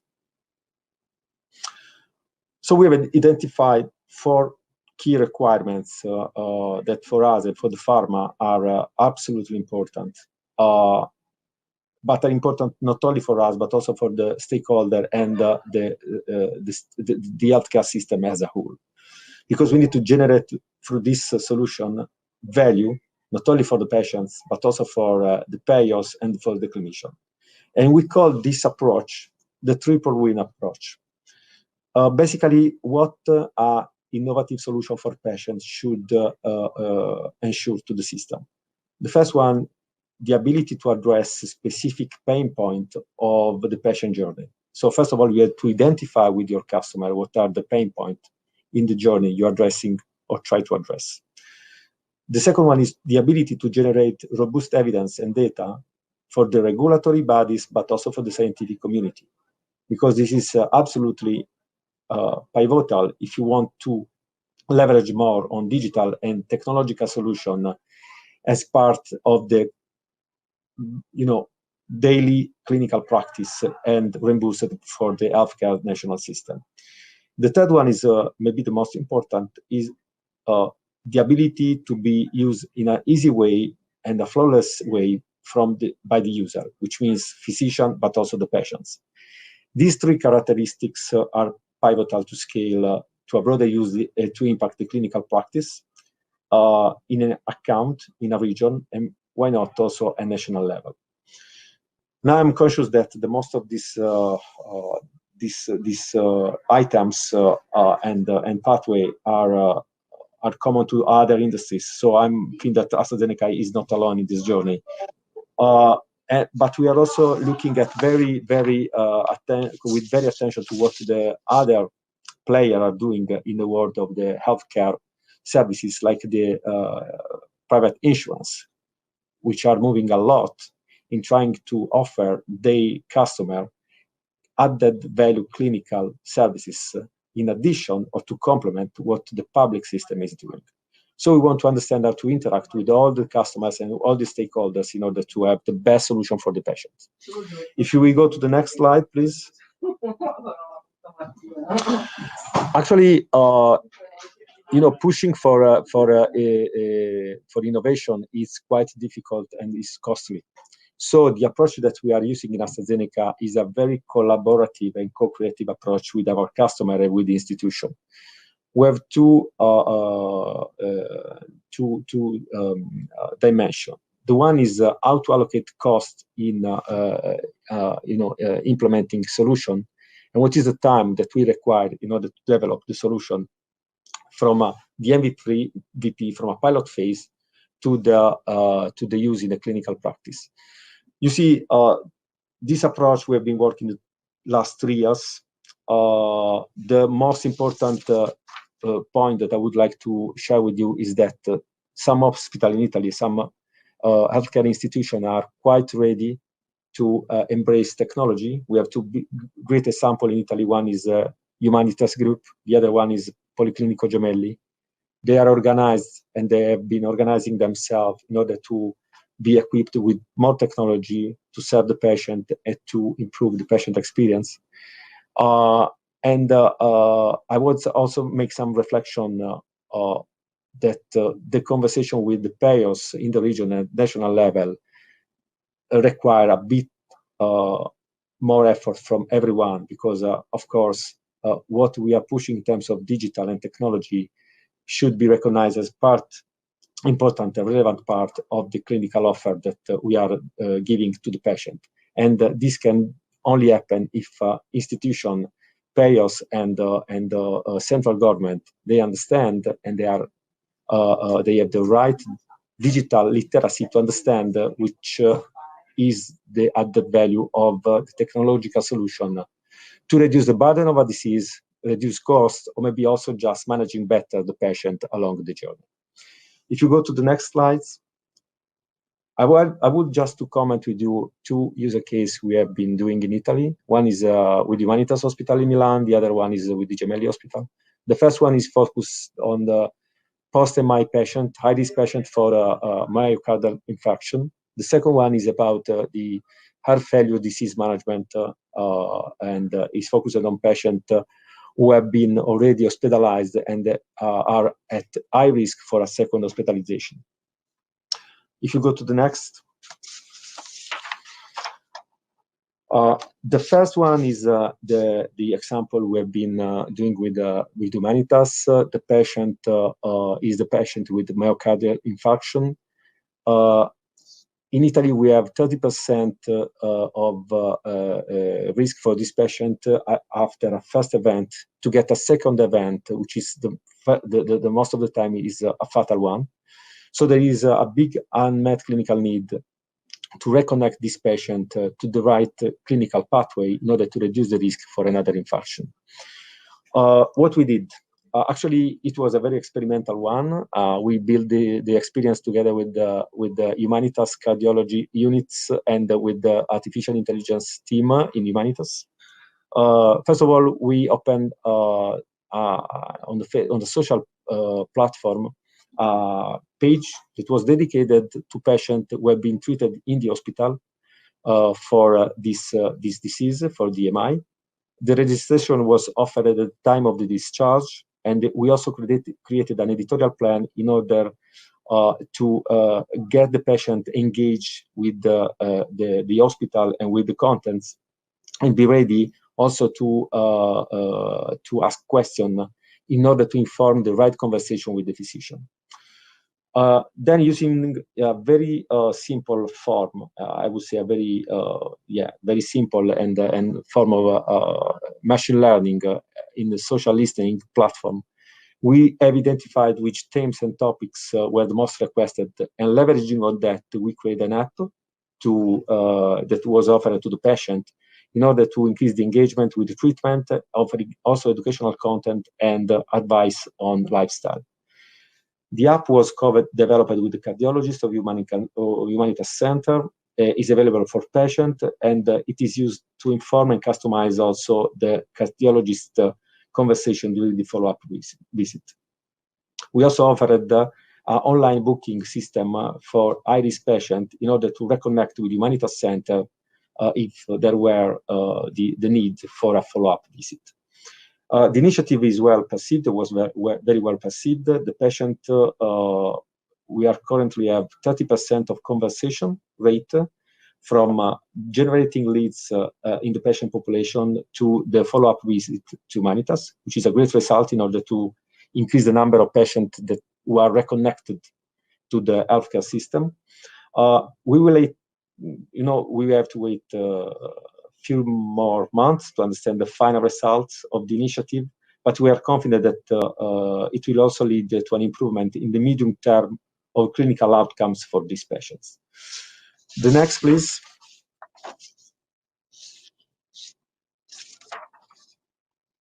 This is another important initiative we run in Gemelli. This is about the HF. If you go to the next. We have just identified, together with the team of the cardiologists and clinicians in Gemelli, the greatest unmet clinical need for the specific population with HF they are managing in their account. And we use data, the internal data, and also the epidemiological data from the region to create the right personas and understand which patient is in focus for this kind of services. Now we are working to reduce the number of hospitalization in the 3-month period following the first hospital admission. This is the big problem in last year they have. Most of the patients have been treated for HF. They go again. They go again into the hospital for another hospitalization after 3 months. So we want to understand how we can clusterize and stratify those patients in order to offer them the best remote visit and follow up and prevent and reduce the number of patients that are going to have another hospitalization for HF. So we are currently working to implement the solution in the clinical practice in the account, in the cardiology unit. Data generated from the patient that are using the app, we are using to follow up with the patient, but also some wearable device together with a very narrow artificial intelligence predictive tool are guiding the clinical intervention of the cardio team. And this is helping a lot in prioritizing and organizing also the internal resources in order to cope with the most important need the patient are showing during the follow-up visit. We will have the final result with a publication in 2022, but I would say that this is a very good example in which a private company, a healthcare provider like Gemelli, and also the regional institution are working together to use data in order to inform the clinical decision and to get in contact with the patient in order to avoid or reduce or minimize cost and negative clinical outcomes on a specific pathology. Next, please. So I just want to make a very short conclusion after this brief presentation. Today, after the pandemic, I'm sure that in most of the countries in Europe, we had an unprecedented opportunity to transform the healthcare delivery, leveraging more on technology and data. Design implementation of the solution need to follow a collaborative approach with the healthcare institution and patients. So we need to work all together with the final customer in order to create the best and customized solution for them. The one-fits-all solution does work, at least in the Italian, but I will say the most of the country healthcare system. Industry, tech, and diagnostic and pharma effort to improve digital literacy of healthcare system is absolutely pivotal to lead the right discussion with the payers and with the institution, because there is still a gap to cover there. And there is then a big need to continue to produce evidence and data generation coming from the technological and digital solution in order to inform the right conversation with the payers and the clinician. We are still in the beginning of the journey. There are some steps to work, but I think that common effort and the collaborative approach can help us to accelerate the learning curve and provide the best solution to the patient as soon as possible in Italy and also in Europe by using technology and data in a more effective and at scale way. So really great work. It's impressive, especially in such complex ecosystems and with such large stakeholders. However, what do you think is still missing and what could be improved in these types of collaborations?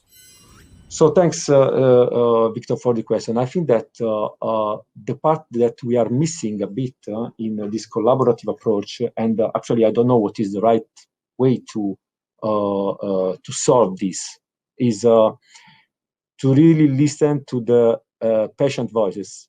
I understand what are their need, what they really expect from a digital solution, and maybe also the same for the clinician. The most of the time, the way in which we are developing innovative solution using data or technology to improve the clinical pathway is focused on research, scientists, and I would like to say that as long as the digital solution, the data are not changing the clinical practice with a broader and big impact on the patient population, we will continue to strive in show the value of using technology and data to improve clinical outcomes and change the healthcare system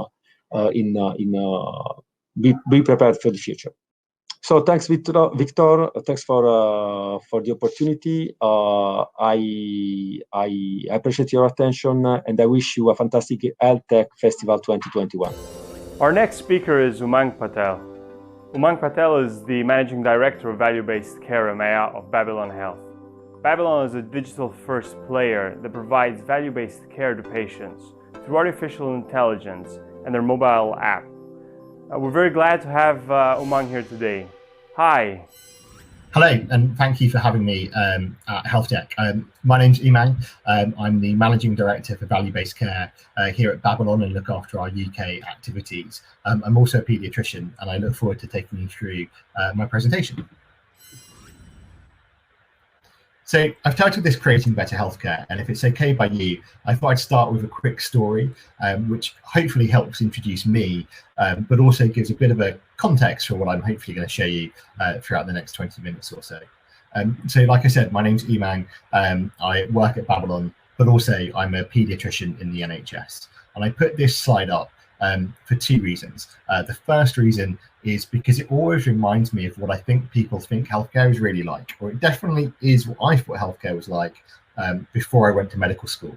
I thought you'd run around shouting stats, saving the day, everything would get sorted out, within the episode as it was, and life would be a lot like ER.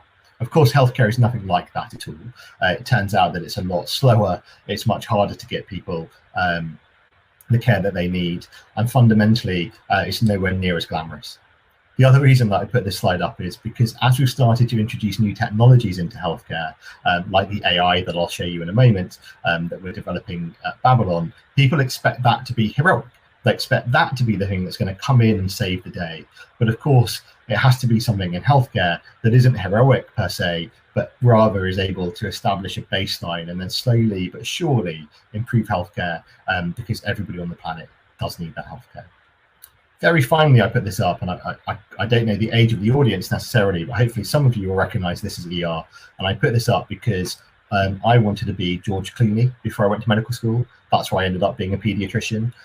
So I thought, my life would be a lot like his if I went off and got this degree. Turns out it's nothing like his at all. In fact, all that happens is people send me WhatsApp photos of their children's nappies and say, is this poo normal? And when George was filming Gravity, it was somewhere near my house. So what happened was, it came out on Twitter that George Clooney was up the road. So I thought, well, I'm going to kick myself if I don't go and ask him and say, look, George, I thought my life was going to be like yours when I became a paediatrician, but in fact, all I do is get these photos sent to me. And so I said that to him, and he said, well, you should have gone to drama school, not medical school, you idiot, which I thought was a great line. So that's my one good celebrity story.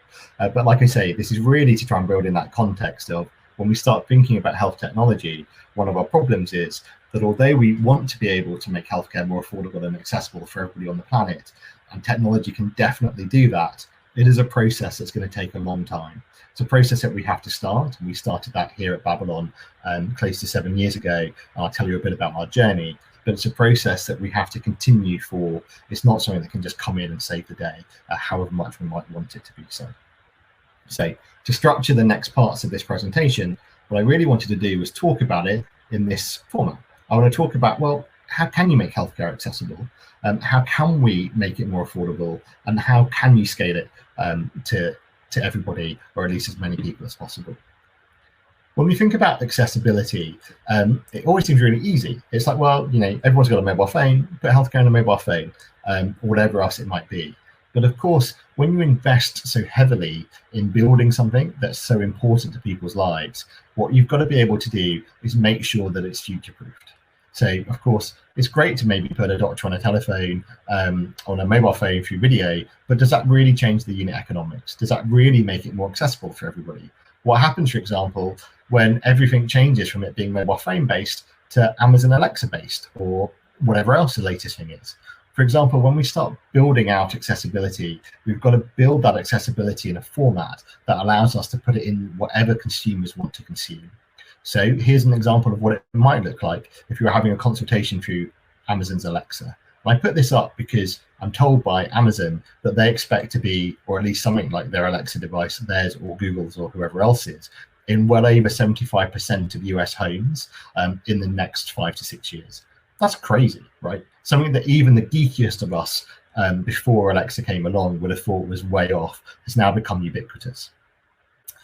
I'm the dad of 2 young daughters. I love my Amazon Alexa. It's the only thing in my house that listens to me, it appears. But the idea that we've got that in our houses now, can we start utilizing that in a way to make healthcare more accessible? And so let me show you what that might look like. Hi, Alexa. I want to speak to Babylon. Hello, Louise. How can I help you? Well, I've been feeling a bit dizzy recently. I'm sorry to hear that.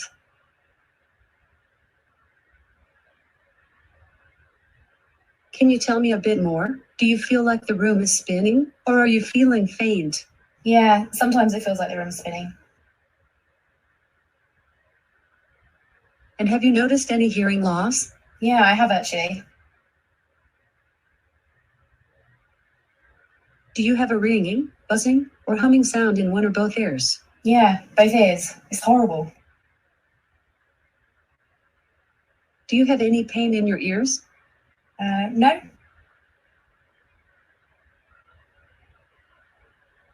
Have you had a fever? No, none. Have you noticed any discharge coming out of your ears? No. Looking at your user graph, I can see you had glandular fever a few months ago. Oh yeah, that was awful.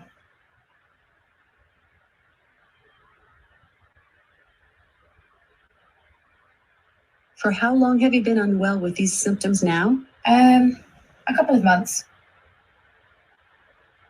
Finally, have you noticed that your ears are feeling full or blocked? Yes, actually. I think I might know what's been causing your symptoms.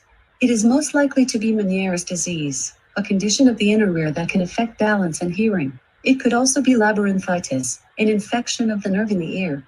Meniere's disease needs a specialist opinion and might be helped with some medicine to reduce the dizziness, so I'd recommend talking to one of our GPs. Sure, sounds good. Dr. Garcha is available straight away, and according to your calendar, so are you. Would you like me to book your appointment? Yes, please. All booked. Your phone will ring in just a minute when the appointment starts. So hopefully that gave you an idea of some of the artificial intelligence that we're building behind the scenes. Now that was a mock-up of what you would see if you could visualize the networks that we're building through our graphical matrices, and you saw in the corner there, I hope, the statistical analysis that's trying to make sure that we can deliver care safely and effectively. I love when you can see a user graph, so we stop asking people the same questions, so we can put in that other information and therefore just book in someone's appointment as easily as it might be for you to hail a taxi nowadays, or as easy as it might be for you to access some of your consumer grade things that you might buy through retail. When we think about fixing the health systems today, of course, we're all set up to worry about sick care, but we all know that prevention is much better than cure. So we've got to start really worrying about healthcare. So if I've just shown you a little bit about accessibility, build something that can be utilized in the way that people consume everything today, through their mobile phone, through their devices, or whatever else it may be, how can we start building upon that to take people from accessibility into affordability? And what we know is that if you can start helping people integrate their care, you can reduce that risk. So what we know is that if we're able to take people more upstream, we can take something that might have cost £10,000 or $10,000 to fix if you end up at the extreme end of needing a surgery, even £1 million in the cases of cancer. And we can fix it with potentially even a $10 solution upfront, because we're able to identify something much earlier in its disease course and fix it quickly, removing a small lump versus having to wait for something that's spread. How can we start doing that when we don't have the ability necessarily to line up our care in a way that funnels things appropriately? So what we believe is that if you integrate care through what we've just shown you through some AI type health services, ask some questions, ask it in a way that is entirely sustainable through the future, in the sense that it works 24/7 in the same way, it is robust, it can scale very quickly, and then put you into the right next part of the pathway when appropriate. Book an appointment as needed, as you just saw. And of course, although you can do some stuff virtually, link into physical services as well, because it doesn't matter how good our technology gets, it's going to be pretty hard to remove your appendix using your mobile phone alone. Sometimes we talk a lot about acute care, but of course, the thing that's driving the cost of care are the chronic illnesses. And in a moment, I'm going to get onto that about when we start thinking about affordability. It can't just be trying to, like I say, change the unit economics of, well, if you see a doctor on a video, is that cheaper than if you see them physically? The answer is it really isn't. We've got to start getting into the systems where we can line up the end-to-end journey and take away the wastage. We can help people that have got diabetes lose weight as well as just give them the medicines to treat it. We know that only 12% of Americans are considered healthy, for example, and that stat is something that we see across the world. What we've got to be able to do is start helping people make the right choices and make them informed so that we get that continuous engagement. So what we think about building out is something that will go, well, let's take some of the data that we've got. Let's take data from the watch that you're wearing or from wherever else it might be, so we can then provide some good insights for you and your family, help you understand what goals you might need to achieve. So look, it's all well and good telling people that, look, why don't we aim for 10,000 steps? But, should it be 10,000 for everybody? What happens if for some people it should be 4,000? What happens if for some people it should be way more? What happens if we can start engaging people differently so that they can interact with healthcare plans in a way that will reduce their long-term risk? Those palpitations you've been feeling, let me help you reduce those by helping you cut your caffeine intake, for example. Crucially, if I've given you those, I can't just give it to you as a one-off event and hope that you follow the advice. What we really need to start thinking about is how do I monitor that so that I can then see if you're actually benefiting from the plans that we've given you. In fact, maybe I could encourage you through rewards, like we've seen work really well with devices like Strava or other incentives where we can help people really start thinking, actually, I've earned this, I've achieved what I need to achieve, and fundamentally that will help me stay in the healthcare side of things. Of course, if we're monitoring people and they're becoming unwell, then we need to be able to pull them out of that and put them into a sick care loop. We need to be able to identify that quickly, get the right person in front of the right clinician so that they can get the right expertise, put onto the right protocol in order to get back to better. We need to make sure that we're able to monitor them more acutely for that process. So if it's your heart that I'm worried about, let me help you do that so that eventually I can normalize you and put you back into a healthcare loop where we can continue to go back to living your daily lives in a better way that's beneficial for the patient, that is much more consumer centric than rather your doctor just telling everybody to eat less, do more exercise, stop smoking, and how much engagement do we get through those methods of trying to help patients become better versus if we're able to utilize the latest technologies to deliver that. So what we do is we say, well, for healthcare, we can assess you, we can make a plan, we can give you coaching and monitoring, reward you. We can even start trying to predict, like I've just shown you, when things might start going wrong because we can see from the data that things have changed. If you do slip into a sick care side, you feel unwell, how do I take you through a symptom checking process to identify what's going wrong so I can put you into the right treatment protocol? From here, how do I make sure you get the right rehabilitation before perhaps if it's a chronic disease, adapting the plan so that I can then feed back into your assessment and can go around again. That's what we've been building out. A lot of what we've been building out as part of our digital first services have been AI led, and hopefully you can see some of the ideas behind that. They all look beautiful and they're great to use. This is not a pitch on Babylon. What I love about what we're doing here is about just really simple things that people have got in their pockets now are allowing us to engage people like we've never done before. So just simple visualizations of what's happening to you, your blood pressure that you can own, taking things like making an avatar of your body, which you might be able to see here, so that you really feel empowered and engaged, I think where we need to go to help our patients just really believe in their own ability to look after their own care. Of course, you can't do anything just alone with technology without matching that up to the great clinical workforce to be able to get your prescription or confirm a diagnosis and take you onto the next pathway. And then we need to link into physical services, which is what we do in order to make sure that this digital first gateway that you've got is something that can get you to the right place at the right time. We believe that if you can do all of that, you can deliver proper value. And when we define value, we say, well, if we're able to do this in a digital first way, we can make access much, much better. You can click some buttons rather than having to wait on the phone to speak to your receptionist at your local practice before you can get the appointment. We can then improve outcomes by putting you into the right place at the right time. And all of that will lead to a lower cost of care. We can reduce wastage. So if your doctor's seeing you when it could be in fact see a pharmacist because your questions about your medication, that's much better. if I can put you into remote monitoring, I'm able to then identify when something's going wrong in the first place sooner and put you into the right place. We believe through this care journey, we can deliver much better value for our clients and our members, most importantly. In the UK, we do that through a service we call GP at Hand, and alongside some of our NHS organisations, where we deliver care to around 100,000 patients through this digital-first methodology. What we do is we say, look, we're always here for you 24/7. You can go into the app, you can book appointments, and what we've seen is that then leads to fewer people going into A&E.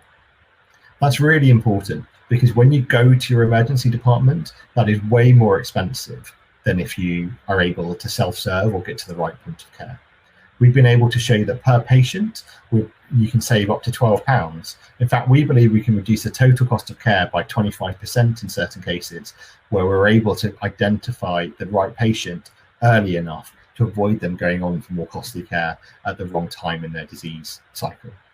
When you scale that up at a national level, like we're doing through the NHS, the savings are huge, and we believe we can continue to build on that and increasingly help patients get the care that they need, help the system get the outcomes they need for a lower cost, and help clinicians feel empowered to be the most impactful they can possibly be.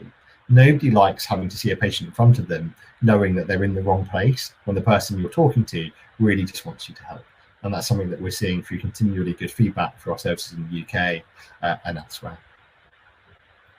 We often talk about delivering a high quality service, and I wanted to just spin into it. So if I've talked about accessibility and affordability, I don't think we can do those two pillars justice without saying, okay, it's one thing to deliver care that's accessible and affordable, but of course that care has to be high quality. High quality, the way that we define it, is care that's safe, effective, and personalized. So I've got a few slides, if I may, talking about that. So you can't get out of bed, you can't start these processes without ensuring that the services that you're offering are safe. It's really important to us. Here in the UK, we follow the quality framework for the NHS, and you can see our scores there. Around the world, we follow their local government things as well. So in the US, we follow compliance through the authorities that are required there. In Rwanda, we follow what's required there, and so on and so forth. Our view is whenever we go to a market, the first thing we've got to do is we send a team to ensure the care that we're planning on delivering is incredibly safe. Because of course, if you get that wrong, then you can't go any further. Once you pass the safe bar, what about making healthcare more effective? So this is a journey that we've highlighted here, where we can help people reduce their length of stay in a hospital and hopefully avoid them having to go back in after a simple surgical procedure, for example. So what we can do there is try and shift it away from people having to go into spaces, which of course has been a big problem because of the coronavirus pandemic. And so you can do a lot of this by yourselves at home through the technology that we can provide, and therefore avoid you coming in unnecessarily in the high risk of infection and so on, but fundamentally ensure that we've set you off on the right pathway. We're avoiding doubling up where we don't need to repeat processes to make sure that you're optimized before your procedure, and that after your procedure we can look after you in a much more efficient way. And finally, it's all well and good to have something that you think is great for the service, but it's got to be based around the customer. And we talk about personalization in a way where we can engage patients in a way that they can understand. So as a doctor, when I'm talking to patients, I don't really know if they fully understand, especially in my field of pediatrics, where the parents are obviously very worried about their children. How can we start helping people go home with the information where they can, as an example here, track their symptoms or track the way they feel in this mental health example, or understand their disease risks in a way that is in keeping with the way that we digest information today? No longer can we accept a service where it's just the doctor saying, do this, do that. We've got to have a way where we can take patients along that journey with us to deliver truly proactive and upfront care. All of that relies on the first video that I showed you. So all of those things are great, but they have to be scalable. And that's what we call, that's why Rethink technology is a great way to do it. And this AI mock-up here is our way of trying to make sure we can make that scalable. So very simply, we took what we thought a doctor did in their brain and thought about the best technology available today to bring together to try and replicate that service. So for example, you saw in that first video, the knowledge base, where all of those nodes were coming from. We've got to be able to have some form of prediction. You saw again the statistical analysis that was going on in that video to allow us to be able to make some decisions and offer up the next step. What we're trying to do with our AI is therefore build something that we can then take from one country to the next country, from one service to the next service, that is entirely scalable and adaptable. It has to be able to learn. And that's why we're very excited about the concept of artificial intelligence. If you build these things statically, they're very expensive. And of course, medicine is a field that is changing so fast that we need to have something that can keep up with it. I'm going to end on our ability to make it scalable. So like I said, our mission was about accessibility. I hope I've convinced you that we can do that. Our mission was about affordability. I hope that I haven't bored you too much by talking about how we see that paradigm. But finally, it was about trying to take it to everybody in the world. We launched first in the UK. We're now live in a fair few countries. But the second country we launched in was Rwanda. And I remember being in the office back when there were only 10 of us or so, and Ali, who's our founder, coming in and saying, look, I want to go to Rwanda. And the way he described it, when all of us looked at him and said, what, you must be crazy. Like, why would you go from the UK to Rwanda? Like, we're only a small company, a proper startup. We better, what's your rationale?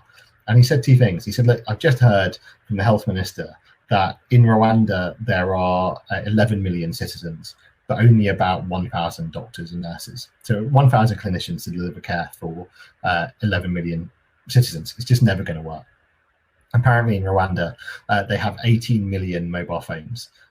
There are more mobile phones than there are toothbrushes. I don't know how you know that's a fact, but it turns out that's what we were told. And you sit there thinking, so if you've not got the infrastructure and you're going to face with that blank piece of paper, should I build it from today out, or should I just start adapting for what I think the future is going to be, which is where they found themselves? We would start by putting something in the hands of citizens through their mobile phone.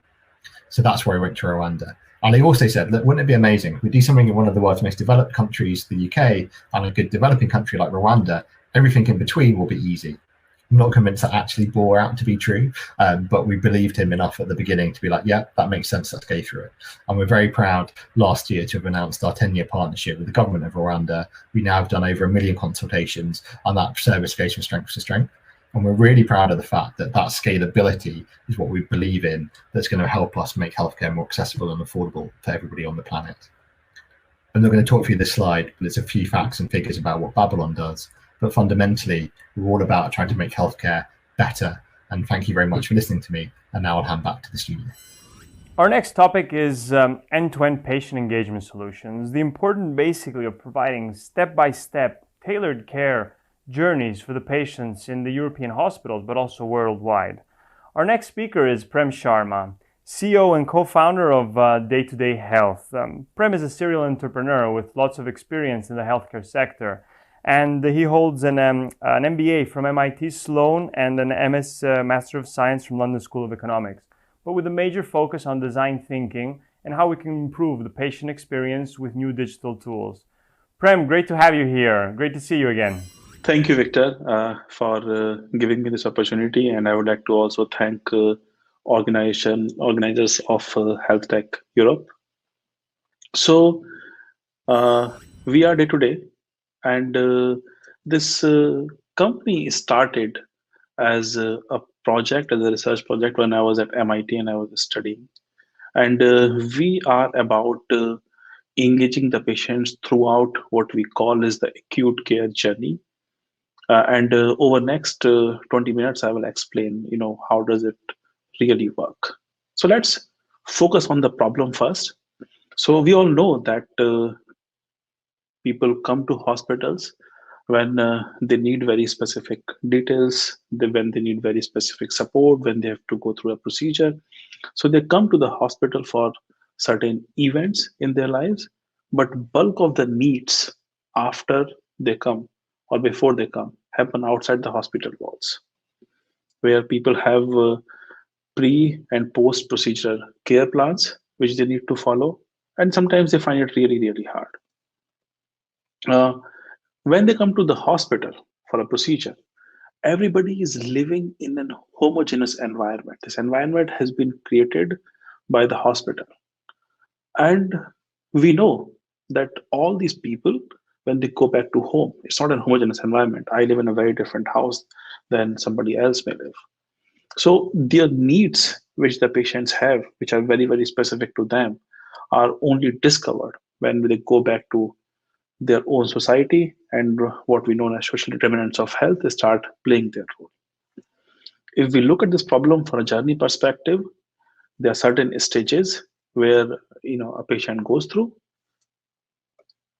When it comes to hospitals, they do a phenomenal job for procedures. Hundreds of years of experience, clinicians working day and night, doing everything they can to make patients' life better. Also, there's some support in preparation and some support after they leave the hospital in the name of follow-ups and everything. But there's a limit of how much they can support. So if you see, the rest of the journey ends up being very lonely for the patient and their family, with nothing but a confusing stack of papers. And sometimes there's a phone line on which they can call. And this is a big problem and a big challenge.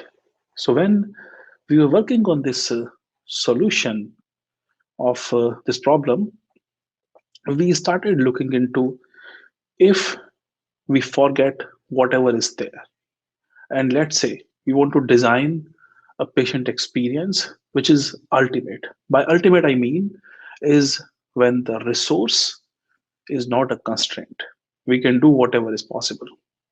So we started designing new patient experience, the ultimate patient experience which is possible. And we started looking into this as a persona. Let's say somebody like the Queen of England or some extremely rich people for whom money is not a constraint. What kind of care do they get? And what we saw is when the people of that part of society have any problem, bulk of these roles move pretty much close to them and support them throughout the day. What is interesting here is to look at the composition. Is like, how many roles are really required to support a patient in acute care needs. So for example, you need a doctor to manage the risk, so there is no further escalation. But same time, going through an acute care episode is also something which is very, very psychologically draining for the patient and their family. So you also need psychological support. Drug confusion is a big problem, and you also need a pharmacist to support with those problems. The same thing for nutritionists, physiotherapists, they all come and play a different role towards managing the risk of the patient in these situations. So if we learn something from this setup is that if we want to design an ultimate healthcare experience, it is something, first of all the dots have to connect, all the teams have to work together. It has to be something very, very comprehensive, which means it's for the throughout the journey.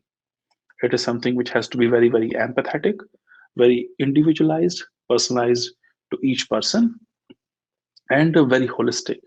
Not only medical needs, all the other needs should also be covered, psychological needs, nutritional needs, because they also affect the patient recovery. So we learned that if we want to design ultimate care, these are the ingredients to make ultimate care possible. But let's go back. The persona we chose was a person for whom the resource is not a constraint. How can we make the same care accessible and affordable to a normal person? And that became the mission of Day to Day. So to solve this problem, we have introduced a new care delivery model in which there are 4 different elements. First part is coaching. So healthcare is very, very personal, and it's very difficult to do a lot of it without human element. So we build the right coaching teams to support the patients. These coaches are empowered by the right content. In healthcare, content is something which is sometimes very, very overlooked. It's designed to give a lot of information to the patients, but we use behavior science angle to reimagine the content, which is something given to very specifically to the patients on a very specific time, how the content should be reimagined. And third part is the intelligence. Both coaches and content should be driven by a context, which is informing both of these sides about what's really happening and how they should readjust their behavior. These three things have a central piece, which is the feedback, which means whatever we are learning by use of content may empower coaching and context better. So we create these constant learning cycles so that overall the care system improves further and further. This all has been captured in our platform, what we call is day-to-day care. It's a combination of very smart technology and a team of coaches behind it to really support the patient. Anything before a hospitalization episode, we can manage, and anything after a hospitalization episode, we can manage. So let's start. So for the first time in healthcare, in acute care episodes, each and every patient with one tap knows exactly what they should be doing today, what they should be doing now.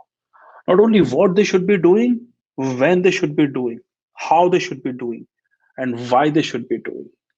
Each and everything guided by a smart technology and supported by experts in each area. We manage all the comorbidities in these episodes very intelligently. We check in with the patients every day to understand that nothing is building up, and we resolve the risks much quickly. Sometimes patients may have surgical sites on their body. We have developed a field of digital wound life cycle management in which we constantly educate the patients about how the wound is going through the changes and how the wound is healing and how they should be preparing for it.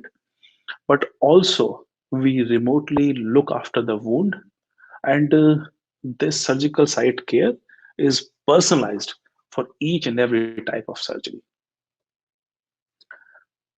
In multi-episodic care, managing symptoms becomes very important. Like for example, between one chemotherapy session to going to another chemotherapy session, what happens between those two sessions ultimately drives the further customization of the chemo. So in order to solve that problem, we have created this constant symptom monitoring, which can be also customized to anything, any particular need, and gives a real visibility to the treating doctors on patient's condition. If we want to monitor the patients at home, we have partnerships with the different wearable providers. We can put very small patches on patient's body and can monitor them for many different variables like ECG, oxygen saturation, temperature, sweating, all those kind of things. Each and every patient reported outcome hospitals want to measure, we can help them measure it longitudinally. Not only medical needs, we also support each patient's psychological needs. So we assess them using our algorithms, what the needs are, and then we assign each patient with a psychologist, as well as we create a personalized psychological program for them to deal with those situations. This is one of the highest used part of our services. Any activity they may need to do, any complex medication regime they may have, we put everything at one place. So we have taken each and everything the patient needs to know and put them on their fingertips. But patients are not alone in this journey. What about caregivers, families? We make sure that we include the entire family in the journey. Some people may be living together, some people may be living further than each other. When something happens to a loved one in the family, whole family gets affected. So with the permission of the patient, we also give logins to the different family members so that they can observe what is happening to our loved ones. Packing, cooking, shopping, there are many logistical activities which families have to do. We help them manage everything. In these journeys, patients are not alone. When they go through their issues, family members also go through their own issues. So not only we help the patient, but we also help family members by supporting them to take better care of the patient. In fact, half of our users are family members who use our services to organize the patient care pattern. So we talked about families briefly, we talked about patients briefly, but what about hospitals, providers? What happens with them? So for the first time in healthcare, if something happens to the patient outside the hospital, you know in very high resolution what has happened, when it has happened, what has been happening for last 2 days, which led to this. You have full visibility on patient situation. If you want to respond, you can respond to them using our chat. If you want to talk to them, you can talk to them by clicking in our platform. And also, if you want them to come back, you can also ask them to come back. So all the visibility is there for doctors to make right decisions. Now, what happens is because of that, you avoid unnecessary emergency visits because you can take the right decision of what kind of intervention is required for the patient. Sometimes it may be something simple for which the patient is coming back to the hospital. Each and every quality assessment you want to automate and learn about the patient. You don't have to wait for them to come back to the hospital. We can automate all the assessments for a hospital. Suddenly what's happening now is we are not relying on patient's memory. We are engaging the patient, we are guiding them, and in that guidance, we are also collecting the right information which is required for us to make the right decision. And that is something which completely changes the game of how healthcare is delivered. This is not one size fits all. Our care protocols, our journeys, our patient journeys, each and everything is highly personalized, and we can customize each and every component up to a doctor's level. And for patient, it can be customized based on their comorbidities, based on their past history. All of these things can help to customize a very, very individualized patient journey. So what's happening now is rather than as providers just thinking about procedures, we have the relationship with the patient, we have the ongoing engagement, we have the continuum of care to drive excellence at each touch point and avoid the problems which occur because we are not able to engage the patients in those journeys. This is something which helps with the economics of the hospital, but also helps with fundamentally changing the healthcare outcomes. With our platform, all the information collected is collected very, very close to the experience. As we move further, sometimes this information may not have any value. But because of our continuum of care, because of constant engagement, we get the information very close to the experience, which means it's very accurate, it's top of the mind, and we can still act on it. So the feedback cycle of healthcare shortens. And now it's something which is highly actionable.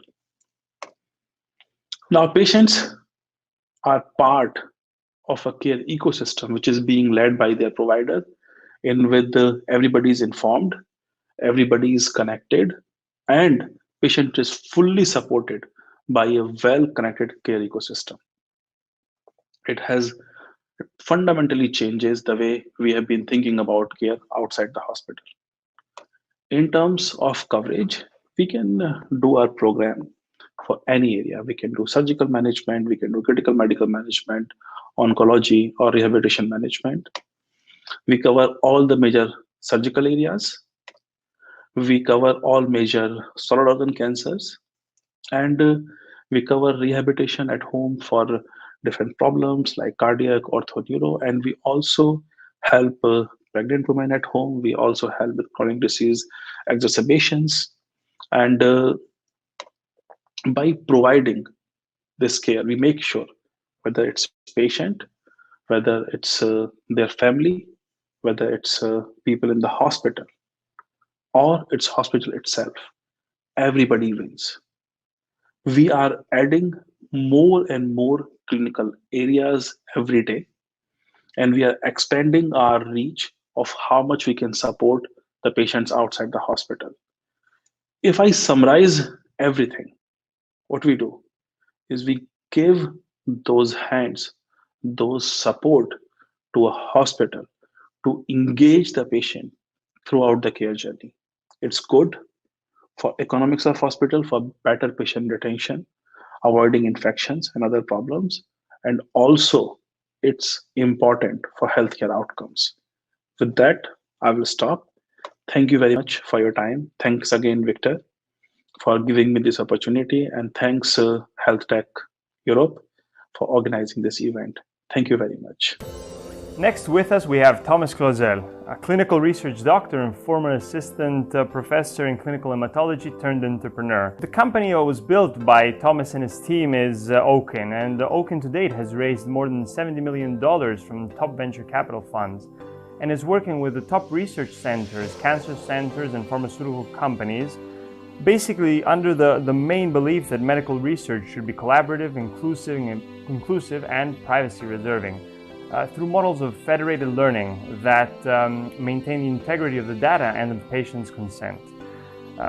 This platform connects data scientists, clinicians, and researchers and pharma on a single research platform to provide data sets and research onto specific topics in the cancer field. Thomas will be interviewed today by Aline, and he also has, as I understand, a brief presentation as well. Hello Thomas, hello Aline. Hi again, very happy to be back for another exciting presentation. So this time I'm accompanied by Thomas Clausel, co-founder and CEO of Oaken. Welcome, Thomas. Hey Aline, nice to see you again. Nice to see you. So Thomas will tell us more about the future of artificial intelligence applied to oncology. All yours, Thomas. Hello everyone, such a pleasure to be with all of you today.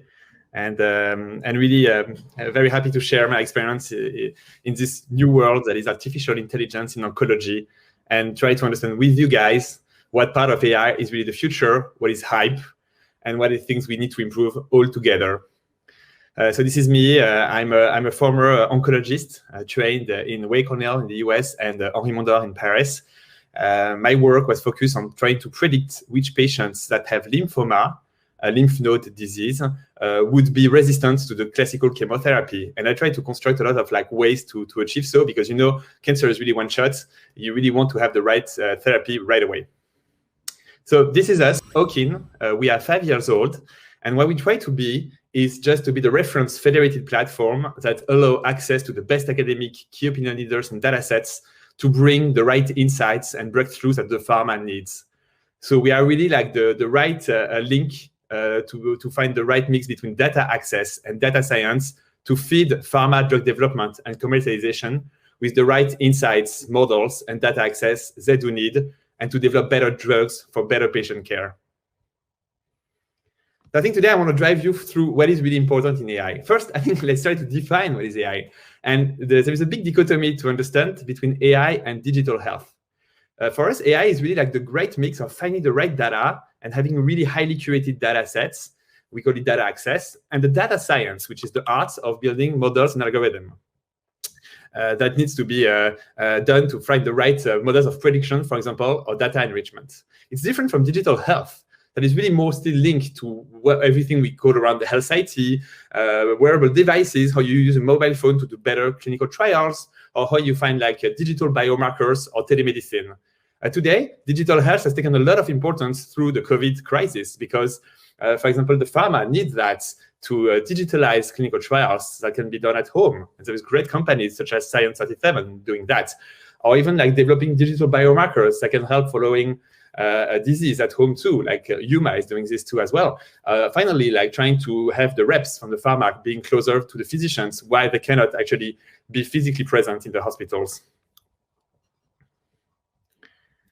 So today, let's speak about what really AI matters, and especially how AI can help in oncology. As I said, there is two parts in AI that matters. The first is really accessing the right data, and the second one is analyzing this data to answer the most important questions with data science. Data access, data science. First important way to distinguish both. The second way is what you want to do with this data. There's two things you can do with AI. The first is called acceleration, how you can accelerate some processes, how you can have a diagnosis of a tumor made on the CT scan faster. This is acceleration. I want to be faster.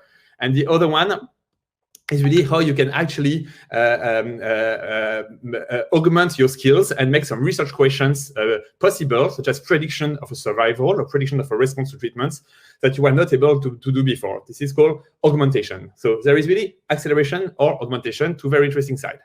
First, let's talk about the data. Data is important because you really want to have access to very highly curated data. And having some very nice data sets that are completely unique, as we do with Okin, we really try to have access to the most best curated and important data sets that contains every data modalities and can really help answering the right questions. You really need to have access through different type of regulation. In the US, you have a data economy. Hospitals are providers and actually give access to data you can by selling them.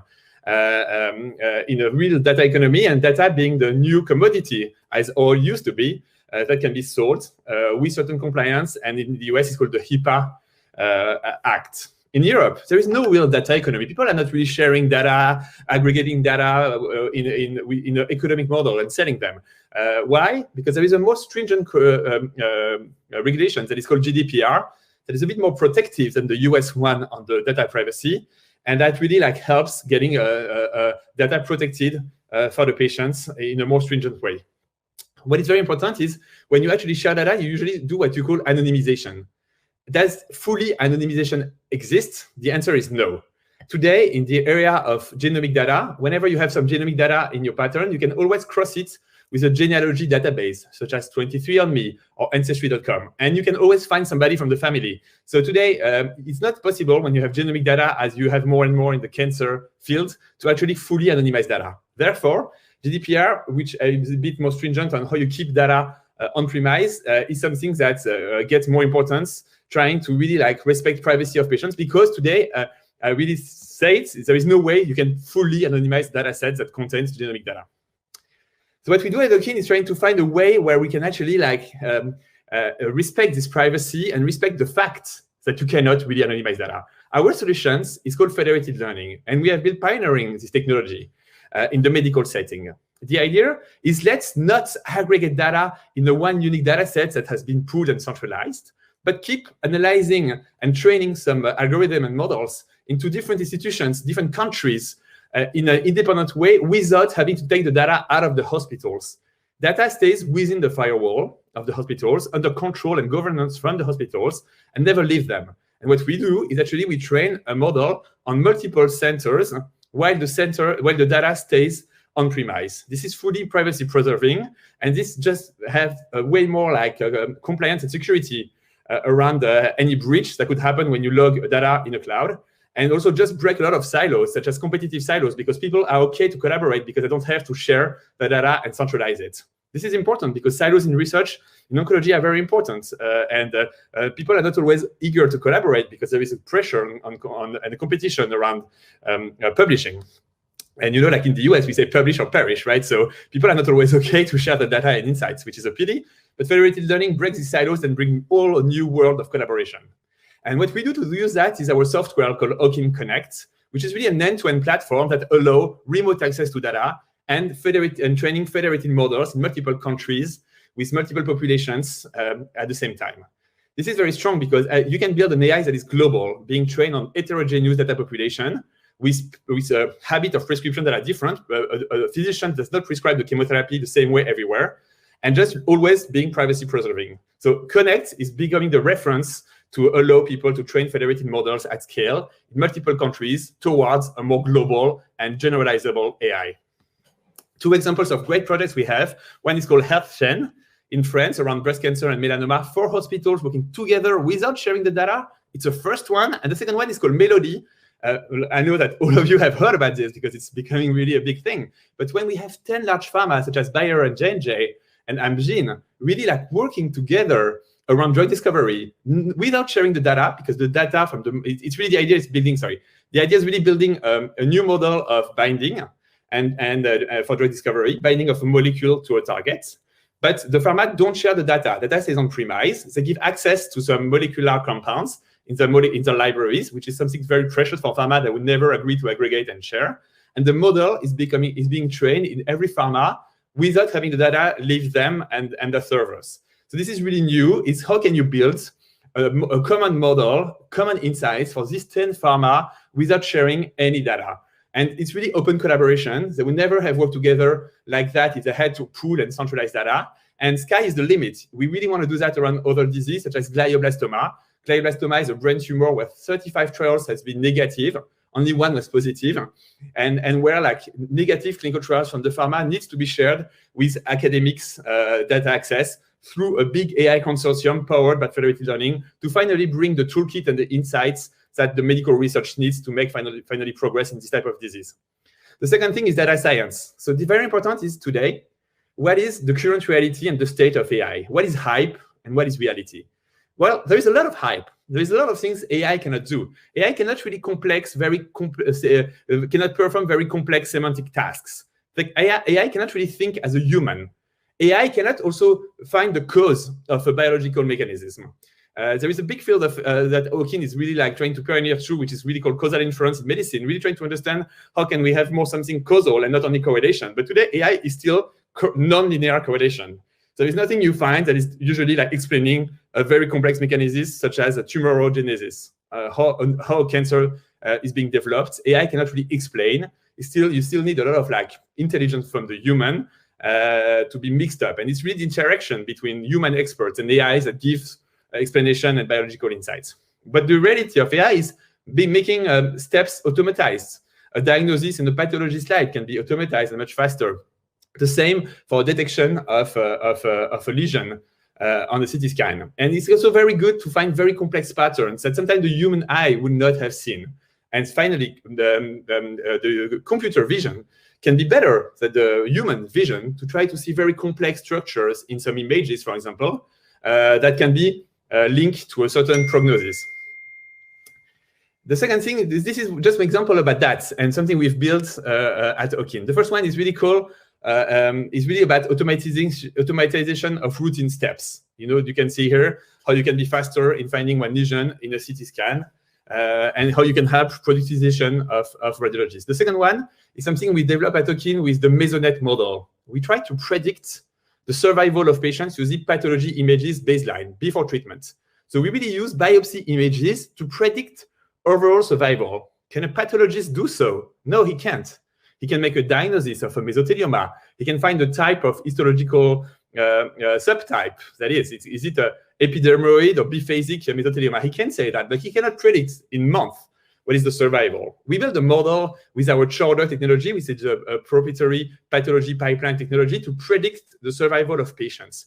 What was very interesting is we could do it. We could really predict actually quite well the prognosis of patients using pathology images before treatment. But what was very amazing about it is we went back, we could determine some patterns in the images that was predictive. We could find the combination of tiles in the image that was the most predictive of the survival. And then we make a lot of back and forth with the best key opinion leaders in the field and say, what are these images giving you as an information? And they were, these images look like the stroma. It really looks like the stroma is being the most predictive of survival. And what we found is that the stroma actually predicts a lot of survival patterns in mesothelioma. It's probably the same in prostate cancer. The stroma might be very important to predict who is responding to immunotherapy, and it's very few patients, 5%. And here we really discovered that. So we could actually validate a hypothesis that the best physicians had, which is like stroma really matters to predict survival in mesothelioma. And that was published in Nature Medicine. It's something we're really proud because we could give superpowers to physicians and researchers. This is really important because today I'm speaking about pathology. But what is very important is pathology don't always work to build models in oncology with AI. Sometimes you're going to try to make a prediction of a response to treatment, a prediction of survival using pathology images. Sometimes it will work quite well and you will discover some new insights, but sometimes you will need to add other modalities. You will need to add medical imaging, you will need to add genomics, and you will see every time you add a new data modalities, how you actually improve the performance. This is very important because we believe at Hawkins that the future of AI is multimodal. You need to build multiple modality biomarkers to try to really make prediction happen at a very good accuracy, but also to understand where is the signal in the disease and what's the right patterns. So we really believe that you need to be horizontal in the way you actually approach AI. And at Hawkins, we have a team for medical images, we have a team for pathology, we have a team for genomics, and we have a team for clinical data. And we are working all the time to link all these data modalities together, especially genomic to histology. Can we predict histology with genomics and the opposite? This is the future of oncology. So at the opposite of many AI companies that are very vertical in one modalities, we believe that you need to be able to understand patterns with multiple data modalities. The future of AI will be horizontal and multimodal, or it won't be. In the space of oncology, you all know that oncology is becoming a growing concern for the world in patients' volume, but also in disease heterogeneity. The fact that we cannot really understand how many subclones we have in one tumor is something that is extremely problematic. It's also very complex in terms of economics, because you see the rising cost, multiple hundreds of billions, that the oncology disease pressure is putting on every country. Also, the trial failures is quite high. It's much higher than 24% in disease like glioblastoma, which is pretty around 90 to 95%. But it's extremely concerning to the future of oncology. And here we are showing, once again, what we can do for the world of AI and oncology. The first model that I've been speaking about was mesothelioma, a disease where everybody dies in less than a year. There's no treatment, nothing works. Can we use AI to give superpowers to researchers? Can we help them making prediction of survival, of response to treatments, and understand new patterns, new tissue patterns or genomic patterns that will maybe lead in the future to a biomarker that will be maybe the future targets of tomorrow. Today, in mesothelioma, we need new models of prediction. We need better understanding of patients' population, better subtyping, better clustering, but we also need new targets that can be druggable to find new treatments for patient care. And for us, the first step is trying to predict an outcome. Here it's a survival, trying to understand the tissue organization, link it to the genomics. Once again, we want to link histology to genomics and try to go further in the research. And we are develop a full community of patients here that are working with us on trying to really go further and create impact for tumors such as mesothelioma, where there is absolutely nothing available for patients. The second model is we need to enrich and augment data. It means from one data modality, can we go further in having another data modality predicted? In our paper called HE2RNA, that were in the top 50 paper read in the Nature Communication last year, what we did is trying to predict RNA signatures, genomic signatures, using pathology images. And we were actually able to do it very well. We can predict multiple gene expression patterns using pathology images. This is probably the future. Probably in the future, we won't need to actually sequence the tissue of every patient, because we will be able to predict these mutations or this tissue expression of mRNA just using the pathology images. So one pathology images contains way more than what your human eye sees. It contains probably the level of many genes. It contains the outcome prediction information. It probably contains a lot of correlation and links to other data modalities. And there is so many things we can do here. And probably we really believe that many centers and health systems will pre-screen their patients' pathology libraries to actually try to find which data mutations they have the highest probability of having, and then just sequence these patients. The second thing they will do is being able to localize through their mRNA signatures many cells. First, we showed it with the T cells in the tumor virtually, without the need to actually go to the staining level and all the work, to actually understand, for example, how far are the T cells from the tumor and try to predict immunotherapy response. That's one possibility. So sky is the limit. Linking genomics to histology will be the future. And we really believe in connecting dots. To finish my presentation, I want to say that federated learning is really part of the future to create new collaboration while respecting patients' privacy. Privacy matters. If you want data access in a global scale and have an AI that works in Europe, China, and the US, you will need federated learning. especially to break silos where there is a lot of competition, where competition doesn't allow progresses. I show also the multimodality, linking histology to genomics especially, but also to other type of modalities will be very important, and trying to predict histology features with genomic and predict genomic features with histology using artificial intelligence will give a lot of information and new discoveries for the research community. Finally, there is other trends that will improve the power of AI. And this is 3 examples. It's very important. The first one is really quantum computing. Today will be probably as much important progress as AI. For example, for drug discovery, the area of quantum computing will give the right power of calculation to help drug discovery being helped at scale. Today, a lot of people speak about AI for drug discovery in oncology. I think we are not there yet, probably because we need more physical models into the AI models, and we need more power of computing, such as quantum computing. I say that because we've seen that not many drugs discovered by AI came for COVID. So we're still not really at the possibility to scale the discovery of drugs using AI. But I think it will come soon, and we will need quantum computing for sure. The second one is liquid biopsies. Liquid biopsy is absolutely fundamental in the future of oncology. Today, if you have a ctDNA that is positive after a stage 3 breast cancer, 6 weeks after a treatment, you're 100% sure that it will become metastatic. So when you have benchmarks that are 100% of accuracy and predictive power, you cannot really go above. So ctDNA is an important benchmark for a lot of AI models that are being built today, and a very important feature to be and data modality to be taken into account. Liquid biopsy will be the future. Maybe some people say that maybe in the future you will have some blood sample every week, and if you have any ctDNA, even if we don't know where it's coming from, where's the tissue of origin, you will get some immunotherapy right away. Maybe this is the future of oncology. And finally, digital biomarkers and how your mobile phone will help you out finding the biomarkers of response will be something important. So AI is not everything. Quantum computing, liquid biopsies, and digital biomarkers will be integrated in the new world that is AI for oncology. I want to thank everyone, especially my team, for all the discoveries we are making. We respect patients' privacy.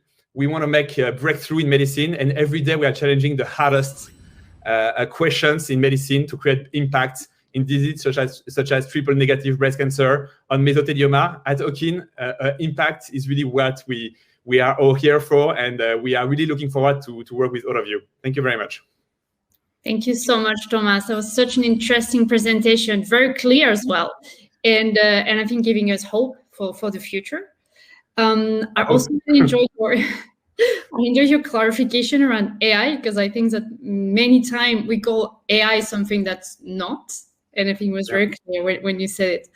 Thomas, you talk about data economy, like comparing US and Europe.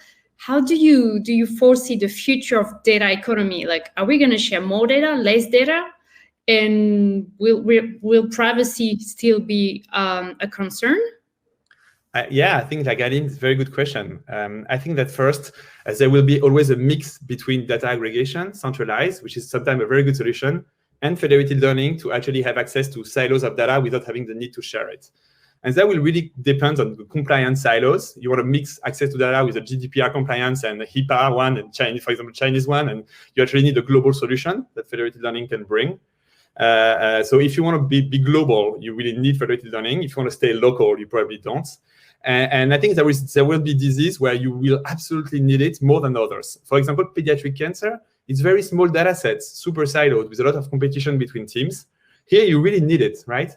In other cases where you have a lot of negative trials that sit within the pharma servers, for example, glioblastoma, and you want actually have access to these negative trials to mix it with the data access from academics to actually gather a common intelligence to find new insights, you'll probably also need federated learning, because the pharma won't agree to aggregate negative trials as it is, especially the treated arms. They might agree to share control arms. So I think there will be some cases like this where it's absolutely essential. And finally, the last one is genomics, right? In Europe, if you want to have a full-scale genomic access, as we're building at Okin in Europe, there are countries such as Germany when it's not even allowed to upload genomic data on the cloud.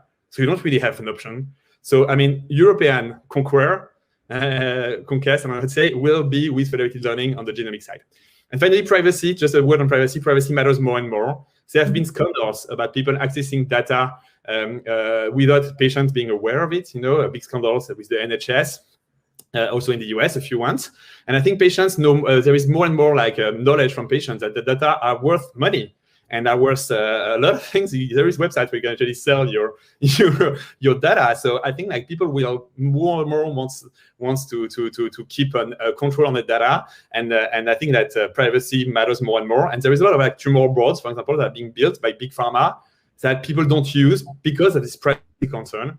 And I think privacy will matter more and more, and Connect is really the solutions to have a perfect privacy-preserving data access to build the remote AI. And so you were talking about patients now. So can you tell us a bit more about the role of patients, in a federated platform or at Hawking? What's the role of the patient? So first, the role of the patients is really everything, because we try to find the most important questions that we can solve with our data access and data science. And sometimes when you try to let's say the example of bladder cancer, you have questions that are extremely important for the surgeons. Do I need to prescribe immunotherapy in a neoadjuvant or adjuvant setting? Do I actually need to do this surgery because maybe I want not to operate because it's a big thing to take the bladder out? There is big questions. So this is the question for the surgeons. Then you have questions for oncologists. Will my immunotherapy be the right one? Should I put more neoadjuvant chemotherapy? How I treat T1 patients? Patients that we don't know how to treat. Is the muscle invasive or not muscle invasive? But then you have questions that matter for patients. This is the question of how many CT scan or do I need to have? Is it every month, every 2 months, every 3 months? The follow-up in cancer, no one knows what the right rhythm. Should I have an examination of the bladder? It's called cystoscopy every 2 months, 3 months. The follow-up for patients, for example, is something that no one knows how to actually measure. And I think we can predict what's the right rhythm with time series and this type of AI approach. And this, for example, questions that doesn't have a direct pharma impact, but are so important for patients that we do it. And the second thing about patients, we try to tackle cancer where the economics are not good. Mesothelioma, not so much money, right? Glioblastoma, but this is exactly why the reason we are tackling it, because we need progresses, and we believe that we don't try to say there's a market, there's no market. The only word about where we go is impact. Is really where we want to go for the patients. And I'm a physician. I will be back to medicine after Hawking, and I really want to create the impact of patients before I go back to medicine. Okay, that's very interesting. And so Thomas, you also talk about personalized medicine in your presentation. I think that's where we're all hoping to go, right? And how far are we from getting a treatment for me, for Aline, compared to a treatment for a group of people with similar profile to me? Well, are we here yet? I think we are really far from being here. I mean, today, precision medicine in cancer is very simple. You have a certain druggable mutation, and you have the chance to get this being screened, which is not very true. But thanks to Hawkins, in the future, we will be able to automatically screen it with pathology images. But then, so you have a druggable mutation, you have a certain treatment. You don't have a druggable mutation, you have the same treatment than everyone else. I think today this is getting better because now AI will enable you to find new type of biomarkers that will give you a certain precision medicine. So it will be, you have this type of genes, you can have this type of treatment, you have this type of subclones, because now we work a lot on subclone determination. You can treat this subclone with this type of mutation. You have this type of biomarkers in your CT scan. You can get this type of treatment. You also have, we can measure your sarcopenia. We published this at Hawking and won a prize with our AI models. We know you will have too much toxicity, so don't have this drug. And with all these multiple biomarkers on images biomarkers, which is very new, quantitative biomarkers, it's being called in the field, you will be able to get more and more of precision medicine. That's the first thing. And the second thing is helping the pharma to develop the right treatment in the right subgroup of patients. It's called, subtyping of patients with AI, with multimodal biomarkers, which will enable the pharma to develop that drug with the right companion diagnosis. And the precision medicine, the best way of precision medicine will come through the pharma drug development, having these multimodal biomarkers, diagnostic tools, companion diagnosis, you can call it how you want, that will really help precision medicine being true. But today, precision medicine is far from being true, and still quite a very rare approach, unfortunately. Yeah, exactly. And so you talk about different cancers in your presentation. Already we know that there's like multiple types of cancers out there. Will the progress be the same for all the cancers? Yeah, it's a good question. I don't think so. I mean, I think that that we will make progress per cancer. We will sometimes cross-fertilize, finding common mechanisms by cancer. I think there is cancer where we know a lot of things and cancer where we don't. I take the example of triple negative breast cancer. We know it's not negative, it's negative 3 times. Take the example of non-small cell lung cancer. What do we know? We only know that it's non-small cell. We don't know the rest. So I think there is cancer where the insight creation is super needed and the progress will be a bit slower and stepwise, but will be very important. And that's the first point. And the second point is I think there is also cancer where the signal contained in the images will be, if you use computer vision, will be not the same. If you take, like, for example, a diffuse large B-cell lymphoma, the architecture is really quite destroyed in the lymph node. And you don't have the same signal because you don't have, the patterns are a bit hard to actually capture by the deep learning and the models and the neural networks.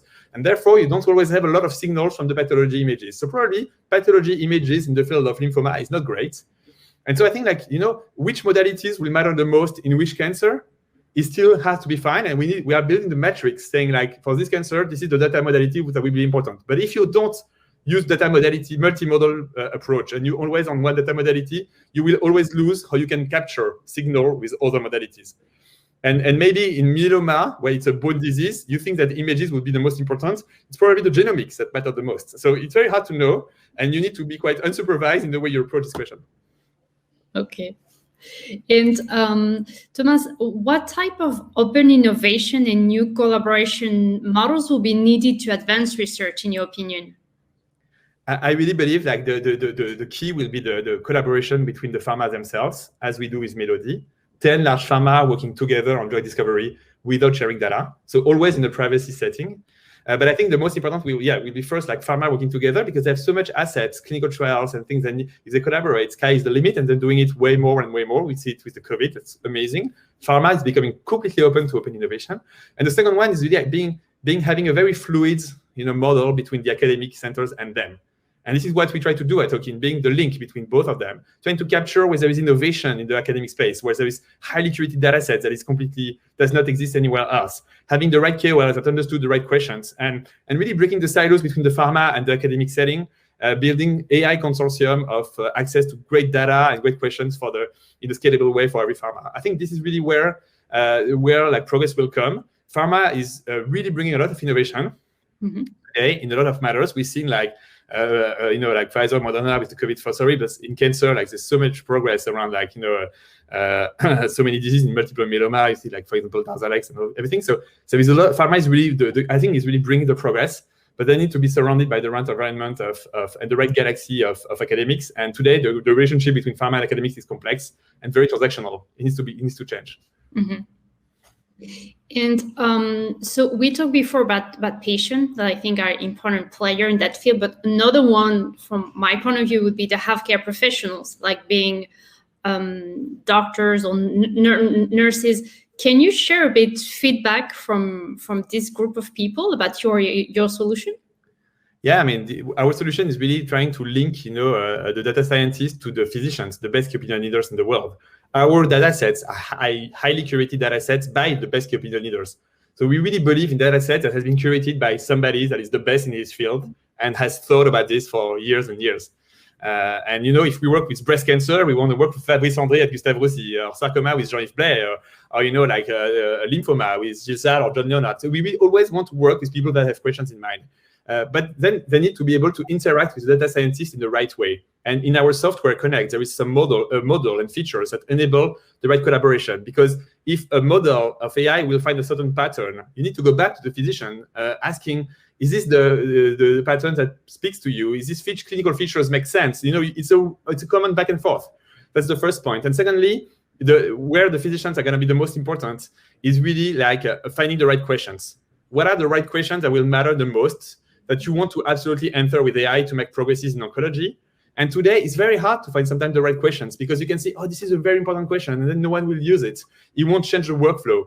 the right questions are the ones that are going to change the community of clinicians' workflow or the pharma drug development workflow. This is very important to find them, and I think that's very important. And finally, the thing that we think that the future of physicians and nurses will be to be machine teachers. They will know how to teach a little like AI model, and you teach a little robots. But they don't need to understand how it works. You don't need to understand all the pieces in the robot. You just need to tell him how to teach him to recognize a certain a pattern or just make a certain prediction. So you need to show him a lot of different pictures. And I think they will understand how AI works in general. What are the limits?